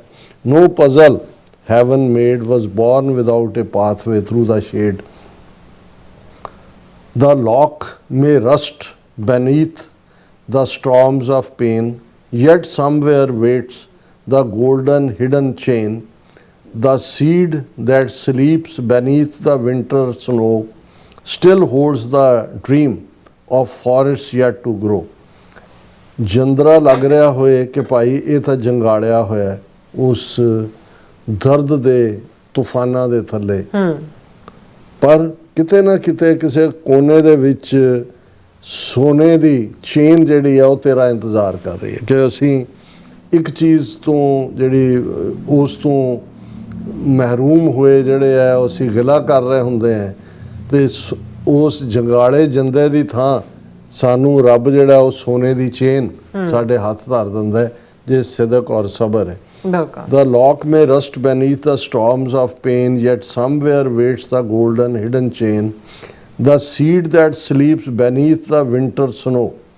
ਹੁਣ ਸਰਦੀਆਂ ਤੁਸੀਂ ਬੀਜ ਬੀਜਿਆ ਔਰ ਉੱਪਰ ਸਨੋ ਹੈ ਵਿੰਟਰ ਦੀ, ਉਹ ਦੱਬਿਆ ਹੋਇਆ, ਲੇਕਿਨ ਉਸ 'ਚ ਵੀ still holds the dream of forest yet to grow. ਪਰ ਉਸ ਬੀਜ ਦੇ ਅੰਦਰ ਅਜੇ ਉਹ ਸੁਪਨਾ ਜਿਉਂਦਾ ਹੈ ਕਿ ਮੈਂ ਇੱਕ ਦਰਖਤ ਬਣਾਂਗਾ, ਉਸ 'ਤੇ ਫਿਰ ਬੀਜ ਡਿੱਗਣਗੇ, ਫਿਰ ਹੋਰ ਦਰਖਤ ਬਣੇਗਾ, ਅਸੀਂ ਇੱਕ ਜੰਗਲ ਬਣਾਂਗੇ। ਇਹ ਡ੍ਰੀਮ ਹੀ ਜਿਹੜਾ ਉਸ ਨੂੰ ਕਦੇ ਵੀ ਡਿੱਗਣ ਨਹੀਂ ਦਿੰਦਾ। When answers hide beyond the misty wall, it doesn't mean no answer comes at all. Perhaps your hands are still too weak to climb, or God is carving strength inside through time. When answers hide beyond the misty wall, ਜਦੋਂ ਇੱਕ ਧੁੰਦ ਵਾਂਗ ਤੁਹਾਡੇ ਮਨ ਦੇ ਸਾਹਮਣੇ ਇੱਕ ਕੰਧ ਬਣ ਜਾਏ ਔਰ ਤੁਹਾਨੂੰ ਆਪਣੀਆਂ ਮੁਸ਼ਕਲਾਂ ਦਾ ਕੋਈ ਜਵਾਬ ਨਾ ਮਿਲ ਰਿਹਾ ਹੋਏ, it doesn't mean no answer comes. ਇਹਦਾ ਮਤਲਬ ਇਹ ਨਹੀਂ ਵੀ ਕੋਈ ਜਵਾਬ ਆਏਗਾ ਨਹੀਂ ਜਾਂ ਕੋਈ ਆ ਨਹੀਂ ਰਿਹਾ। Perhaps your hands are still too weak to climb. ਸ਼ਾਇਦ ਤੁਹਾਡੇ ਸਾਹਮਣੇ ਉਹ ਜਵਾਬ ਪ੍ਰਗਟ ਨਹੀਂ ਹੋ ਰਿਹਾ ਕਿਉਂਕਿ ਅਜੇ ਤੁਹਾਡਾ ਜੇਰਾ ਉਹਨਾਂ ਨੂੰ ਸਹਿਣ ਦਾ ਨਹੀਂ, ਤੁਹਾਡੇ ਹੱਥ ਉਸ ਨੂੰ ਫੜਨ ਦੇ ਅਜੇ ਕਾਬਲ ਨਹੀਂ। ਔਰ God is carving strength inside through time, ਕਿ ਰੱਬ ਅਜੇ ਤੁਹਾਨੂੰ ਹੌਲੀ ਹੌਲੀ ਹੌਲੀ ਅੰਦਰੋਂ ਮਜ਼ਬੂਤ ਕਰ ਰਿਹਾ ਹੈ ਉਸ ਸਾਰੀ ਸਮੱਸਿਆ ਨੂੰ ਫੇਸ ਕਰਨ ਦੇ ਲਈ। The darkest caves protect the brightest ore, the fiercest waves conceal the richest shore, the eagle learns to master winds that roar, not while it rests, but battling evermore. Darkest caves protect the brightest ore. ਹੁਣ ਇਹ ਜਿੰਨੀਆਂ metals ਨੇ ਇਹ ਜਿੱਥੋਂ ਨਿਕਲਦੀਆਂ ਨੇ ਬਹੁਤ ਧਰਤੀ ਦੇ ਵਿੱਚੋਂ ਬਹੁਤ ਡੂੰਘਾਈ 'ਚ, ਉਹਨੂੰ ਓਰ ਕਹਿੰਦੇ ਨੇ। ਆਇਰਨ ਹੈ, ਸਿਲਵਰ ਹੈ, ਗੋਲਡ ਹੈ, ਕਾਪਰ ਹੈ, ਟਿੰਟ ਹੈ, ਜਿੰਨੀਆਂ ਵੀ ਮੈਟਲਸ ਨੇ ਇਹ ਓਰ ਉਹਨੂੰ ਕਹਿੰਦੇ ਨੇ ਕਿ ਬਈ ਇਹ ਜਿਹੜਾ ਦਾ ਡਾਰਕੈਸਟ ਕੇਵਸ ਪ੍ਰੋਟੈਕਟ ਦਾ ਬ੍ਰਾਈਟੈਸਟ, ਜਿਹੜਾ ਬਹੁਤ ਬ੍ਰਾਈਟ ਓਰ ਹੁੰਦੇ ਨੇ ਉਹਨਾਂ ਨੂੰ ਵੀ ਜਿਹੜੀਆਂ ਬੜੀਆਂ ਡੂੰਘੀਆਂ ਕਾਲੀਆਂ ਦਿਸਣ ਵਾਲੇ, ਕਿਉਂਕਿ ਜਿਨ੍ਹਾਂ ਨੇ ਕਦੇ ਖਨਨ ਦੇਖਿਆ, ਮਾਈਨਿੰਗ ਦੇਖਿਆ, ਉਹ ਅੰਦਾਜ਼ਾ ਲਾ ਸਕਦੇ ਨੇ ਵੀ ਕਿਵੇਂ ਦਾ ਹੁੰਦਾ। ਸਾਡੇ ਲਈ ਤਾਂ ਇੱਕ ਪਾਸੇ ਕੋਲਾ ਹੈ, ਇੱਕ ਪਾਸੇ ਹੀਰੇ ਨੇ, ਲੇਕਿਨ ਉਹਨਾਂ ਦੇ ਓਰ ਕਿਵੇਂ ਦੇ ਹੁੰਦੇ ਨੇ, ਕਿਵੇਂ ਉਹਨਾਂ ਦਾ ਖਨਨ ਹੁੰਦਾ ਹੈ ਔਰ ਕਿਵੇਂ ਉਹ ਜਿਹੜੇ ਹਨੇਰੇ ਨਿਕਲਣ ਵਾਲੀਆਂ ਰੌਕਸ ਨੇ ਉਹਨਾਂ ਨੇ ਉਹਨਾਂ ਓਰਸ ਨੂੰ ਪ੍ਰੋਟੈਕਟ ਕੀਤਾ ਹੁੰਦਾ। ਦ darkest caves protect the brightest ore, the fiercest waves conceal the richest ਸ਼ੋਰ, ਕਿ ਜਿਹੜਾ ਕਿਨਾਰਾ ਬਹੁਤ ਅਮੀਰ ਹੈ, ਜਿੱਥੇ ਸਿੱਪੀਆਂ, ਮੂੰਗੇ, ਕਿੰਨੇ ਮੋਤੀ ਜਵਾਹਰਾਤ ਲਿਆ ਕੇ ਉਹਨੇ ਸਮੁੰਦਰ ਨੇ ਸੁੱਟ ਦੇਣੇ ਨੇ, ਉਹ ਭਾਵੇਂ ਜਿਹੜੀਆਂ ਵੇਵਸ ਨੇ, ਲਹਿਰਾਂ ਨੇ ਸਮੁੰਦਰ ਦੀਆਂ, ਉਹ ਬੜੀਆਂ ਡਰਾਉਣੀਆਂ ਨੇ, ਪਰ ਉਹਨਾਂ ਨੇ ਉਸ ਕੰਢੇ ਦੇ ਉੱਤੇ ਲਿਆ ਕੇ ਸਮੁੰਦਰ ਦੇ ਖਜ਼ਾਨੇ ਨੂੰ ਵਿਛਾ ਦੇਣਾ। The eagle learns to master winds that roar. Eagle ਬਾਜ਼, ਜਿੰਨੀਆਂ ਹਵਾਵਾਂ ਸਖਤ ਹੁੰਦੀਆਂ ਨੇ ਉਹ ਇਨਫੈਕਟ ਈਗਲ ਦੀ, ਬਾਜ਼ ਦੀ ਪਰਵਾਜ਼ ਨੂੰ ਮਜ਼ਬੂਤ ਕਰਦੀਆਂ। ਇਹ ਸਮਝਾ ਰਹੇ ਨੇ ਕਿ ਜ਼ਿੰਦਗੀ ਦੇ ਵਿੱਚ ਜਿਹੜੀਆਂ ਤਕਲੀਫਾਂ ਨੇ ਇੰਡੀਵਿਜੂਅਲ ਲਾਈਫ 'ਚ ਹੋਣ, ਕੌਮਾਂ ਦੀ ਜ਼ਿੰਦਗੀ 'ਚ ਹੋਣ, ਸਾਨੂੰ ਇਸ ਸਪਿਰਿਟ ਨਾਲ ਹੀ ਲੈਣੀ ਹੈ। The eagle learns to master winds that roar, ਜਿਹੜੀਆਂ ਹਵਾਵਾਂ ਸ਼ੂ ਸ਼ਾਂ ਕਰਕੇ ਆ ਰਹੀਆਂ ਹੁੰਦੀਆਂ, ਬਾਜ਼ ਕਿਵੇਂ ਕਿਸ ਉਚਾਈ 'ਤੇ ਜਾ ਕੇ ਜਾਂਦਾ ਹੈ। Not while it rest but battling ever more. ਇਹ ਨਹੀਂ ਹੈ ਕਿ ਵੀ ਬਾਜ਼ ਕਿਤੇ ਦਰਖਤ ਦੇ ਥੱਲੇ ਲੁੱਕ ਕੇ ਜਿਹੜਾ ਉਹ ਸੇਬ ਖਾ ਰਿਹਾ ਹੁੰਦਾ, ਨਹੀਂ, ਉਹ ਜਿਹੜਾ ਉਸ ਵੇਲੇ ਉਹ ਜੂਝ ਰਿਹਾ ਹੁੰਦਾ। ਜਦੋਂ ਤੇਜ਼ ਹਵਾਵਾਂ ਹੁੰਦੀਆਂ ਨੇ ਉਹੀ ਉਹਦੀ ਟ੍ਰੇਨਿੰਗ ਹੋ ਰਹੀ ਹੁੰਦੀ। ਇਹਦਾ ਮਤਲਬ ਹੈ ਜਦੋਂ ਜ਼ਿੰਦਗੀ ਮੁਸੀਬਤਾਂ 'ਚੋਂ ਗੁਜ਼ਰ ਰਹੀ ਹੈ ਉਹੀ ਤੁਹਾਡੀ ਟ੍ਰੇਨਿੰਗ ਹੋ ਰਹੀ ਹੈ। You may walk lonely through a world unfair with wounded feet and sorrow in your prayer. The crowd may call you traitor to their throne and leave you bleeding, helpless and alone. ਕਿ ਉਹ ਵੀ ਵਕਤ ਹੈ ਜਦੋਂ ਤੁਸੀਂ ਇਕੱਲੇ ਹੀ ਆਪਣੇ ਆਪ ਨੂੰ ਮਹਿਸੂਸ ਕਰਦੇ ਹੋ, ਤੁਹਾਡਾ ਪਰਿਵਾਰ ਵੀ, ਤੁਹਾਡੇ ਸਾਥੀ ਵੀ। ਹੁਣ ਅਸੀਂ 40 ਸਾਲ ਦੇ ਸਫ਼ਰ 'ਚ ਇੰਨਾ ਕੁਛ ਦੇਖ ਲਿਆ। ਯਕੀਨ ਉਸੇ ਇੱਕ ਉਰਦੂ ਦਾ ਪੁਰਾਣਾ ਸ਼ੇਅਰ ਹੁੰਦਾ ਸੀ ਕਿ ਵੀ ਮੈਂ ਤਾਂ ਇਕੱਲਾ ਤੁਰਿਆ ਸੀ, ਨਾਲ ਕਾਫਲਾ ਬਣਦਾ ਗਿਆ। ਪਰ ਕਈ ਵਾਰ ਇਹ ਵੀ ਹੁੰਦਾ ਹੈ ਵੀ ਤੁਸੀਂ ਇਕੱਲੇ ਤੁਰੇ, ਤੁਹਾਨੂੰ ਲੱਗਾ ਵੀ ਕਾਫਲਾ ਤੁਹਾਡੇ ਮਗਰ ਹੈ, ਕੁਛ ਦੇਰ ਮਗਰ ਹੈ, ਜਦੋਂ ਚੱਕਾ ਚੌਂਦ ਹੈ ਫਿਰ ਤੁਸੀਂ ਅਗਲੇ ਮੋੜ ਤੇ ਜਾ ਕੇ ਪਿੱਛੇ ਦੇਖਿਆ ਵੀ ਪਿੱਛੇ ਤਾਂ ਹੈ ਕੋਈ, ਤੁਸੀਂ ਇਕੱਲੇ ਹੀ ਤੁਰੇ ਜਾਂਦੇ ਹੋ। ਪਰ ਫਿਰ ਤੁਸੀਂ ਇਸ ਹੋਪ 'ਚ ਹੁੰਦੇ ਹੋ ਵੀ ਕੋਈ ਗੱਲ ਨਹੀਂ ਹੈ, ਵੀ ਅਲਟੀਮੇਟਲੀ ਜਿਹੜਾ ਕਾਫਲਾ ਰਲਦਾ ਜਾਏਗਾ, ਨਾ ਵੀ ਰਲੇ, ਮੈਂ ਜਿਸ ਰਸਤੇ ਤੇ ਤੁਰਿਆ ਉਹ ਠੀਕ ਰਸਤਾ ਹੈ। You may walk lonely through a world unfair, ਜਿਹੜਾ ਜ਼ਮਾਨਾ ਤੁਹਾਡੇ ਨਾਲ ਇਨਸਾਫ ਨਹੀਂ ਕਰਦਾ, ਉਹਦੇ 'ਚ ਤੁਸੀਂ ਇਕੱਲੇ ਤੁਰੇ ਜਾ ਰਹੇ ਹੋ, ਤੁਸੀਂ ਜਿਹੜੇ ਪਛੜੇ ਹੋਏ ਹੋ ਉਹਨਾਂ ਦੇ ਵਿੱਚ। With wounded feet and sorrow in your prayer, ਤੁਹਾਡੇ ਅੰਦਰ ਦੁੱਖ ਹੈ, ਪੈਰ ਤੁਹਾਡੇ ਛਾਲਿਆਂ ਨਾਲ, ਜਿਹੜਾ ਛਾਲੇ ਪਏ ਹੋਏ ਨੇ ਉਹਨਾਂ ਚੋਂ ਖੂਨ ਵਗ ਰਿਹਾ। ਯਾਰੜੇ ਦਾ ਸਾਨੂੰ 70 ਚੰਗਾ, ਇਹੀ ਤਾਂ ਗੁਰੂ ਨੇ ਸਿਖਾਇਆ ਹੋਇਆ ਵੀ ਸੱਚ ਹੱਕ ਇਨਸਾਫ ਦੇ ਰਸਤੇ ਤੇ ਇਵੇਂ ਹੋਣਾ। ਪਰ ਤੁਸੀਂ ਇਹੀ ਕਹਿਣਾ ਯਾਰੜੇ ਦਾ ਸਾਨੂੰ 70 ਚੰਗਾ, ਪੱਟ ਖੇੜਿਆਂ ਦਾ ਰਹਿਣਾ। With wounded feet and sorrow in your prayer The crowd may call you traitor to their throne, ਤੁਹਾਡੇ ਉੱਤੇ ਗਦਾਰ ਦੇ ਫਤਵੇ ਵੀ ਲੱਗਣਗੇ, ਲੱਗਦੇ ਨੇ। And leave you bleeding, helpless and alone, ਤੁਸੀਂ ਲਹੂ ਲੁਹਾਨ ਹੋ, ਤੁਸੀਂ ਇਕੱਲੇ ਹੋ, ਤੁਹਾਨੂੰ ਛੱਡ ਕੇ ਜਿਹੜੇ ਨੇ ਉਹ ਤੁਹਾਡੇ ਸਾਥੀ ਵੀ ਨਿਕਲ ਜਾਣਗੇ। But if your conscience shines serene and bright, like steadfast stars that guard the silent night, then fear no thunder, hatred, nor disgrace, for God himself walks softly by your pace. But if your conscience shines serene and bright, ਤੁਹਾਡੇ ਅੰਦਰ ਇੱਕ ਪਵਿੱਤਰਤਾ, ਇੱਕ ਕਾਮਨੈਸ, ਇੱਕ ਸਹਿਜ ਹੈ, ਤੁਸੀਂ ਉਸ ਜਿਉਂਦੀ ਜ਼ਮੀਰ ਦੇ ਨਾਲ ਤੁਰੇ ਹੋਏ ਹੋ, ਤੁਹਾਡੀ ਅੰਦਰ ਜ਼ਮੀਰ ਜਿਹੜੀ ਹੈ ਉਹ ਸੱਚ ਦੇ ਉੱਤੇ ਖੜੀ ਹੈ। Like steadfast stars that guard the silent night, ਉਹ ਅਟਲ ਤਾਰਿਆਂ ਵਾਂਗ ਜਿਹੜੇ ਡਿੱਗਦੇ ਨਹੀਂ ਨੇ ਥੱਲੇ, ਅਟਲ ਖੜੇ ਤੁਹਾਨੂੰ ਗਾਈਡ ਕਰ ਰਹੇ ਹੁੰਦੇ ਨੇ ਕਿ ਤੁਸੀਂ ਕਿਸ ਡਾਇਰੈਕਸ਼ਨ ਜਾਣਾ। ਫਿਰ ਜੇ ਇਵੇਂ ਹੈ then fear no thunder, ਕੋਈ ਵੱਡੀ ਧਮਕ, ਨਫ਼ਰਤ ਜਾਂ ਡਿਸਗ੍ਰੇਸ, ਕੋਈ ਤੁਹਾਨੂੰ ਜਿਹੜਾ ਡਿਸਗ੍ਰੇਸ ਵੀ ਕਰਦਾ ਹੈ, ਉਹਦੀ ਪਰਵਾਹ ਨਾ ਹੋਏ। For God himself walks softly by your pace, ਫਿਰ ਜਿਵੇਂ ਤੁਸੀਂ ਹੌਲੀ ਹੌਲੀ ਕਦਮ ਚੁੱਕ ਰਹੇ ਹੋ, ਤੁਹਾਡੇ ਨਾਲ ਰੱਬ ਚੱਲ ਰਿਹਾ ਹੁੰਦਾ ਹੈ।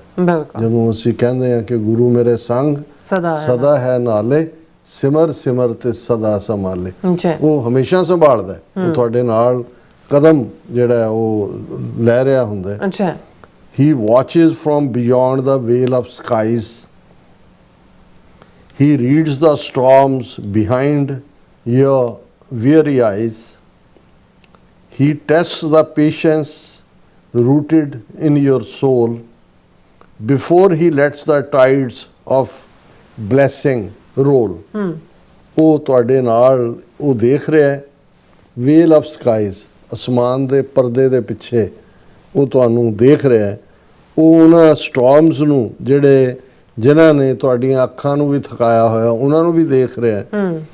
ਉਹ ਤੁਹਾਡੀ ਪੇਸ਼ੈਂਸ ਨੂੰ ਵੀ ਟੈਸਟ ਕਰ ਰਿਹਾ ਹੈ ਕਿ ਵੀ ਤੁਹਾਡੀ ਰੂਹ ਨੇ ਕਿੰਨੇ ਸਬਰ ਦੇ ਨਾਲ ਇਹ ਸਾਰੇ ਨੂੰ ਜਰਿਆ। Before he lets the tides of blessing roll, ਫਿਰ ਇਸ ਤੋਂ ਉਹ ਪਹਿਲਾਂ ਤੁਹਾਨੂੰ ਪਰਖ ਲੈਂਦਾ। ਇਸ ਲਈ ਜਿਹੜੇ ਲੋਕ ਮੁਸ਼ਕਲਾਂ 'ਚੋਂ ਗੁਜ਼ਰ ਰਹੇ ਹੁੰਦੇ ਨੇ, ਉਹਨਾਂ ਬਾਰੇ ਅਕਸਰ ਜਿਹੜੇ ਸਿਆਣੇ ਹੁੰਦੇ ਸੀ ਉਹ ਕਹਿੰਦੇ ਸੀ ਵੀ ਇਹ ਰੱਬ ਜਿੰਨੇ ਕਰੜੇ ਪਰਚੇ ਪਾਉਂਦਾ ਹੈ ਨਾ, ਉਹਨੇ ਬਹੁਤ ਨੰਬਰਾਂ ਨਾਲ ਪਾਸ ਕਰਨਾ ਹੈ। ਜਿਹਨੂੰ ਉਹਨੇ ਜਿਹੜਾ ਬਹੁਤ ਪਿਆਰਾ ਸਿੱਖ ਹੁੰਦਾ ਉਹਨੂੰ ਬਹੁਤ ਸਖਤ ਪਰਚਿਆਂ ਤੋਂ ਨਿਕਲਣਾ ਪੈਂਦਾ, ਮੁਸ਼ਕਲਾਂ ਨੂੰ ਅਸੀਂ ਪਰਚਾ ਕਹਿੰਦੇ। ਉਹਨਾਂ ਨੇ ਕਿਹਾ ਵੀ ਉਹ ਬਲੈਸਿੰਗ ਰੋਲ ਕਰਨ ਤੋਂ ਪਹਿਲਾਂ ਤੁਹਾਨੂੰ ਟੈਸਟ ਕਰਦਾ ਹੈ। The sculptor strikes the stone with mighty hand to shape a form magnificent and grand. The gold must melt within the furnace flame before the world adorns its precious name. Sculptor, ਹੁਣ ਜਿਹੜਾ ਬੁੱਤਘਾੜ ਹੈ, ਪੱਥਰ ਚੁੱਕਦਾ, ਉਹ ਪੱਥਰ ਚੋਂ ਹੀ ਉਹਨੇ ਬੁੱਤ ਬਣਾਉਣਾ। ਉਹ ਰੱਬ ਬਣਾਏ, ਰਾਮ ਜੀ ਬਣਾਏ, ਕ੍ਰਿਸ਼ਨ ਜੀ ਬਣਾਏ, ਗਣੇਸ਼ ਜੀ ਬਣਾਏ, ਪਰ ਉਹ ਕਿਵੇਂ ਉਸ ਪੱਥਰ ਨੂੰ ਪਹਿਲਾਂ ਉਹਨੇ ਘੜਨਾ। ਘੜਨਾ ਕਿਵੇਂ ਹੈ? ਵੱਡੇ ਥੋੜੇ ਦੇ ਨਾਲ ਮਾਰ ਮਾਰ ਕੇ ਉਹਨੂੰ ਉਹਨੇ ਚਿਜ਼ਲ ਕਰਨਾ। ਸੋ ਇਵੇਂ ਹੀ ਜਿਹਨੇ ਜਿਹੜਾ ਰੱਬ ਸਾਡੇ ਅੰਦਰ ਉਸ ਖੂਬਸੂਰਤੀ ਨੂੰ ਘੜ ਰਿਹਾ, ਉਹ ਜਿਹੜਾ ਥੋੜਾ ਉਹ ਮੁਸ਼ਕਿਲਾਂ ਹੀ ਥੋੜਾ ਨੇ। The sculptor strikes the stone with mighty hand to shape a form magnificent and grand. ਜਿਹੜੀ ਉਹਨੇ ਫਿਰ ਬੁੱਤ ਤਰਾਸ਼ਣਾ, ਉਹ ਕਿੰਨਾ ਮੈਗਨੀਫੀਸ਼ੈਂਟ ਹੋਏਗਾ, ਕਿੰਨਾ ਗ੍ਰੈਂਡ ਹੋਏਗਾ। ਜਿਵੇਂ ਸੋਨਾ ਜਿਹਨੂੰ ਅਸੀਂ ਕਹਿੰਦੇ ਹਾਂ ਕਿ ਕੁਠਾਲੀ ਪ੍ਰੀਖਿਆ, ਜੀ ਜਿਹੜਾ ਫਾਈਨਲ ਸੋਨੇ ਦੀ ਪਰਖ ਹੁੰਦੀ ਹੈ ਜਾਂ ਸੋਨੇ ਦੀ ਸ਼ਾਈਨ ਹੁੰਦੀ ਹੈ 24 ਕੈਰਟ ਦੀ ਸੋਨਾ, ਉਹ ਤਾਂ ਬਹੁਤ ਮਹਿੰਗਾ, ਉਹ ਮੋਦੀ ਕਹਿੰਦਾ ਸਾਲ 'ਚ ਨਹੀਂ ਖਰੀਦਣਾ ਬਿਲਕੁਲ, ਉਹਨੇ ਆਪਣਾ ਇਕੱਠਾ ਕੀਤਾ ਹੋਇਆ ਟਨਾਂ ਦੇ ਟਨ ਅਡਾਨੀਆਂ ਬਾਨੀਆਂ ਕੋਲ। ਜਿੰਨਾ ਉਹ ਅੱਗ 'ਚ ਪੈਂਦਾ ਉਨਾ ਜਿਹੜਾ ਸ਼ੁੱਧ ਸੋਨਾ ਹੁੰਦਾ ਹੈ, ਪਿਓਰ ਹੁੰਦਾ ਹੈ, ਉਹ ਸ਼ਾਈਨ ਕਰਦਾ, ਖੋਟ ਉਹਦਾ ਝੜ ਜਾਂਦਾ। ਸੋ ਇਵੇਂ ਹੀ the gold must melt within the furnace flame, ਭੱਠੀ ਦੇ ਵਿੱਚ ਅੱਗ ਹੈ, ਉਸ 'ਚ ਗੋਲਡ ਨੇ ਮੈਲਟ ਹੋਣਾ ਹੈ। Before the world adorns its precious name, ਉਹਨੂੰ ਸੋਨਾ ਕਹਿਣ ਤੋਂ ਪਹਿਲਾਂ ਜਿਹੜਾ ਦੁਨੀਆ ਫਿਰ ਜਿਸ ਸੋਨੇ ਦੇ ਲਈ ਸ਼ਦਾਈ ਹੁੰਦੀ ਹੈ, ਉਹਨੂੰ ਭੱਠੀ 'ਚੋਂ ਗੁਜ਼ਰਨਾ ਪੈਂਦਾ, ਉਹਦਾ ਫਾਈਨਲ ਟੈਸਟ ਹੈ ਜਿਹਨੂੰ ਐਸਿਡ ਟੈਸਟ ਵੀ ਕਹਿੰਦੇ ਨੇ। ਬਿਲਕੁਲ। So hold the truth the way the oceans hold the moonlit path of silver and of gold. Keep focus sharp, although the road is steep, for destinies awakened never sleep. So hold the truth the way the oceans hold. ਸਮੁੰਦਰ ਕਿੰਨਾ ਕੁਛ ਆਪਣੇ 'ਚ ਸਮੋ ਕੇ ਲੁਕੋ ਕੇ ਬੈਠਾ ਹੁੰਦਾ ਹੈ। ਇਸੇ ਤਰ੍ਹਾਂ ਤੂੰ ਵੀ ਹੋ ਜਾ, ਸਮੁੰਦਰ ਵਾਂਗ ਹੋ ਜਾ, ਆਪਣੇ ਗਮ, ਆਪਣੀ ਪੀੜ, ਆਪਣੀ ਤਕਲੀਫ, ਆਪਣੀਆਂ ਮੁਸ਼ਕਲਾਂ, ਉਹਨਾਂ ਸਭ ਨੂੰ ਇਵੇਂ ਹੀ ਜਰ ਜਿਵੇਂ ਵਿਸ਼ਾਲ ਸਮੁੰਦਰ ਆਪਣੇ ਅੰਦਰ ਕਿੰਨਾ ਕੁਛ ਸਮੋਇਆ ਬੈਠਾ ਹੈ। ਅੱਛਾ।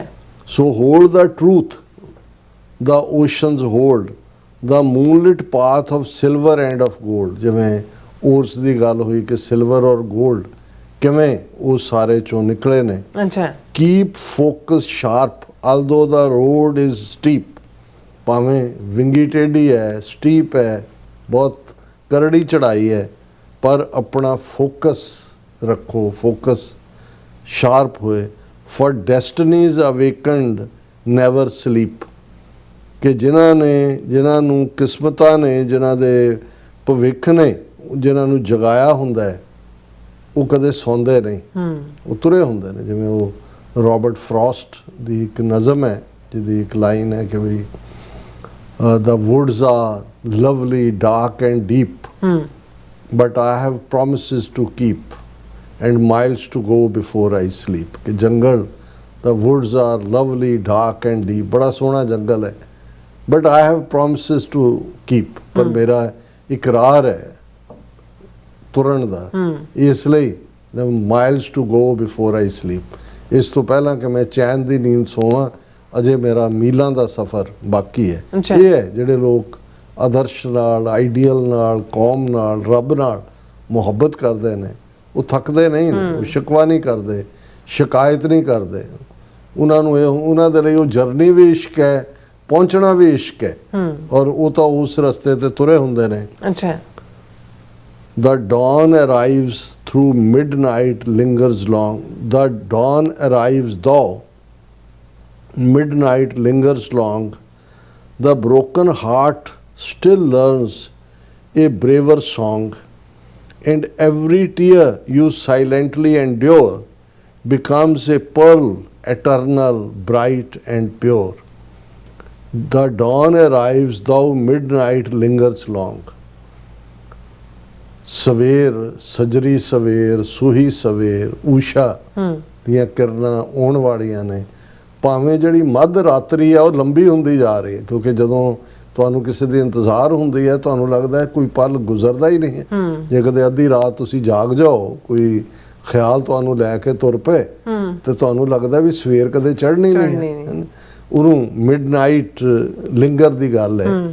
The dawn arrives though midnight lingers long, the broken heart still learns a braver song. ਜਿਹੜਾ ਟੁੱਟਿਆ ਦਿਲ ਵੀ ਹੈ, ਉਹ ਵੀ ਜਿਹੜਾ ਇੱਕ ਬਹਾਦਰੀ ਦਾ ਗੀਤ ਗਾਉਂਦਾ ਹੈ।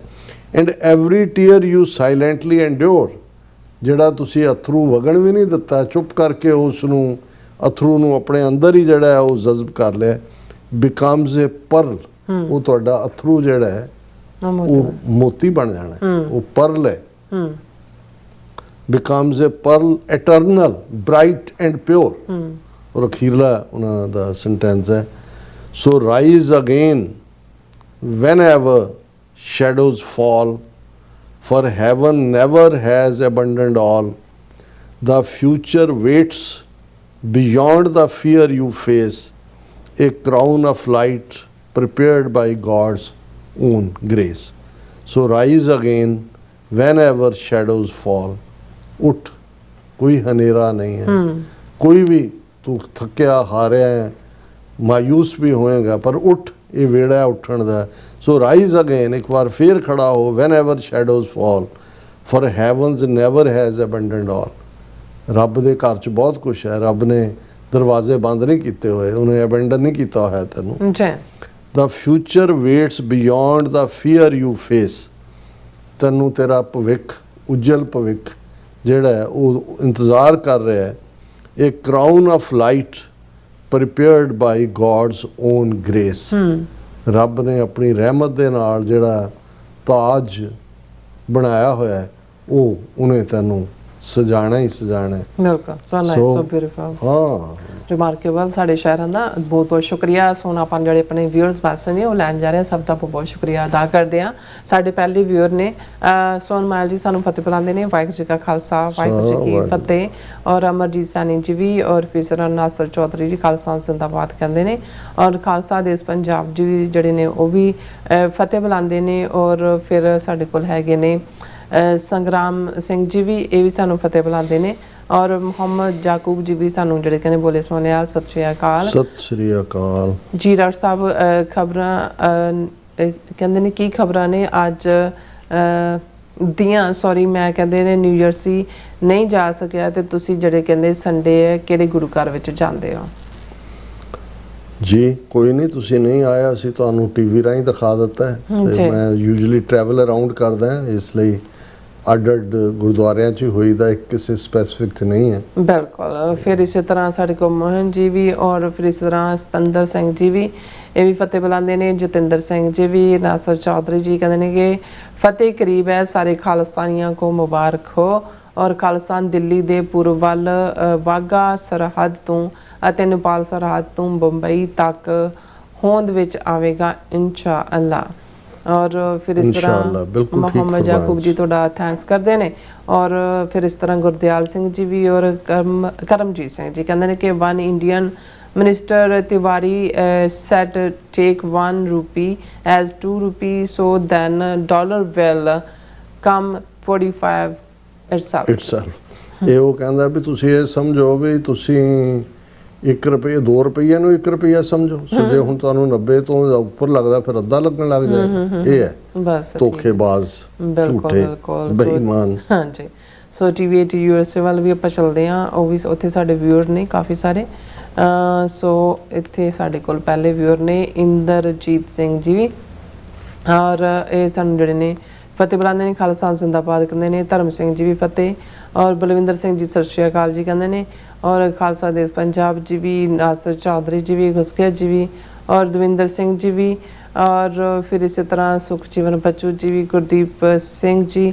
ਔਰ ਗੁਸਕੇ ਕਹਿੰਦੇ ਨੇ ਡਾਕਟਰ ਸਾਹਿਬ ਜੀ ਚਾਨਣੀ ਇਹ ਚੁੱਕ ਕੇ ਲੈ ਗਏ ਤੇ ਡਿਸਟਰੋਏ ਦਾ ਸਿਰਫ ਡਰਾਮਾ ਕੀਤਾ ਹੈ ਇਹਨਾਂ ਨੇ। ਹਾਂ, ਇਹ ਤੁਸੀਂ ਠੀਕ ਕਹਿ ਰਹੇ ਹੋ, ਕਿਉਂਕਿ ਜਿਹੜੀ ਚਾਨਣੀ ਹੈ ਉਹ ਸਟੱਡਡ ਵਿਦ ਜੂਲਸ ਸੀ। ਉਹਦੇ 'ਚ ਜਿਹੜੇ ਨੇ ਉਹ ਰਤਨ ਔਰ ਹੀਰੇ ਜੜੇ ਹੋਏ ਸੀ। ਸੋ ਲੁੱਟੇ ਹੀ ਨੇ ਉਹਨਾਂ ਨੇ, ਔਰ ਉਹਨਾਂ ਨੇ ਕਿਹਾ ਜੀ ਉਹ ਸੜ ਗਈ ਉਸ ਫਾਇਰਿੰਗ ਦੇ ਵਿੱਚ। ਬਿਲਕੁਲ ਜੀ। ਔਰ ਮਿਸਰਾ ਸਿੰਘ ਜੀ ਵੀ, ਔਰ ਟੋਨੀ ਢੀਂਡਸਾ ਜੀ ਵੀ, ਔਰ ਜਗਦੇਵ ਸਿੰਘ ਜੀ ਵੀ, ਔਰ ਜਸਪਾਲ ਜੀ ਵੀ। ਔਰ ਫਿਰ ਇਸ ਤਰ੍ਹਾਂ ਰਾਜਵਿੰਦਰ ਕੌਰ ਜੀ ਵੀ ਫਤਿਹ ਬੁਲਾਉਂਦੇ, ਖਾਲਸਾ ਜ਼ਿੰਦਾਬਾਦ ਕਹਿੰਦੇ ਨੇ। ਰਾਜ ਕਰੇਗਾ ਖਾਲਸਾ, ਆਕੀ ਰਹੇ ਨਾ ਕੋਈ। ਕੁਲਦੀਪ ਕੌਰ ਜੀ ਵੀ, ਫਿਰ ਆਲ ਅਬਾਊਟ ਟਰੂਥ ਸਿੱਖਜ਼ਮ ਜੀ ਵੀ, ਔਰ ਸੁੰਦਰਾ ਜੀ ਵੀ ਸਤਿ ਸ਼੍ਰੀ ਅਕਾਲ ਜੀ। ਔਰ ਫਿਰ ਇਸੇ ਤਰ੍ਹਾਂ ਘੁਸਕੇ ਜੀ ਵੀ 2019 'ਚ ਡਾਕਟਰ ਸਾਹਿਬ ਪਤਾ ਨਹੀਂ ਕੁਝ ਕਹਿਣਾ ਚਾਹੁੰਦੇ, ਕਿਆ ਬਾਤ ਹੈ ਕਹਿੰਦੇ ਭਾਊ ਜੀ। ਔਰ ਫਿਰ ਇਸੇ ਤਰ੍ਹਾਂ ਬਾਬਾ ਕਮਲ ਢਿੱਲੋਂ, ਕਮਾਲ ਕਹਿੰਦੇ ਢਿੱਲੋਂ ਸਾਹਿਬ ਜੀ, ਸ਼ਬਾ। ਔਰ ਫਿਰ ਹਾਂਜੀ, ਉਹਨਾਂ ਨੇ ਬਹੁਤ ਖੂਬ ਹੈ ਕਹਿੰਦੇ, ਘੁਸਕੇ ਦੀ ਤੋਂ ਉਹਨਾਂ ਨੇ ਦੋਨਾਂ ਦੀ ਨਜ਼ਮਾਂ ਦੀ ਤਾਰੀਫ ਕੀਤੀ ਹੈ। ਔਰ ਬਲਵਿੰਦਰ ਸਿੰਘ ਜੀ ਵੀ, ਸਾਡੀ ਮੰਜ਼ਿਲ ਸਿਰਫ ਖਾਲਿਸਤਾਨ ਹੈ। ਔਰ ਫਿਰ ਕਹਿੰਦੇ ਰਸਤੇ ਭਾਵੇਂ ਕਿੰਨੇ ਵੀ ਖਤਰਨਾਕ ਹੈ, ਅਸੀਂ ਲਗਾਤਾਰ ਚੱਲ ਰਹੇ ਹਾਂ 40 ਸਾਲ ਤੋਂ। ਖਾਲਸਾ ਜ਼ਿੰਦਾਬਾਦ, ਜ਼ਿੰਦਾਬਾਦ, ਜ਼ਿੰਦਾਬਾਦ। ਬਹੁਤ ਬਹੁਤ ਸ਼ੁਕਰੀਆ। ਸੋ ਇਸ ਤਰ੍ਹਾਂ ਬੜੇ ਵਿਊਜ਼ ਕੋਲੇ ਨੇ ਇਜਾਜ਼ਤ। ਵਿਊਅਰਸ, ਸਾਡੇ ਪ੍ਰੋਗਰਾਮ ਦਾ ਸਮਾਂ ਇੱਥੇ ਮੁੱਕਦਾ। ਤੁਸੀਂ ਆਪਣੀ ਰਾਏ ਤੇ ਸੁਝਾਅ ਸਾਨੂੰ ਭੇਜਣਾ ਭੁੱਲਣਾ ਸਾਡੇ ਇਸ ਪਤੇ ਤੇ sos@tv84.tv ਤੇ ਅਸੀਂ ਆਪਣਾ ਪ੍ਰੋਗਰਾਮ ਲੈ ਕੇ ਫਿਰ ਦੁਬਾਰਾ ਤੁਹਾਡੇ ਸਾਹਮਣੇ ਹੋਵਾਂਗੇ। ਤਦ ਤੱਕ ਲਈ ਮੈਨੂੰ ਤੇ ਆਪਣੇ ਡਾਕਟਰ ਸਾਨੂੰ ਆਗਿਆ ਦਿਓ। ਦੇਖਦੇ ਰਹੋ TV84 ਬੁਲਾ ਦਿਓ ਫਤਿਹ। ਵਾਹਿਗੁਰੂ ਜੀ ਕਾ ਖਾਲਸਾ, ਵਾਹਿਗੁਰੂ ਜੀ ਕੀ ਫਤਿਹ। ਰੱਬ ਰਾਖਾ।